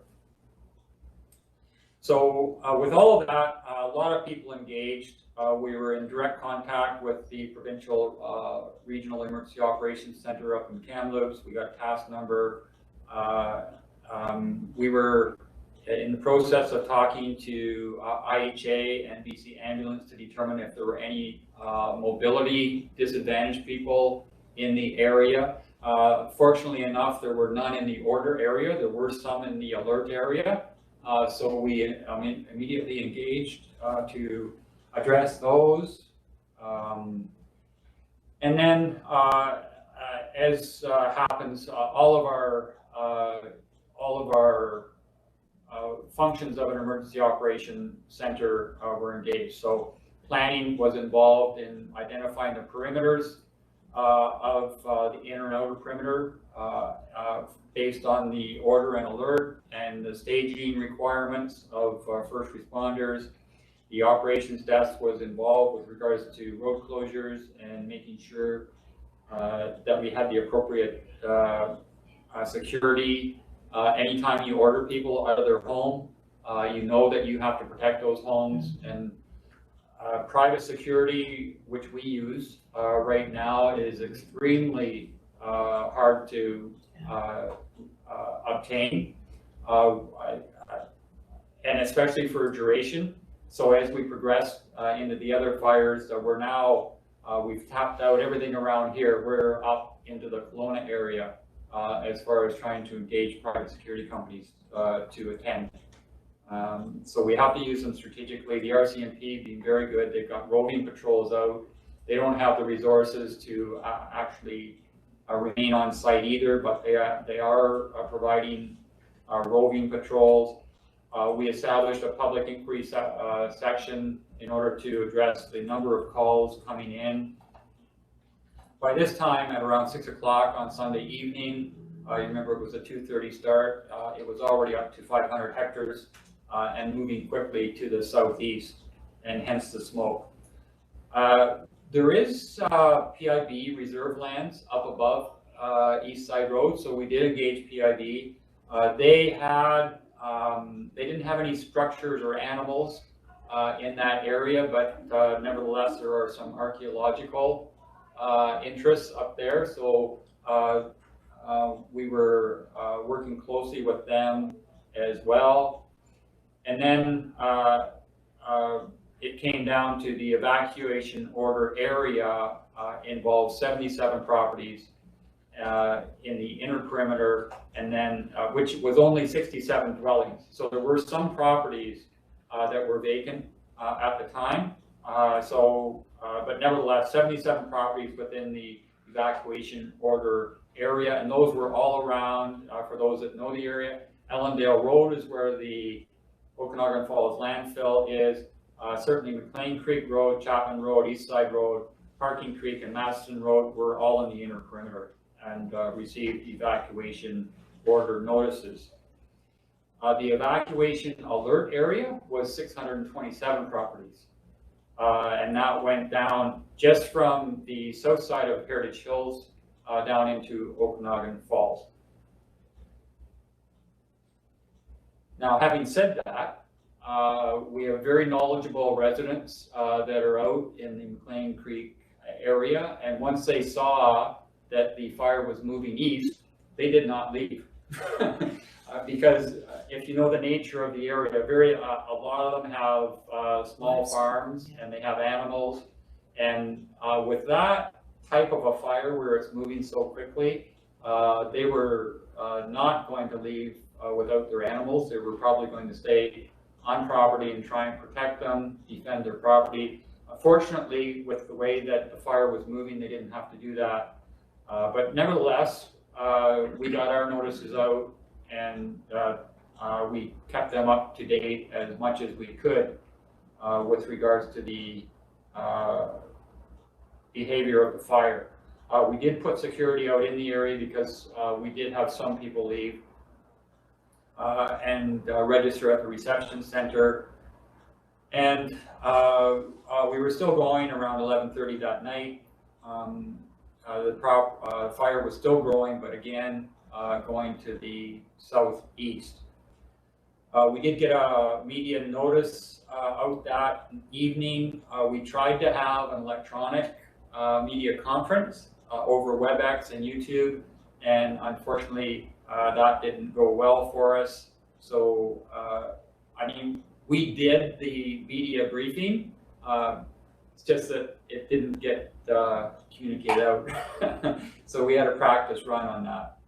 And then we did stand down at 22:30. Monday morning, we were back at it. The fire grew exponentially overnight. There was a heat advisory in effect. There was a smoke advisory in effect. The fire was still going southeast, which was great because there's really nothing out there.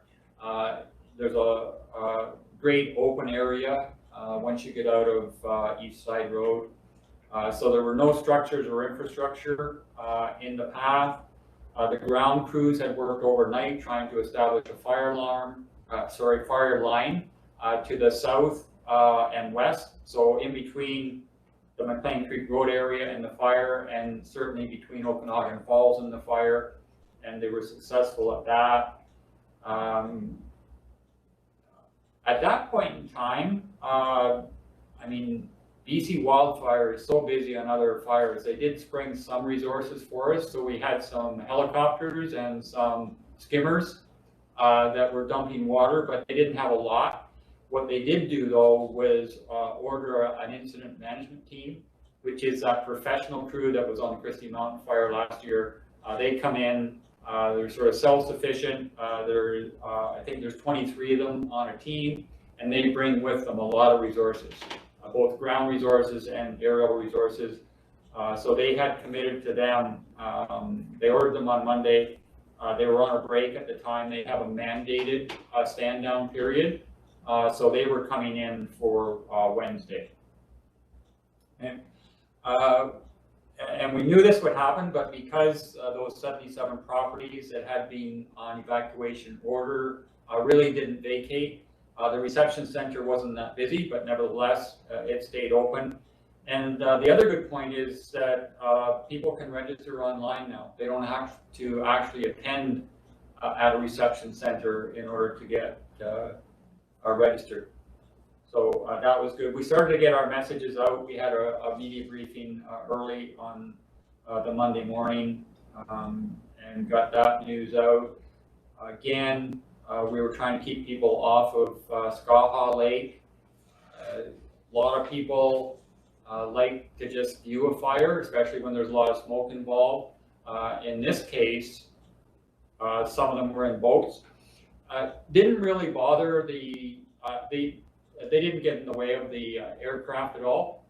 We did close the Okanagan Falls boat launch. That was so that the water tenders could get in to drop water so that they could get back out and fight on a ground level. It wasn't because the boaters were in the path of aircraft. It was because we needed access for those water trucks. Okay. Nevertheless, we kept getting the message out there, and people were very good about staying out of the way. And Superintendent Hunter also mentioned that they were keeping an eye on it, but there was no enforcement action taken. The other thing is, because of the area, we, in addition to the reception centers that were activated, we had alert on active duty, and they started relocating some of the domestic and farm animals down to the desert center in Osoyoos, and that has now been the evacuation site for animals for all of the fires that we've been attending to. And they've done an amazing job. I'm going to show you some pictures in a minute that they sent up to us. Always interesting. Now, by the end of Monday evening, that evacuation order area of 77 properties was reduced to an alert. The fire was still growing exponentially, but it was going to the southeast and was not causing imminent risk to people or property. So we took off the order, and that fire is now still out of control and growing, but it is of no concern to safety or property. We had closed the Okanagan landfill Okanagan Falls landfill on the Monday because it was in the evacuation order area, and we didn't want people traveling out to it, and they would if it was open. So we had closed it. Once it got back into alert status, we reopened it on the Tuesday, and it is still fully functional right now. By the end of Monday night, that fire had gone from its initial 20 hectares up to its current status of around 7,000 hectares. So huge geographic area. We know that it's still a level 3 or 4. BC Wildfire ranks their fires, so it's a rank, was a rank 5 initially, and that's when it's crowning. So the trees are fully engaged, and it's moving from crown to crown, jumping 200 to 300 meters at a time in advance of the rest of the fire. Right now it's at a rank 3, which is still very volatile and still crowning, but not moving as fast as it had been during those initial few days.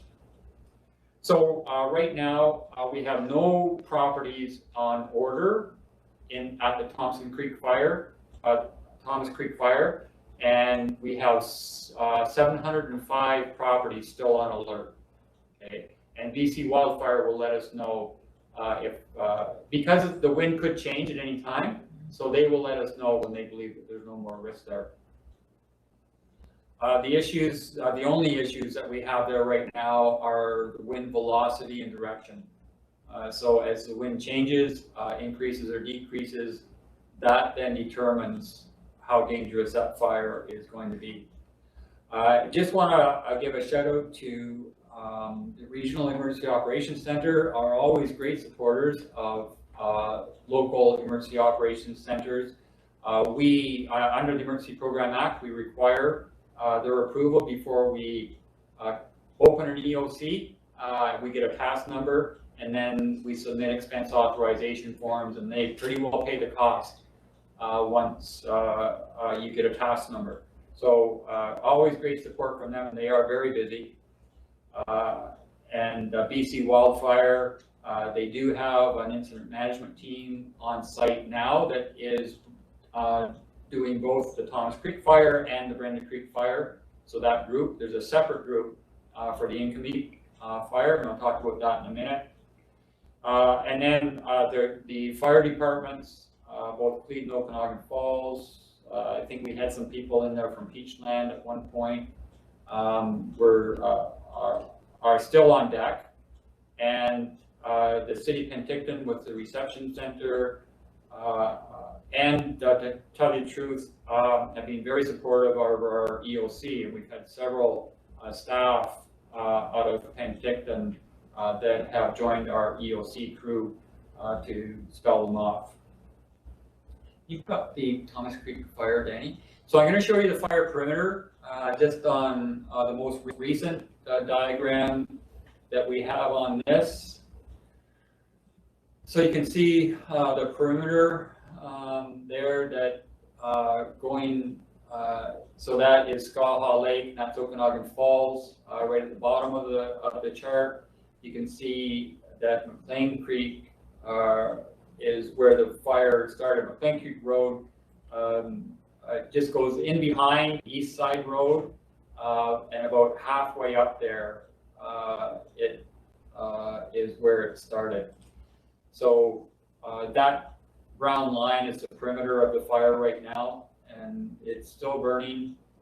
Not quite as actively. I don't think you can see the crown fires at night the way you could the first couple of days because it's going back farther.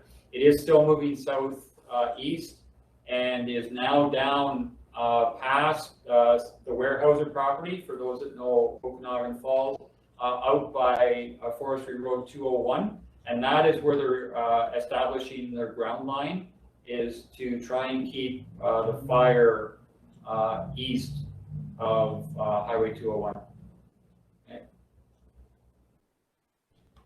Okay, so still active, still monitoring it, but really it's BC Wildfire that has that task right now.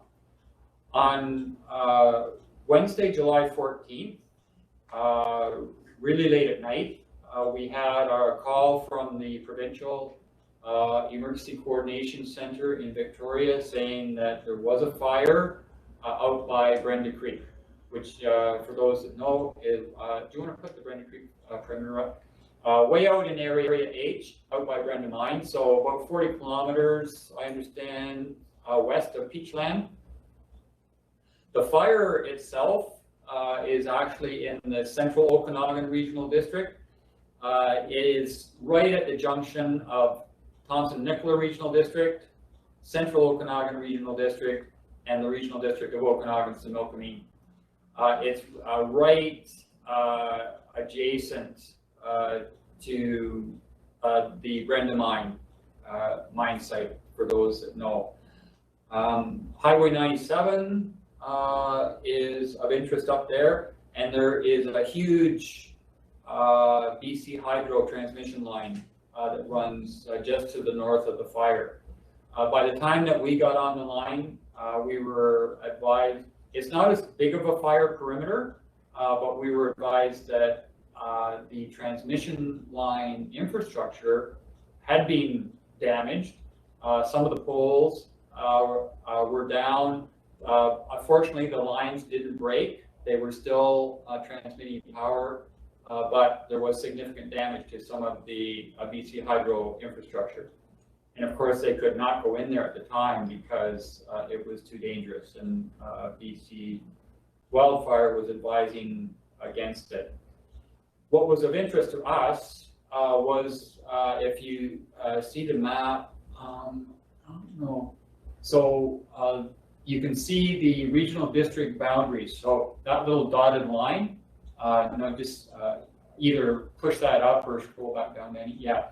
So those dotted lines there are the regional district boundaries. So to the left on top is Thompson-Nicola Regional District.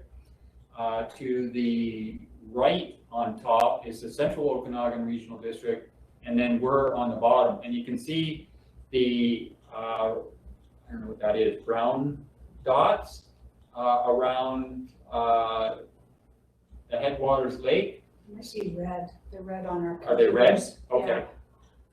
So that's a small community called Headwaters, and there are properties in there. They're, I believe, seasonal, but we initially placed. They initially told us we should place an alert on the Headwaters community, and we did that. In the meantime, we were in coordination with Central Okanagan Regional District and TNRD. They had all been activated as well. Later that evening, BC Wildfire did tell us to put Headwaters on alert, and they identified the perimeters for us. Of course, as soon as we get a notification that we're going to have an alert or an order, then we get our GIS staff involved, and they identify every single property within those perimeters. They put them on a map, they identify the properties, we put them on either the order or the alert. We send those to the chair, she authorizes them, and then we send them out. And in the meantime, we did put Area H under a state of local emergency because we were going to do, we knew at the time we were going to be doing an order. So property, I mean, the fire was at, when you put it in the context of a Thomas Creek fire, not so big, but the fire was by that time 400 hectares.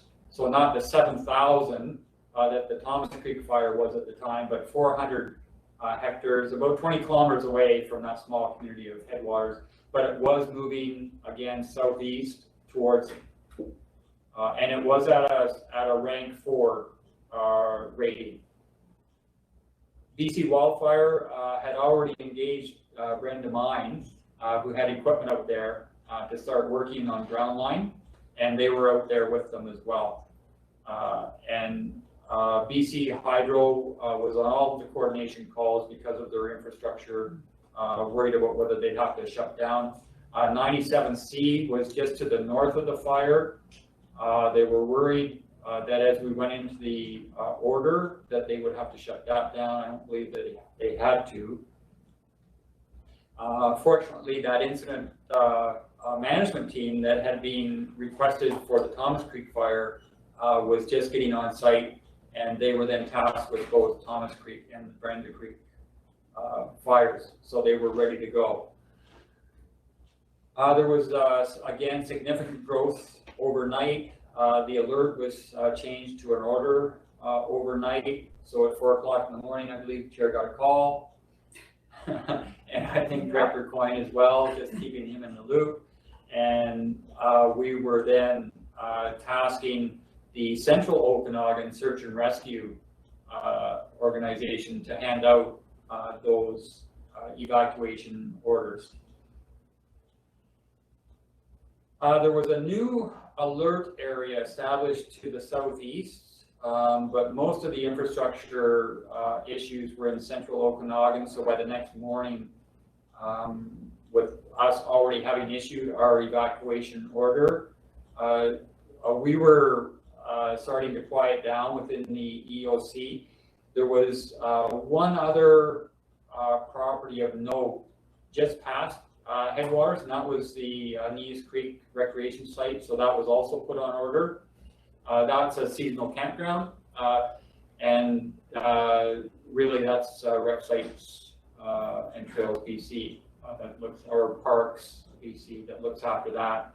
The other problem, there's lots of lakes out there, and there are just seasonal campers that park on a lake, and getting in touch with them is not always possible, but certainly they would have been keeping track of the fire by that time themselves, determining what they needed to do. So currently we have, I believe it's 42 properties on evacuation order. The province did slap an area restriction on that fire as well. And there are 2 additional properties on alert, and the fire is now up to 660 hectares. So still growing, but not quite as exponentially as Thomas Creek fire. We were working closely with Thompson-Nicola Regional District and Central Okanagan. BC Hydro came up with a special phone number just for those that need to turn off hydro. It doesn't go through their normal route, it goes through a special number, so that was given out. The RCMP were on site, BC Wildfire obviously hitting it hard with aerial attack, and the Central Okanagan Search and Rescue were handing out the evacuation orders, which we appreciated because we were pretty well wearing out our SAR teams from down here. And then on Monday, July 19th, there was the Incomeep fire. That started out, they were calling it Shrike Hill Fire, then it went to Incomeep, and now Incomeep. So they kept changing the name on us on the BC wildfire map, so it got confusing for a time. But that started on a Monday night around 7 o'clock, was when we got notified. It started on the Okanagan Indian Band Reserve, just north of Osoyoos, on the east side of the lake, and it was going up the draw towards Shrike Hill. So that's we were asked by the Okanagan Indian Band to support them with a reception center and just some other moral support, I think, once they had opened their emergency operations center. So we were active. We did get a task number. We did not place an order or a state or local emergency on A at that time because that was totally on reserve. But we did place a state or local emergency on electoral area C because that is where that Shrike Hill community is, and that was then within the regional district. So we did do a state or local emergency and an evacuation order and alert on the Shrike Hill area. The fire was moving for some reason. The winds were blowing southeast, but the fire was moving north up the draw. Typically, these wildfires do go up if there's a hill in the way, they'll go up the draw, and that was of concern to Shrike Hill. So we put 72 properties on order and 104 properties in electoral area C on alert on that Monday evening. And we had the South Okanagan Search and Rescue Organization delivering the order notices at that time. And we did then open our reception center at the Oliver Legion. We had initially thought of our own buildings at the community center in Oliver, but it was in the alert area. So we were not going to put it there. But fortunately for us, the Legion was willing to let us in. So we opened there, and we had the Penticton ESS team supporting Oliver at that point. In fact, we had everybody from Osoyoos all the way up to Penticton that was involved in ESS on hand for the reception center at the Oliver Legion. We closed down the Oliver landfill this time because they were in the evacuation order area, and we redirected anybody that needed landfill services down to Osoyoos. So we appreciated their willingness of Osoyoos to allow those out of area participants to take waste in there at the Osoyoos landfill rates, obviously. There was a Fortis power line that was at risk in the Incomeet fire. So, and I understand that some of their infrastructure was damaged. They did stand down for a bit, but I think got back up fairly quickly. That was on the Monday night. The animal emergency response team, that alert group I referred to at the Thomas Creek fire, again, very active and helping us. Lost my report there. My computer shut off, or what happened? You're still welcome to my mess. Anyway, we were fully again engaged through Tuesday with the incoming fire. Now the Thomas Creek fire by that point and the Brenda Creek still going, still out of control. Alerts only on Thomas Creek, orders only on Brenda Creek. So we were fully engaged then with the incoming fire that was again very volatile. The winds were still going southeast, so even though we were up in the Shrike Hill, moving up the draws and to the east on that fire, not a lot of activity for us. And then shortly after that, so on Tuesday afternoon and then yesterday, the fire was moving southeast. We got a huge new perimeter on Wednesday afternoon that put everything north of Highway 3 up through Anarchist Mountain all the way to Kootenay Boundary Regional District on order. Sorry, I just lost my numbers there now. My computer shut down. Oh, I know. I'm not plugged in, so I ran out of power. So we have everything north of Highway 3 from Osoyoos all the way to Kootenay Boundary on order, and we had everything south of Highway 3 on alert. And then, as I just informed at the start of the presentation, with the winds that were starting to gust, and they were supposed to get very gusty this afternoon, and the winds are going to be moving southeast. Everything that was on alert south of Highway 3 is now on order. So that's what we were doing over lunch hour, was changing that, getting the evacuation order out with the South Okanagan Search and Rescue crew.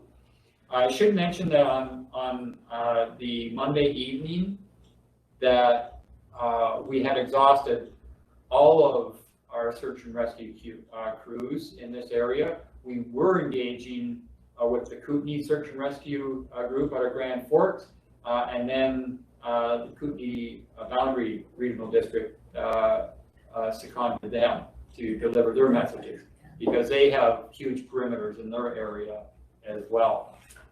So we were using the fire department on Anarchist Mountain to deliver those on the Monday evening. And now we have the search and rescue crew there. So that's what's going on right now. They've also been notified that they are going to be closing Highway 3 up Anarchist Mountain, just east of Osoyoos, up to the top of Anarchist. That will happen this afternoon, and that will be done by the Ministry of Transportation and Infrastructure. I just saw the note come out on that, so that is underway.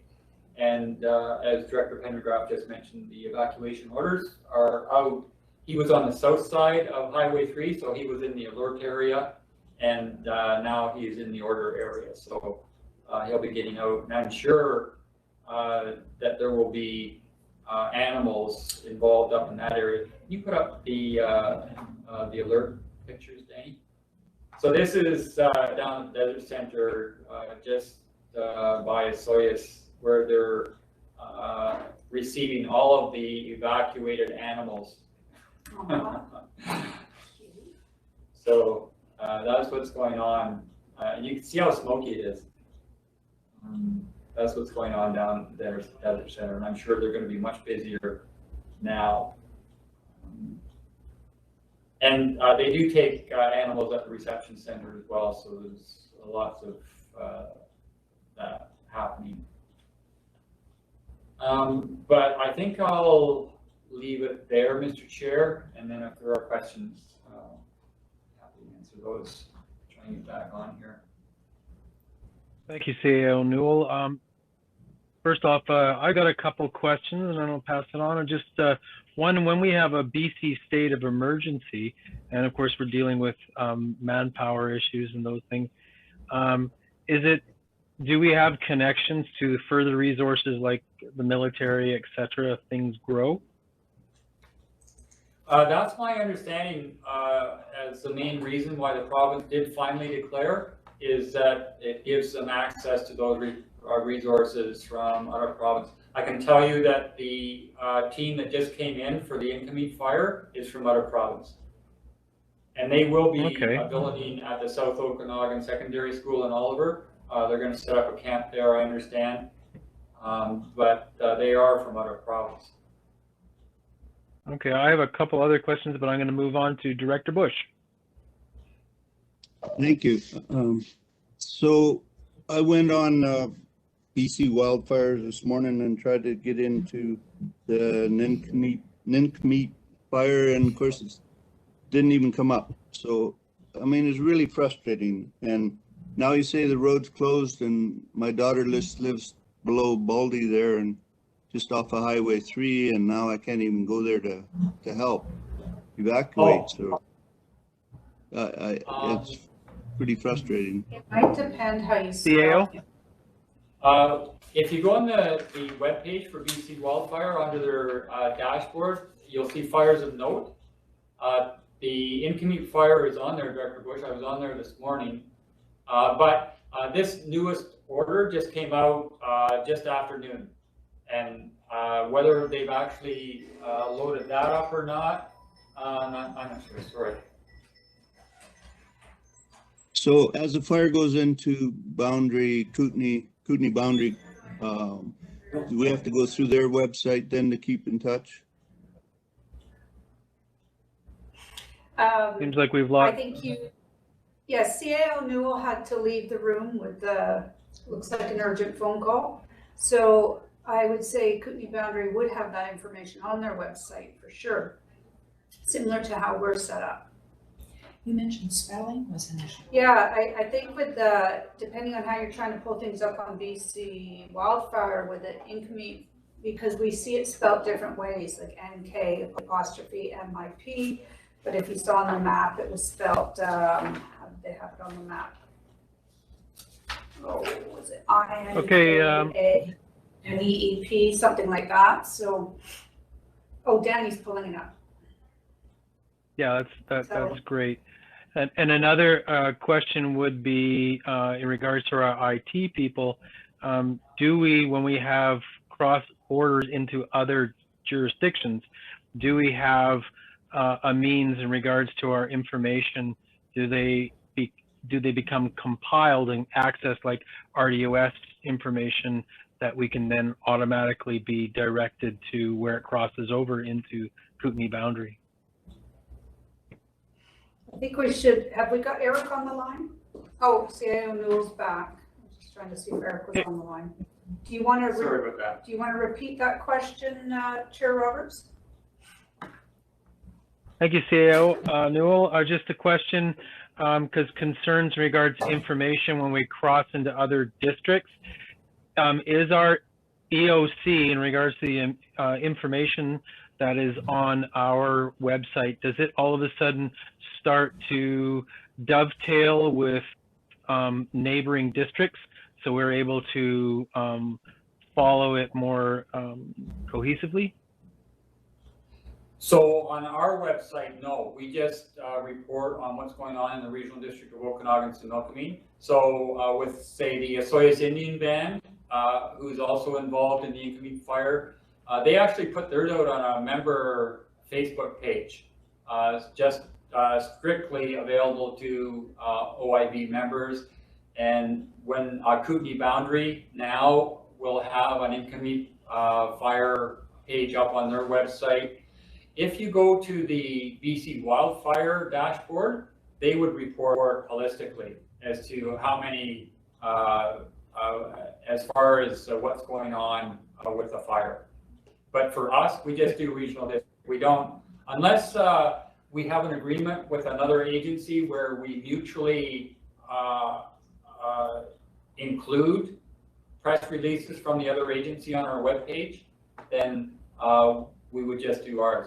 But say with the Inkameen fire for Area C, we have that agreement with the town of Oliver where they have some properties on alert. So we share their information, they share ours. Same with the town of Osoyoos. They have properties on alert, we share their information, they share ours. So it's really a negotiable matter at that point. Thank you, CAO. Now, is there a follow-up for Director Bush? Okay. Any other questions for CAO Newell in regards to the dynamic events happening in the moment? So can I just add, Mr. Chair, that now that my computer's back on, I can advise that we previously, up to about an hour ago, had 379 properties on evacuation order and 325 on alert for the Inkameen fire. So we will now have 794 properties on evacuation order for the Inkameen fire. And that is just us. That is not including the Osoyoos Indian Band. I think they probably have about 200. And then the town of Osoyoos will have properties on alert, and the town of Oliver will have properties on alert. And that property is about 2,000 hectares, right? So not as big as the Thomas Creek fire, but obviously more of an interface. Yeah. Kootenai boundary has quite a few on alert, don't they? And Kootenai boundary, yeah. So sorry, Director Bush, is your hand still up, or? Thank you. Anybody else with just this latest information that I have a question? Director Roberts, from the boardroom, we have Director Sentis. Okay, thank you. Director Sentis. Thank you, Chair. I was very interested to learn in this very rapidly changing risk of fire, with the fire, that if a tourist is caught within these evacuation orders, they cannot access any of the systems that are in place for people evacuated. It's intended only for the people who live here, and I'm certainly respectful of that. but curious as to what then does a tourist do? Do they have, what's available to them for help? I think Director McCortoff has a response on Yeah, that. well, I heard what Mayor McCordoff said, and that's what just prompted my curiosity. Well, then what do they do? They have to go home. Well, if they can. I was just thinking, you know, people were suggesting, you know, should they lose their camper or, you know, that kind of thing, if there was anything for them. But I'm very respectful, Mayor McCordoff, of what you were saying, and I was sorry that some people misconstrued what you were saying, because I could certainly appreciate your point. But that was just my curiosity. What, you know, what happens to those that are just visiting here? Well, I've suggested to them that if they are have been evacuated, that they need to go home. But I do know that, yes, I that it was interpreted that I was telling all tourists to go home, but that was not exactly my message.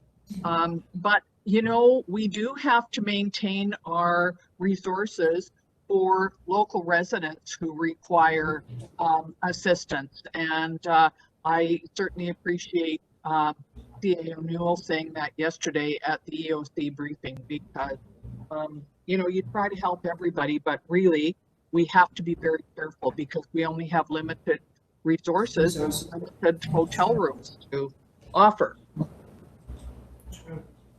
Okay, I just thank you, Director McCordoff.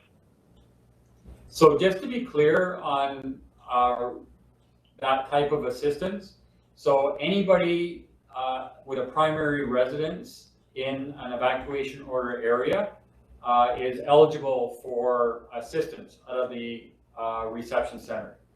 Anybody on alert should register at the reception center, but they are not yet eligible for assistance, so they can't go and get alternate accommodations or any other assistance like that, only on order. So yes, any visitors are not eligible for emergency support. They need to understand that. Thank you, CAO. Any other or further questions? I'm looking here.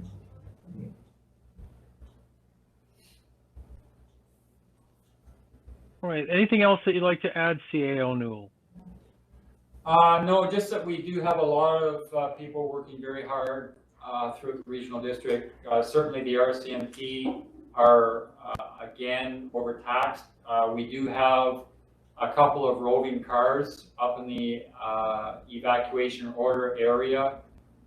We are struggling to find private security to make sure that those areas are secure. I know that MOTI is going to be working with AIM to close Highway 3, which is a significant event, and that the town of Oliver and the town of Osoyoos, all of our ESS volunteers, all up and down the valley that are working out of the Oliver Reception Center, Fortis, who's on alert to make sure that their transmission lines are continuing to carry power to those that need it most at this time of year. Just a lot. Our ground crews, our fire crews, all involved up and down the valley. So our RDOS staff are all over in the Emergency Operations Center, and the City of Penticton has provided support there as well. So just a lot of people working throughout. Well, thank you very much for that report, CAO Newell. And I believe that I can speak on behalf of everyone here. We probably our thanks and praise goes out to all the hardworking people on the fire line, the ESS staff included, and everybody that's giving the top effort into this. Thank you. Can I have a motion whether or not to adjourn from the Protective Services? I have Director Bush and Director Bauer. And all in favor? Turn back to you, Director Kazakovich. Great, thank you very much, Chair Roberts. So now we are still ahead of schedule, but we are able to move on with the hospital board meeting, which is a short one as well, just as an update. So we'll go to that, and I'll turn things over to Chair Sentis. Thank you very much, Chair.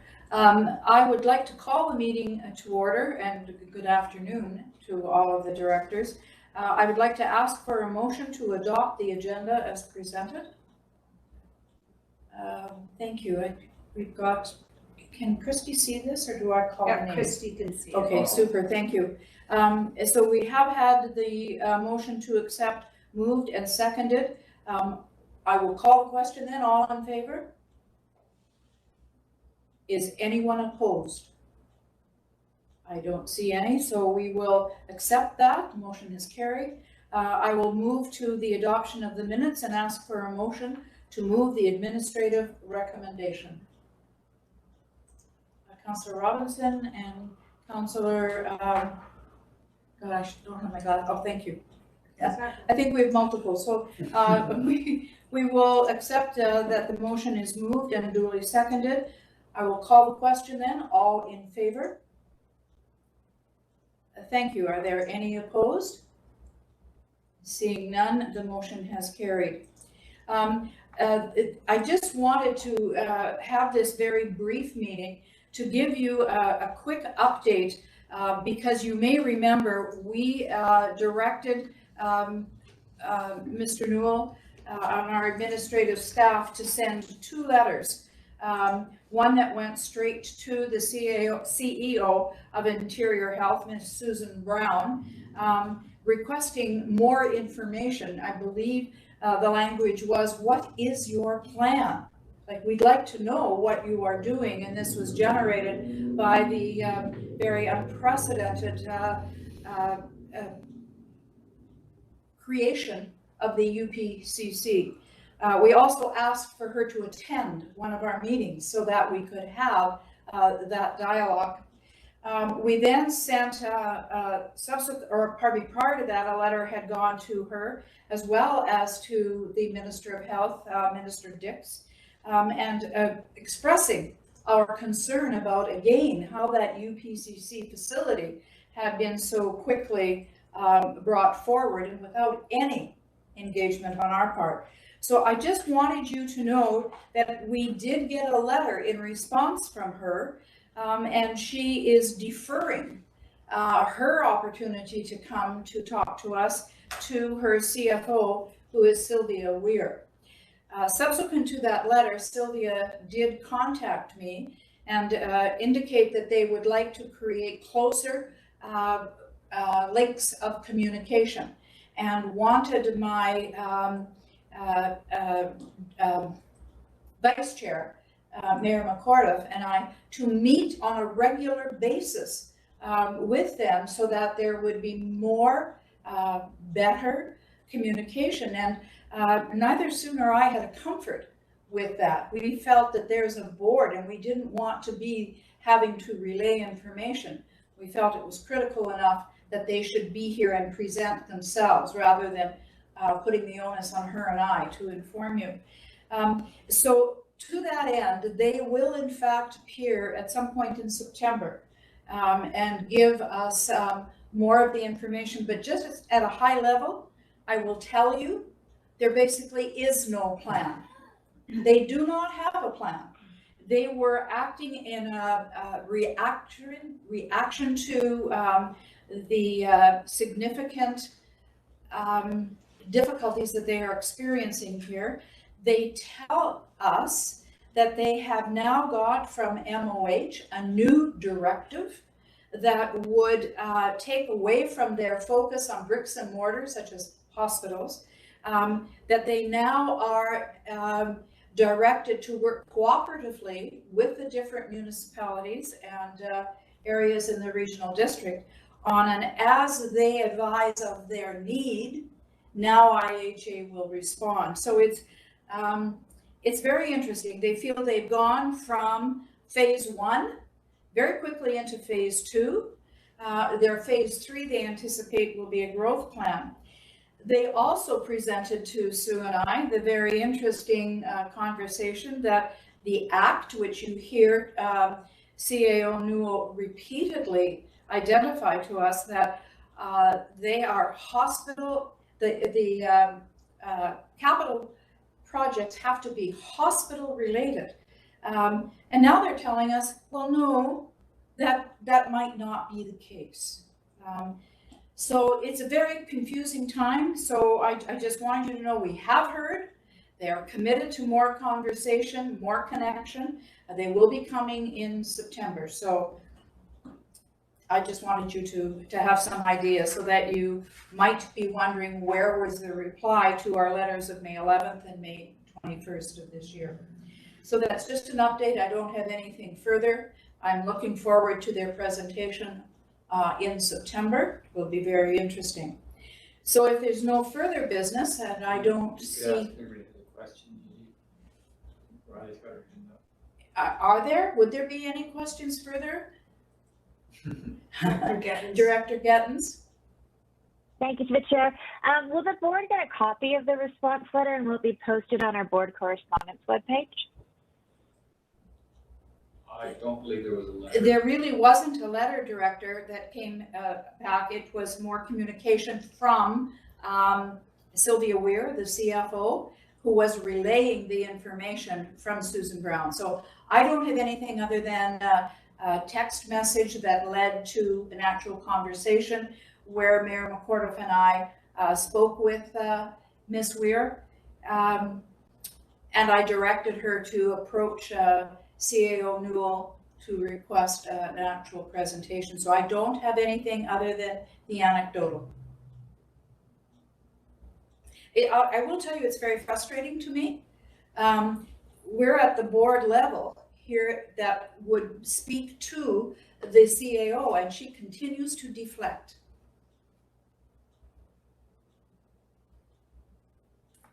Are there any other questions? I'm not seeing any. I'm not seeing any either. So if there's no further business, I would ask for a motion to adjourn. Thank you, Director Robinson. Director Gettens. And Director Gettens. So we have it moved and seconded for a motion to adjourn. All in favor? Thank you. Any opposed? That is carried then, and I thank you. Okay, thank you very much, Chair Santos. So board, we are actually an hour ahead of schedule basically. So I'd like to point out 2 emails. You just received an email a little while ago from our information officer. So you actually have time to log in and catch the 3 o'clock live briefing. They're set up outside in the park that they're going to be doing. So you may want to catch that. Also, if I could ask you to take a few minutes and read the report that came out from our IT manager, Danny Francesco, called Passive Infrastructure Technology Update. We're adding that to the board end of the board meeting today. So that's about just a page and a half, and that came out in your email earlier today. And we will start promptly at 4 p.m. So we'll see you back here in just over an hour. Thank you.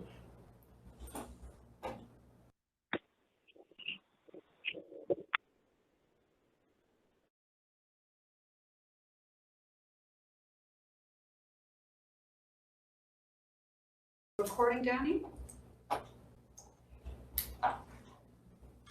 Okay, good afternoon, directors. We're going to get started with our 4 o'clock board meeting.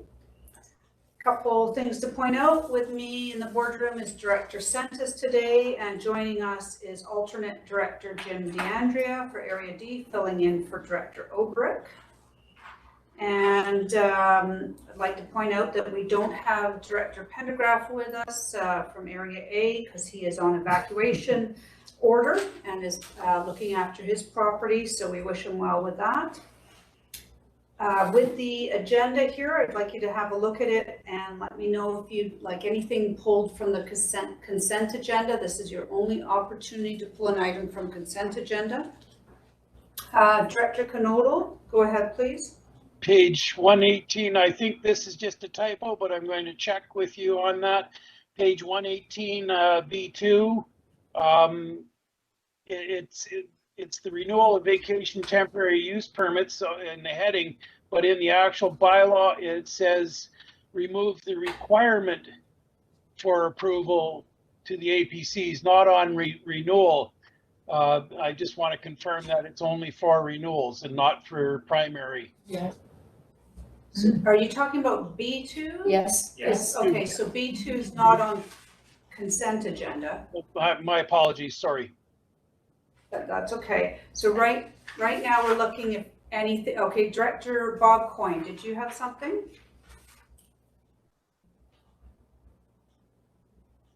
The DVP from Tulamine, to remove that from the consent agenda, because I'd like to make the alternate recommendation.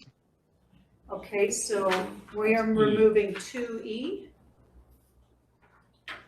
Okay, so 2E is going to move down to B5. Okay, so 2E is pulled from the consent agenda, and that is at B5. Anybody else with anything from consent agenda? Director Knodel, is that a leftover hand? Yes, sorry. Okay, no problem. Okay, so directors, we are going to amend this agenda. So we've got the 2E is moved to B5, and then we also are adding under G1 sole orders. So we will be looking at the state of local emergency orders to ratify those. We are also adding to H1 just the update that we sent out from Danny on passive infrastructure report. That being said, I'm looking for a motion to approve the agenda as amended. Moved by Director Sentis, seconded by Director Bush. Call the question, all in favor? Thank you. Hands can come down. Anybody opposed? Okay, that motion carries, and I'm looking for a motion to approve the consent agenda corporate issues. Moved by Director Bush, seconded by Director Bauer. Call the question, all in favor? Thank you. Hands can come down. Anybody opposed?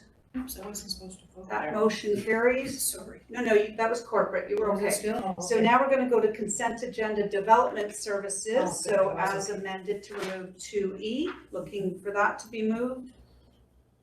Director Knodel, looking for a seconder.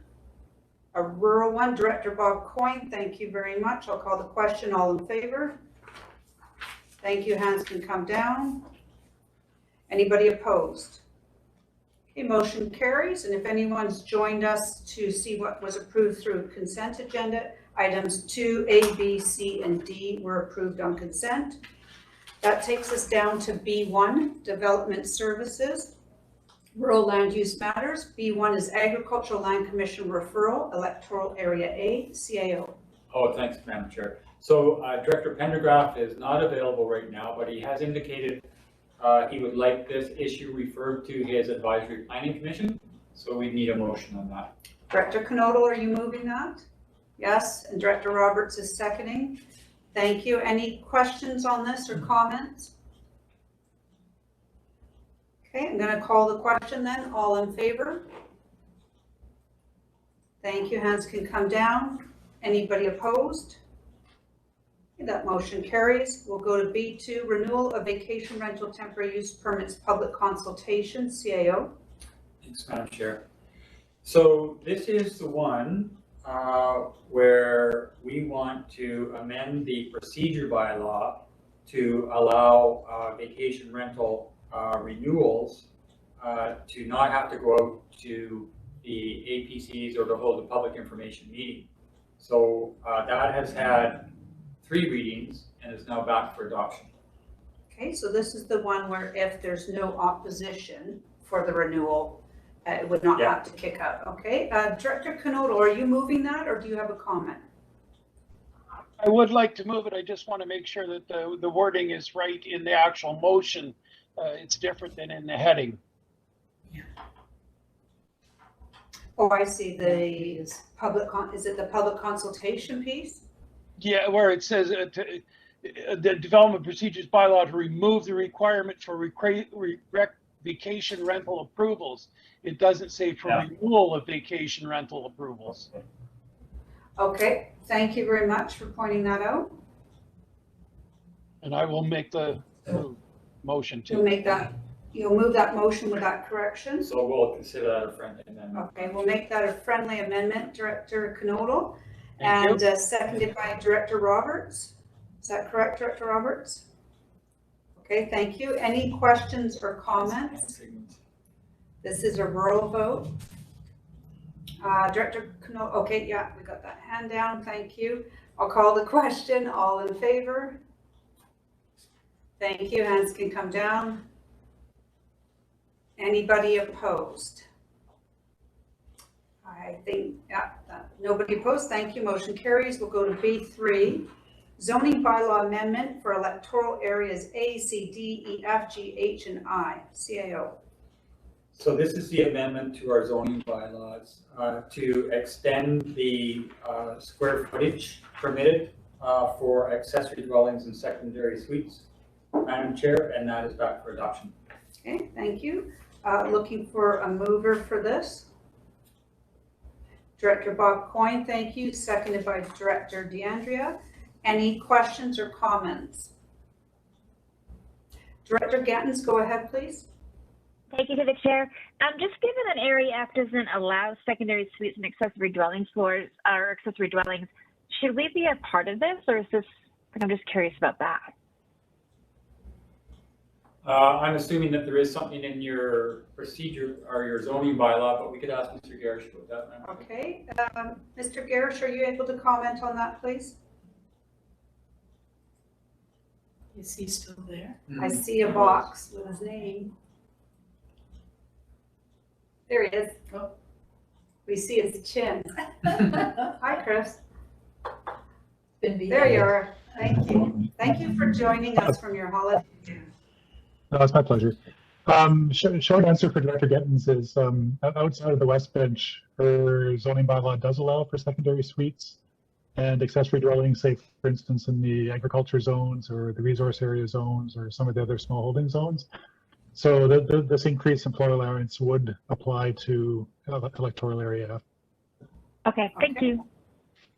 Thank you for that, Chris. Any other questions or comments? Okay, I think Director Gittens, that's a leftover hand. Yeah. Okay, so this is being moved and seconded. It's a roll vote. I'll call the question. All in favor? Thank you. Hands can come down. Anybody opposed? Motion carries. We'll go down to B4, OCP and zoning bylaw amendments, Okanagan Falls Commercial Zone Review, CAO. So this is the amendment of the official community plan and the zoning bylaw for Area D. And this is then to adopt the third phase of the town town center plan for Okanagan Falls. And both of those are back for adoption, Madam Chair. Okay, thank you. I'll go to Director DeAndrea on this.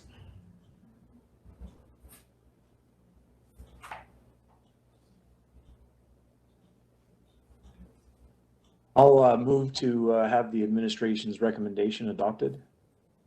Okay, thank you. Seconded by Director Knodel. Are there any questions or concerns? This is a rural vote again. I'll call the question. All in favor? Thank you. Hands can come down. Is anybody opposed? The motion carries. So that takes us to B5, which is where we moved item 2E that came off the consent agenda. Development variance permit application in electoral area H, CAO. Yeah, so this is for a DVP, and what it requires is a reduction to the interior side yard setback from 1 meter to 0.46 meters, and a reduction of the minimum distance required between structures from 1 meter to 0. So I assume it's going to property line. And we have recommended in favor of this, Madam Chair. Okay, thank you. I'll go to Director Bob Coyne.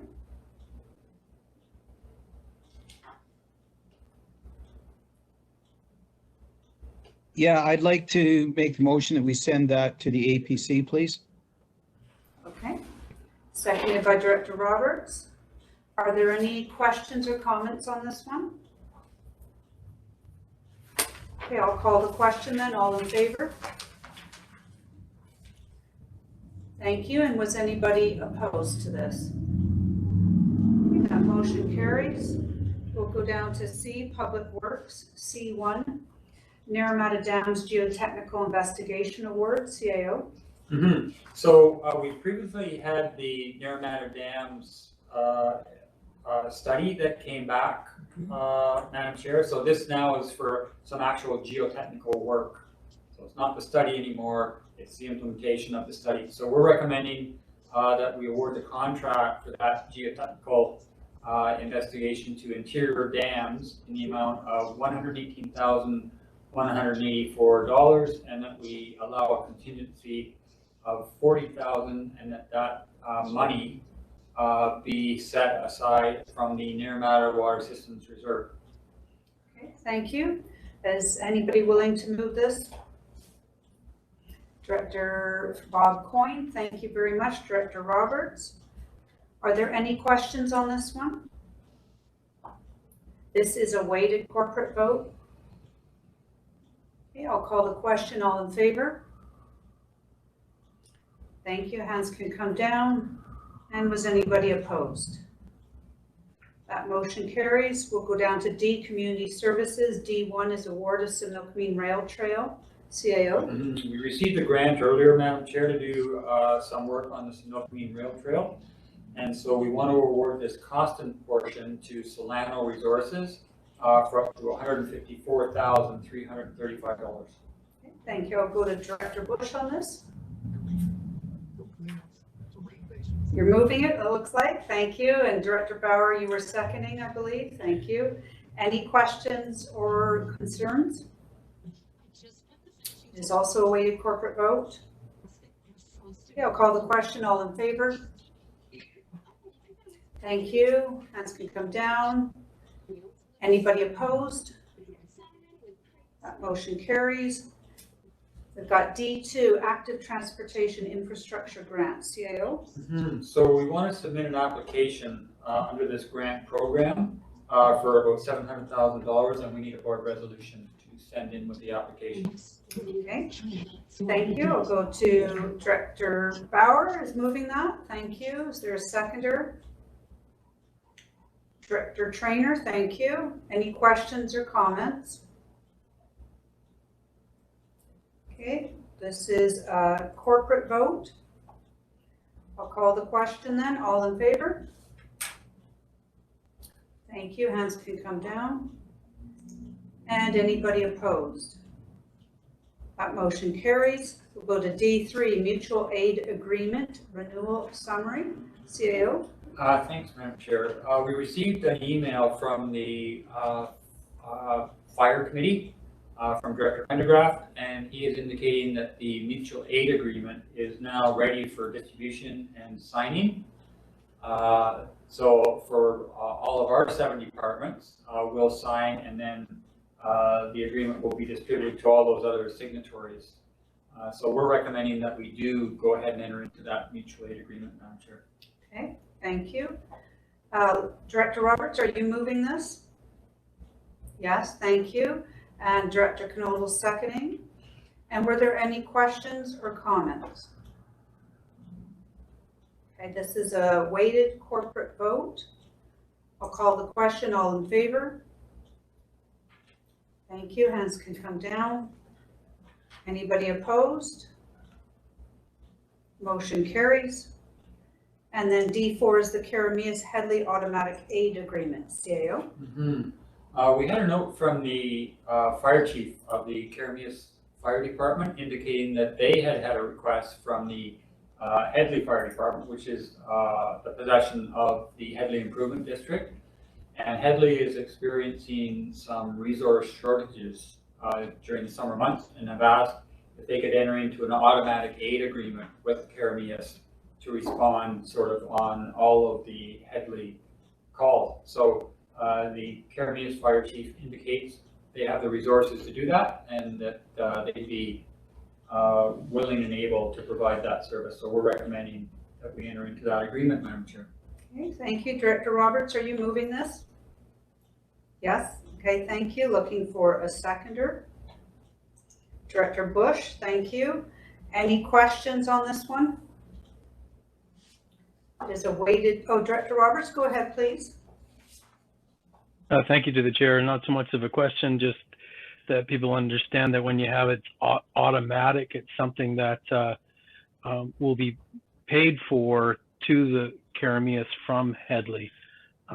It's not something, it's not the same as just a regular mutual aid. Thank you very much for that. Okay, this is a weighted corporate vote. I'll call the question. All in favor? Thank you. Anybody opposed? That motion carries. We'll go down to E, Finance. E1 is the Apex Fire Hall and Fire Truck Long-Term Borrowing Bylaw, number 2937, 2021, CAO. Yeah, so this is now the readings of the bylaw to allow us to borrow that money, Madam Chair, and we are looking for 3 readings and adoption. Okay, thank you. I'll go to Director Monteith on this. And I would love to make the administrative recommendation, please. Excellent, thank you. Is there a seconder for this? Seconded by Director Roberts. Any questions or concerns on this one? This is a weighted corporate vote requiring a 2/3 majority. I'll call the question. All in favor? Thank you. Hands can come down. Anybody opposed? That motion carries. We'll go to E2, Electoral Area E, Parkland Acquisition, Long-Term Borrowing Bylaw number 2936, 2021, CAO. Yeah, same deal for the Center Beach project. So this will be the borrowing bylaw, and we require 3 readings and adoption on this. Okay, thank you. Looking for a mover. Director Bush is moving this. Thank you. Seconded by Director Bob Coyne. Any questions or concerns on this one? This is also a weighted corporate vote requiring a 2/3 majority. I'll call the question. All in favor? Thank you. Hands can come down. Anybody opposed? That motion carries. We're going to go to F, Legislative Services, F1, RDOS Elected Officials Compensation, CAO. This is the proposal that we had discussed this morning under corporate services. So now that the provincial, state, local of emergency has been lifted, that resolution that the board had implemented back in March of 2020 was rescinded. So in order to continue paying for those members attending electronically, the same amount that we pay for regular meetings, we need to make this amendment to the bylaw. So we're recommending that we do 3 readings and adoption on this, Madam Chair. And then the second recommendation out of that is that we commence a board remuneration review in 2021. Okay, thank you. So we'll go with the first recommendation first. Did anybody want to move this one? Director Bush, seconded by Director Knodel. Were there any further questions or concerns? This is a weighted corporate vote with a 2/3 majority required. I'll call the question. All in favor? Thank you. Hands can come down. Anybody opposed? Motion carries. And then we'll go to the second motion. Did anybody want to move this one? Director Bob Coyne is moving it, seconded by Director Knodel. Any questions or concerns? Director Bush, go ahead, please. Yeah, I just, I don't think we need to do this. I think it's just a waste of staff time, and especially in today's circumstances, I think the public will look very bad to us even if we just consider it. So I'm going to vote against it. Okay, thank you. Director Roberts, go ahead, please. Thank you to the chair. So question being that, for instance, we've talked about that we've already had an assessment just now. And again, we're talking about accepting and carrying on with a process so that we make sure these things are done before the election, and that this one was already done. Is it possible to carry on with the process in the future, but be able to accept what we accepted in the last discussion and with its outcome, and tie it to being this one. Because again, I know that we need to have like a regular scheduled process, and I do support and want it to be prior to an election. But if we already have an agreed upon amount for right now, because of those extenuating circumstances, can we just use that for this time? If I'm understanding you, Director Roberts, I think you're asking if we voted against this, we just carry on with what we passed not too long ago, and then in the next term, that board would be, it would come back to them to do a review towards the end of that term. Is that correct? So really 4 years out? I think that's what he's Is that what you're asking, Director Roberts? Yes, because what's more important for me is just that it's before an election, and we've already made the decision this time around. But you know, that my main issue is just that it's not like it was with us right after you get elected, that we get back in sync. Right. Yes. So it would fall to the next board. That review would come to them for sure. Thank you. So Director Monteith, you're next, please.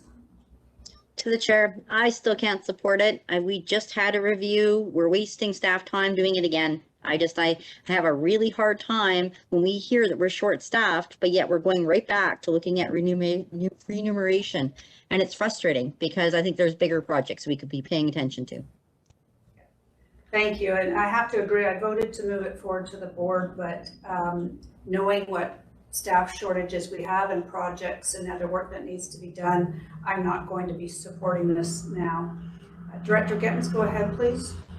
Thank you to the chair. I thought that Director Roberts just asked if we can keep this process going, but give it a miss this year because we just did it, but keep the process going for the following board.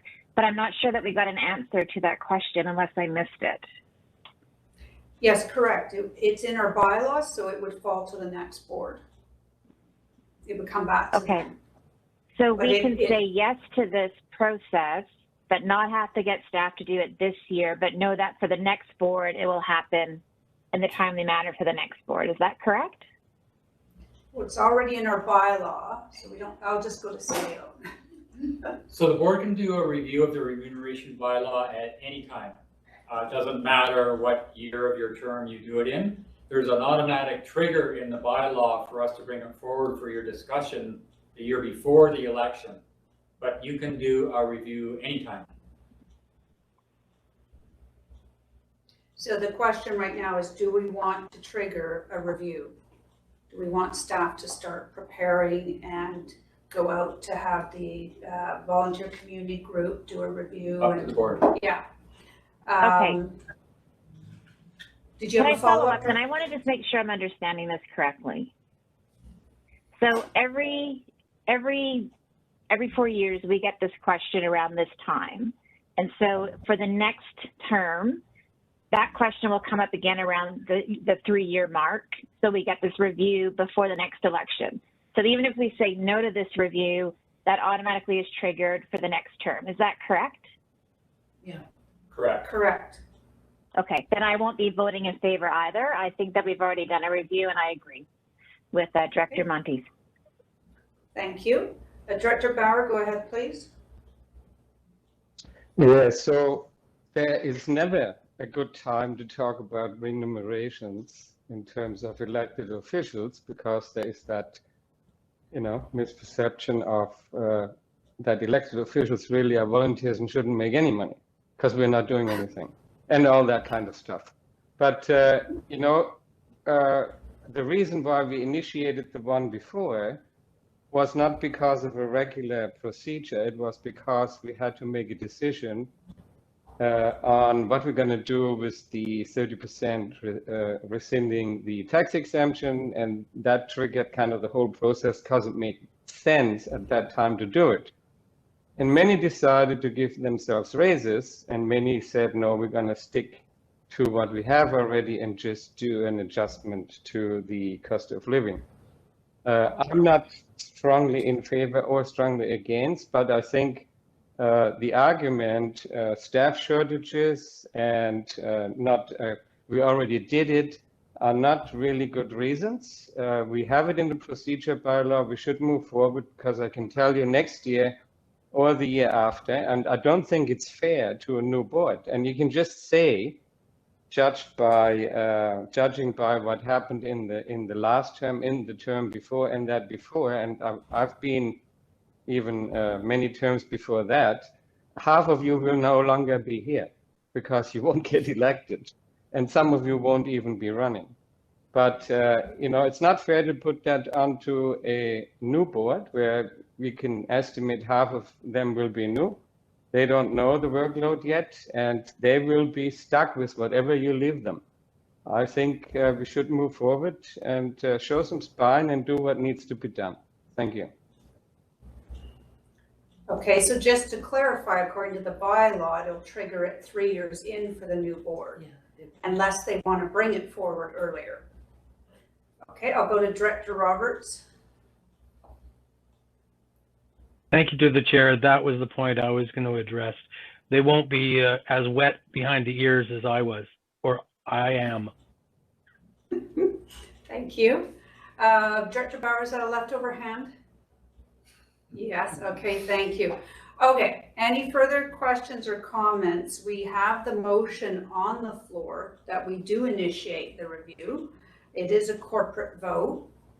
If I've added up correctly, there's 17 of us present. I know we're missing Director Pendergraft, but there seems to be, I think, someone else.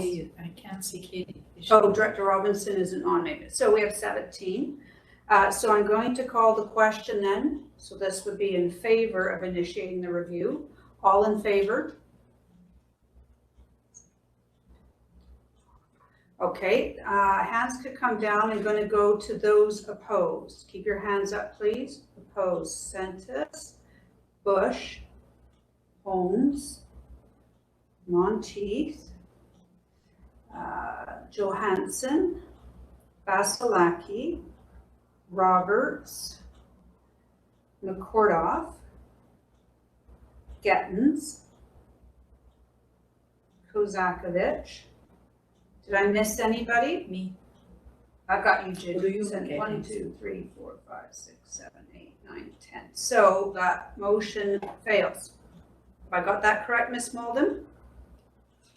That is correct. That is correct. Okay. Thank you very much. We will move on then to F2. South Okanagan Conservation Fund for information only, CAO.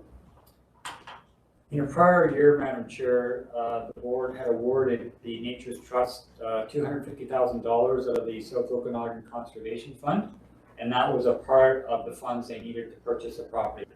And what we've been advised is that through a different granting agency, they now have all the funds they require without our grant. So they're returning it, and then what we need to do is rescind that grant. Okay.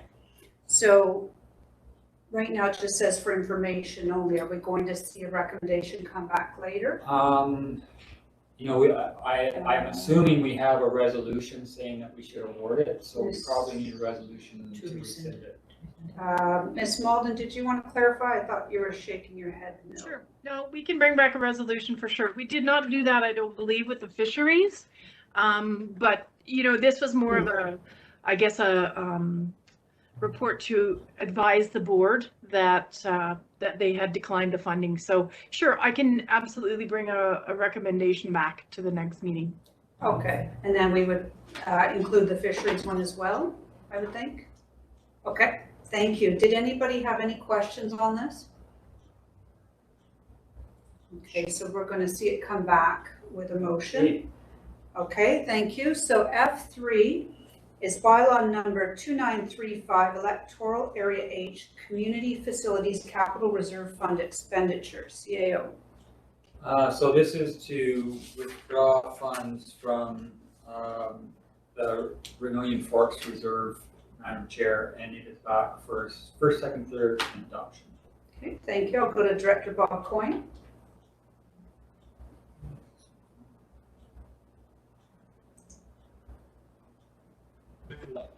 Yeah, I'd like to make that recommendation, please. Okay, thank you. Seconded by Director Bush. Are there any questions or concerns? This is a weighted corporate vote requiring a 2/3 majority. Call the question. All in favor? Thank you. Hands can come down. Anybody opposed? Director Holmes, nope, that was just a delayed blip on the screen. Thank you. That motion is carried. So that takes us down to G, CAO reports. I'll go to CAO. So the Emergency Program Act permits the chair of a regional district to declare a state of local emergency when it's needed, on the understanding that she would then come back to the board, first opportunity, to have that ratified. And in this case, because the Emergency Program Act only allows a declaration for a duration of 7 days, we have to keep coming back as long as the state of emergency exists and ask for extension, and then those extensions go into the ministry for approval. So we have resolutions for the state of local emergency for 4 of our electoral areas, Madam Chair. So Area D for the Thomas Creek Fire, Area H for the Benedict Creek Fire, and then Areas A and C for the Incoming Fire. And they were initiated at different times, so we've separated them out in the resolution. So depending on when they were declared, you will see either the ratification of the declaration and then some extensions, but of a differing number. Okay, and these can be moved as a slate? They can be. Okay, you've seen these before in previous years, how we've done this. Were there any questions about this process? I can't see everybody, so click on the screen if you have a question. Okay, otherwise I'm looking for someone to move the slate. Is this Director Roberts? And seconded by Director Bob Coyne. Yeah, Director Sentis was just asking. It is a corporate vote. So I'll just ask one more time. The motions are motions on the floor to move them all as a slate. Any other questions or concerns? Okay, I'll call the question then. All in favor? Thank you. Hands can come down. Anybody opposed? Okay, that carries. CAO, did you have anything else to report? No, not unless somebody wanted a further update on any of the fires, Madam Chair. Okay, thank you.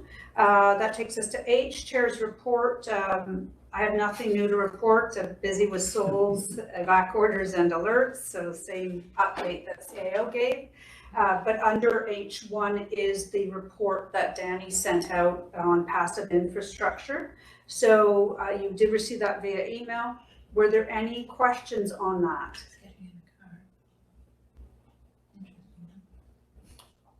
Okay, so that was just for information. We'll probably be hearing more about that in the future. So that takes us to H2, then board representations. So we'll get some updates here. Director McCordoff, did you have anything from Developing Sustainable Rural Practice Communities? No, I don't. Okay, thank you. We've got nothing new with MFA and MIA.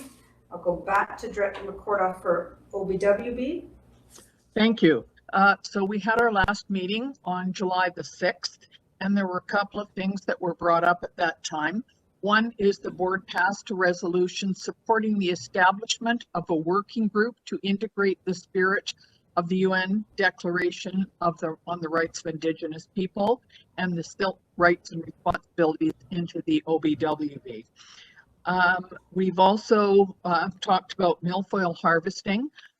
We had a harvester down here on Asuyas Lake because I think there's only 2 of them and they move around. However, it was removed because of the flames. So I gave it a thumbs up. And the water board is calling for better source water protection. So stronger protection for drinking water sources. And that letter has been sent to the government. We seem to do that about every 2 weeks. So that's all I had for, and the next meeting is not until September, the annual meeting. Okay.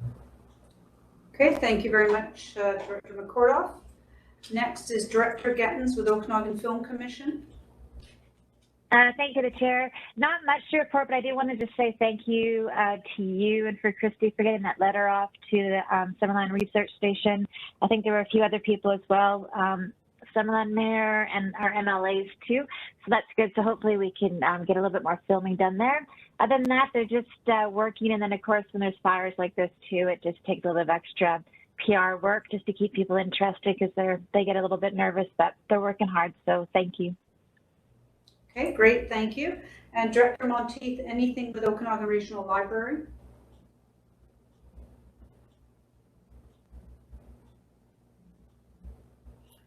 Are you there, Director Monteith? Sorry, I think September is the next meeting. Okay, great, thank you. Director Bush, anything with Okanagan Kootenai Sterile Insect Release Board? No, I have a meeting tomorrow morning. Okay, great, thank you. And Director Knodel, anything with Simia? Nothing at this time. Okay, thank you. Director Bush, back to you with Starling Control. Yeah, nothing. Okay. Director Pendergraft's not here, but Director Knodel or Monteith Roberts with Fire Chief Liaison Committee. You had a recent meeting? I haven't attended a recent meeting. No. Okay. And we haven't had anything new with Intergovernmental Indigenous Joint Council at this time. So that will take us then to director's motions, and we do have a director's motion here. It was a notice of motion at the last meeting, and that's from Director Roberts. So I'm going to go to Director Roberts on this. Thank you to the chair.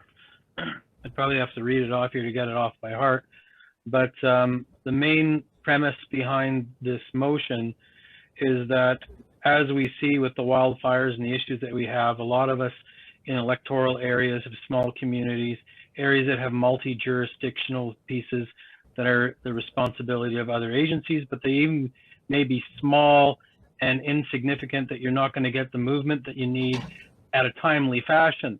And so in consultation with the MP Dan Elbis, came up with an idea about lobbying the province to lobby the federal government in regards to creating a means where we'd have a limited amount of funds on an annual basis that we could use job programs like Canada Jobs, student grants, etc., to be paid and managed to clean up those areas like small alleyways and different things to fire safe our communities in a timely manner, because we're unable to do it. And also it takes the burden away from our local taxpayers, because it's something that we do have some access to, and we can still continue to deal with the province in taking over its own responsibilities.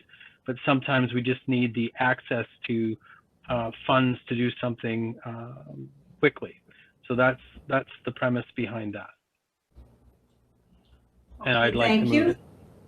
Okay, so Director Roberts is moving his motion. Is there, Director Gettins, are you seconding? Yes? Okay, thank you. Are there any questions or concerns? CAO Newell, go ahead, please. The only concern, Madam Chair, is that the board has not yet decided on a flood mitigation or flood management service. So we're going to be asking for a senior level of government to allow us to fund a program that we don't have a service to implement in. So that would be a concern. Okay, thank you. I see some other hands up. Director Vasilaki, go ahead, please. Thank you very much. And through the chair, the question I have maybe to Mr. Bill Neal is, are we going to have any problems with the union people that usually do that work for the communities? And if we do put it in there without their permission, what kind of problems are we going to be having in order to accomplish what this motion is bringing forward? Thank you. I'm not sure I caught that. Yeah. Well, Okay. there was a question about union. Yeah. Yeah, the question is, are we going to have a problem with our unions who usually do this type of work for the municipalities? Are we going to have a conflict with those unions because we're going to be hiring non-union people to do this work? Yeah. So we don't have anybody that does this work right now. I mentioned we don't have a service, and we don't have really operational staff. We have our water system staff. We don't do roads, so we don't have like a laborer type of crew. So I don't expect any union concerns out of this. We would contract it, depending on whether it was flood or fire, depending on the nature of the work. It would be contract. Yes. Okay, thank you. Thank you. Thank you, Director Vasilaki. So there's a list of directors here. I'll go to Director Bob Coyne. Now, this was, correct me if I'm wrong, this was to be able to use our gas tax money to do these other things with, is that correct? That's in the motion along with other grants such as Canada Summer Jobs or student work grants. Because when we asked before about this gas tax money specifically, they said they were going to review that. That was a couple of years ago, so it should be coming up pretty quick. Is that not correct? There was a review, there was a letter we received from the federal government through the province, I believe, that they're going to do a review on expanding the use of gas tax funds. We had asked about fire departments, rural fire departments being able to use the funding to purchase fire trucks and equipment. But I believe the date in that said 2024. So it's a little ways off. CIO? Okay. So there is a gas tax agreement that the federal government has with each province, and I would assume they're collecting a list of issues that they want to discuss prior to the renewal of that agreement. So whenever that term is, it's a 10-year agreement. I'm not sure, can't remember when that expires, but I would assume that is when that would be discussed between the senior levels of government as to what's going to be in that agreement. And we do have that letter on file. We could find that if needed. But it was great to see that they were going to review that suggestion, but it was also a little disheartening to see that it was that far out. And that was from a couple of years ago, I think we received that. Okay, thank you. I'll go to Director Spencer Coyne next. Sorry, I couldn't find my mute button. I have a couple, I guess, things with this one.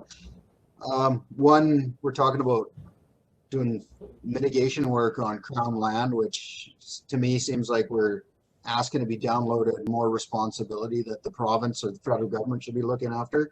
I'm not in a big favor of that.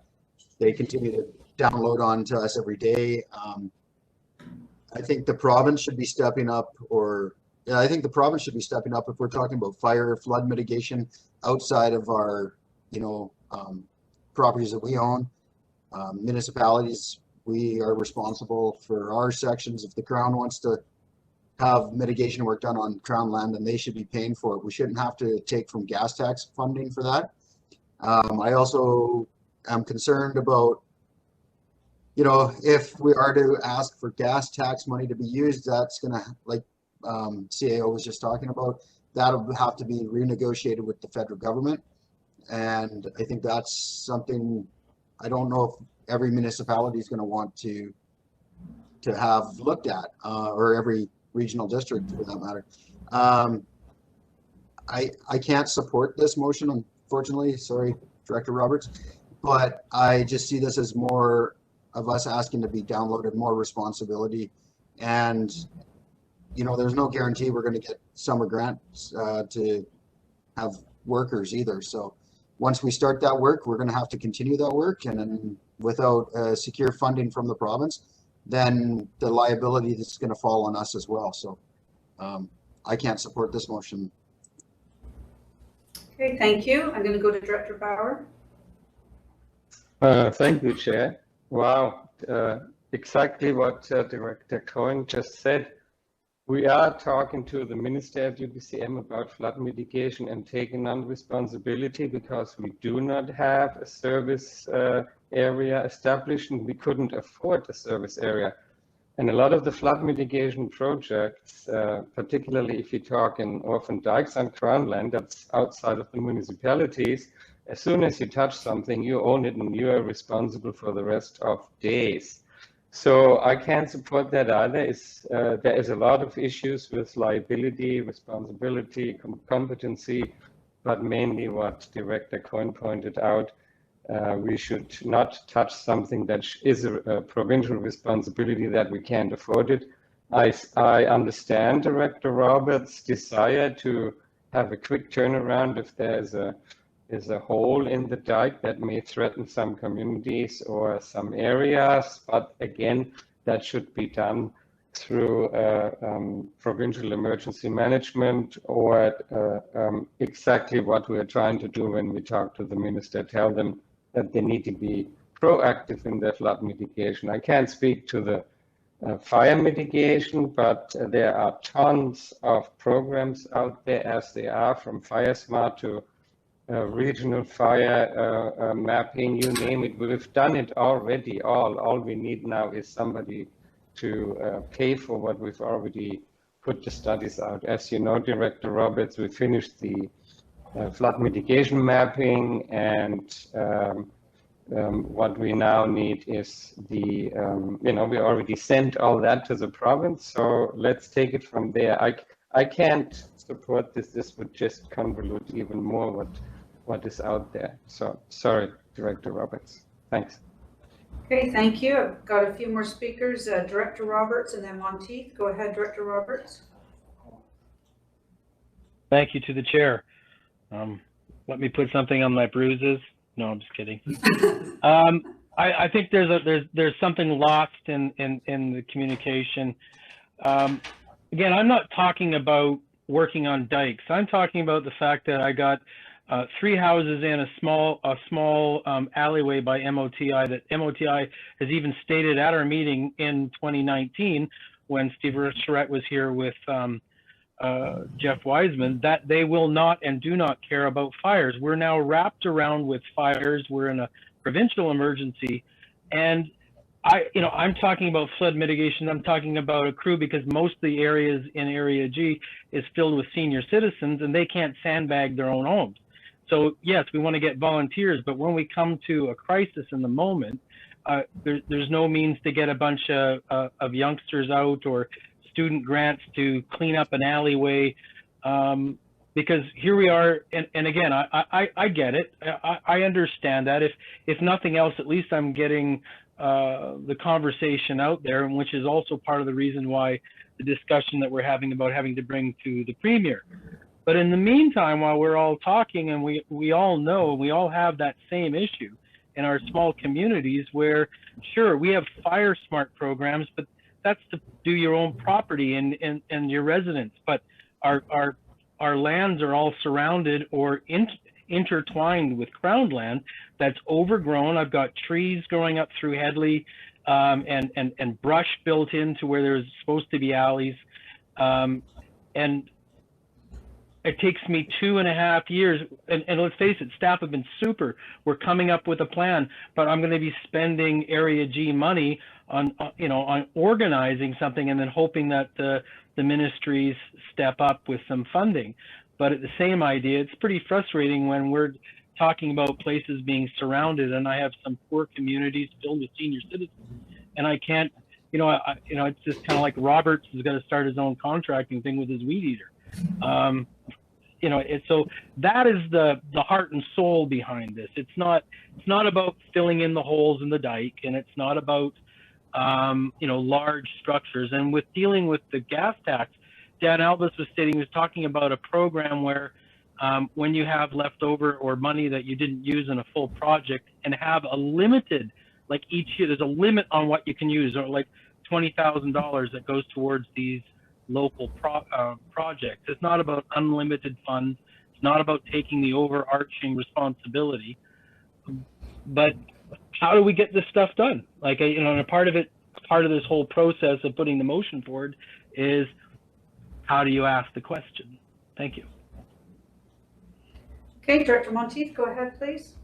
To the chair, Director Roberts, I agree with you. It is so frustrating when we have a very active Fire Smart committee who wants to work on Crown land, and they can't do it because they can't get permission because they don't got insurance for liability, but yet they have the manpower, the will, the want, the fund, right? It's so frustrating to be put in these positions where we see a project that needs to be done in our community and we have no support getting it done. And it needs to change. We need support getting these things done. They're a risk. They've been identified as being a risk, and we need support. And I agree with you. You're asking the right way. You're asking our fellow directors to support us in finding a way.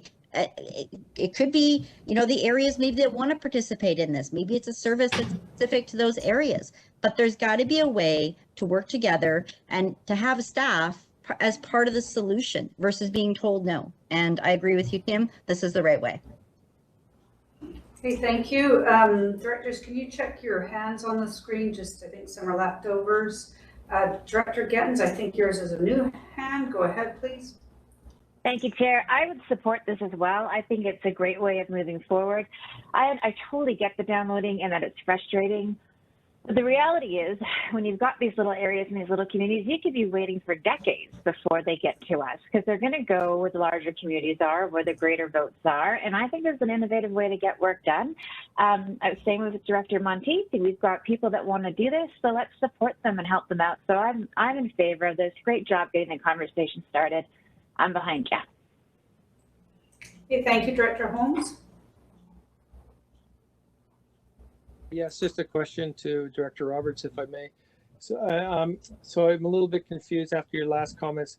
Are you talking about mitigation and preparing for a flood or a fire beforehand, or are we talking about cleaning up and restoration work after an event? Director Roberts, go ahead. Thank you to the chair.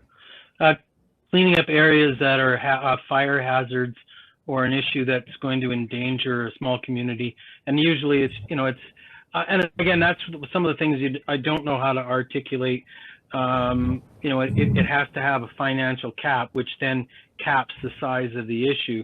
But again, we're talking about, you know, these little alleyways. We're talking about different issues where you know, it just needs some youthful manpower and some hand tools to quickly get something done around some people's homes. So. Okay, thank you. Director Knodel, go ahead. Just a little questioning about the, you know, cross Crown lands. Would we not need permitting and access permissions from various departments in order to do this? I'm not against the funding by any means, but I'm questioning the ability to get these permits that would be necessary to, you know, even spit across Crown land. CAO? Yes. Yeah, you need permits. We would need permission.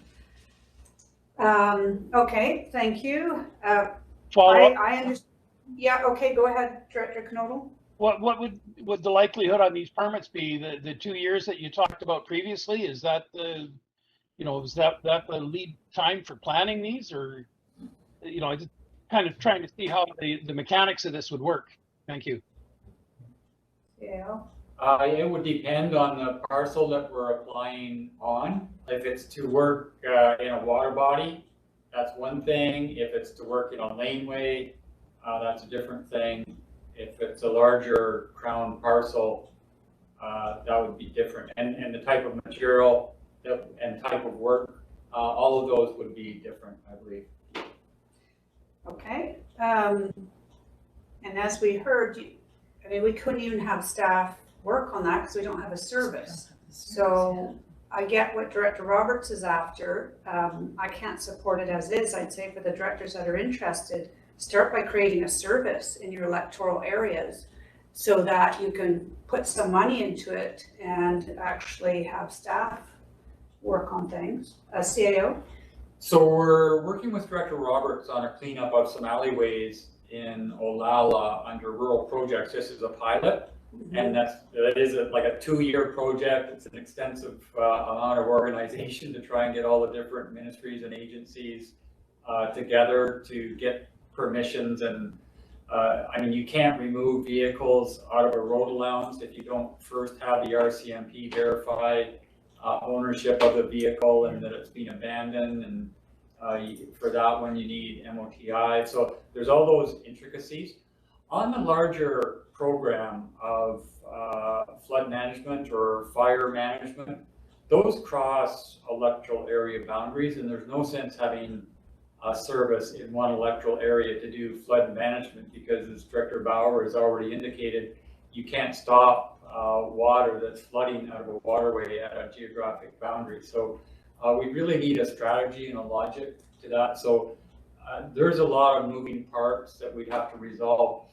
The board has discussed a flood management program a number of times at budget, specifically back in 17 and 18 when we were experiencing that egregious flooding. And we've decided that it is too expensive. Like some of those larger projects are very expensive, and even applying Community Works Program funding, there would still be a matter of taxation required because eventually we'd have to pay our share of any future grants. So it's a big area. I certainly understand the issue and the need for that horizontal management, and we are going to UBCM about about the whole orphan dike thing again. It's just so different on each issue that is involved in this whole flood management, fire management, emergency management area that it's quite vague. We have been presenting for years at UBCM on this issue.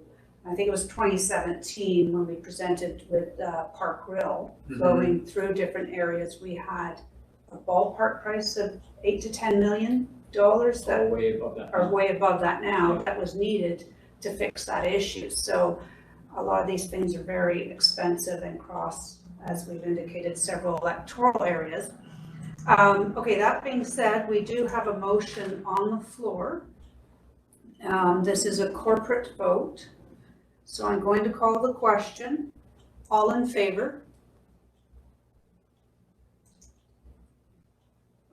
Okay, thank you. Hands can come down. I'm going to record those opposed. So those opposed, please.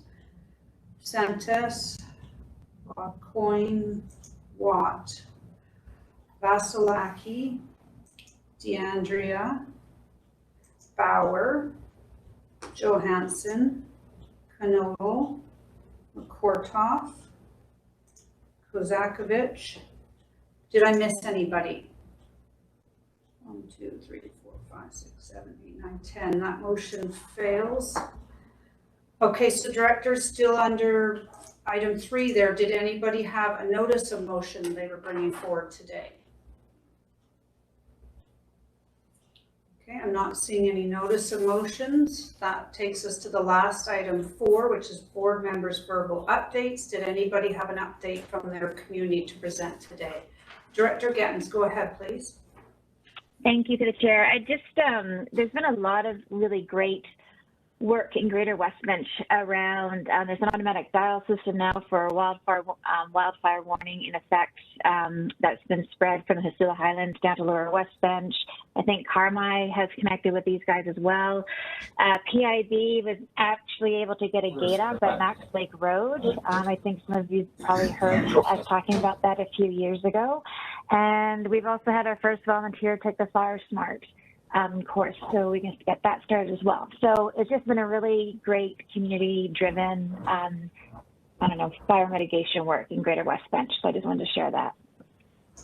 Okay, thank you very much, Director Gettins. Director Bob Coyne, will go to you, and we are at just after 5 o'clock. So if we're going to go too much longer, we really should get a motion to extend the board meeting, but I'll go to Director Bob Coyne.